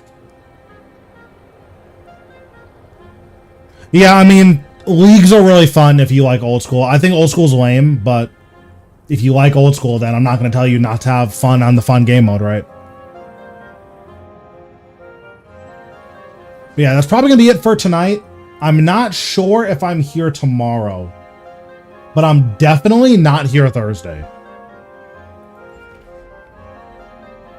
So yeah, whenever I'm online next, we're going to be on this account. So yeah, I will. Yeah, leagues look really, really fun. But yeah, I will catch you guys later. For my YouTube people, bye. For our Twitch people, we will raid out, see who's online. Let's see. Yep, take it easy.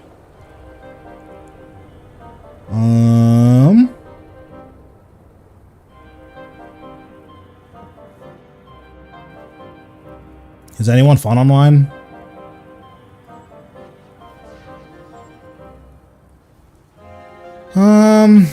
Yeah, Bunny Bop's online, so we'll see what she's up to. All right, I'll catch you guys.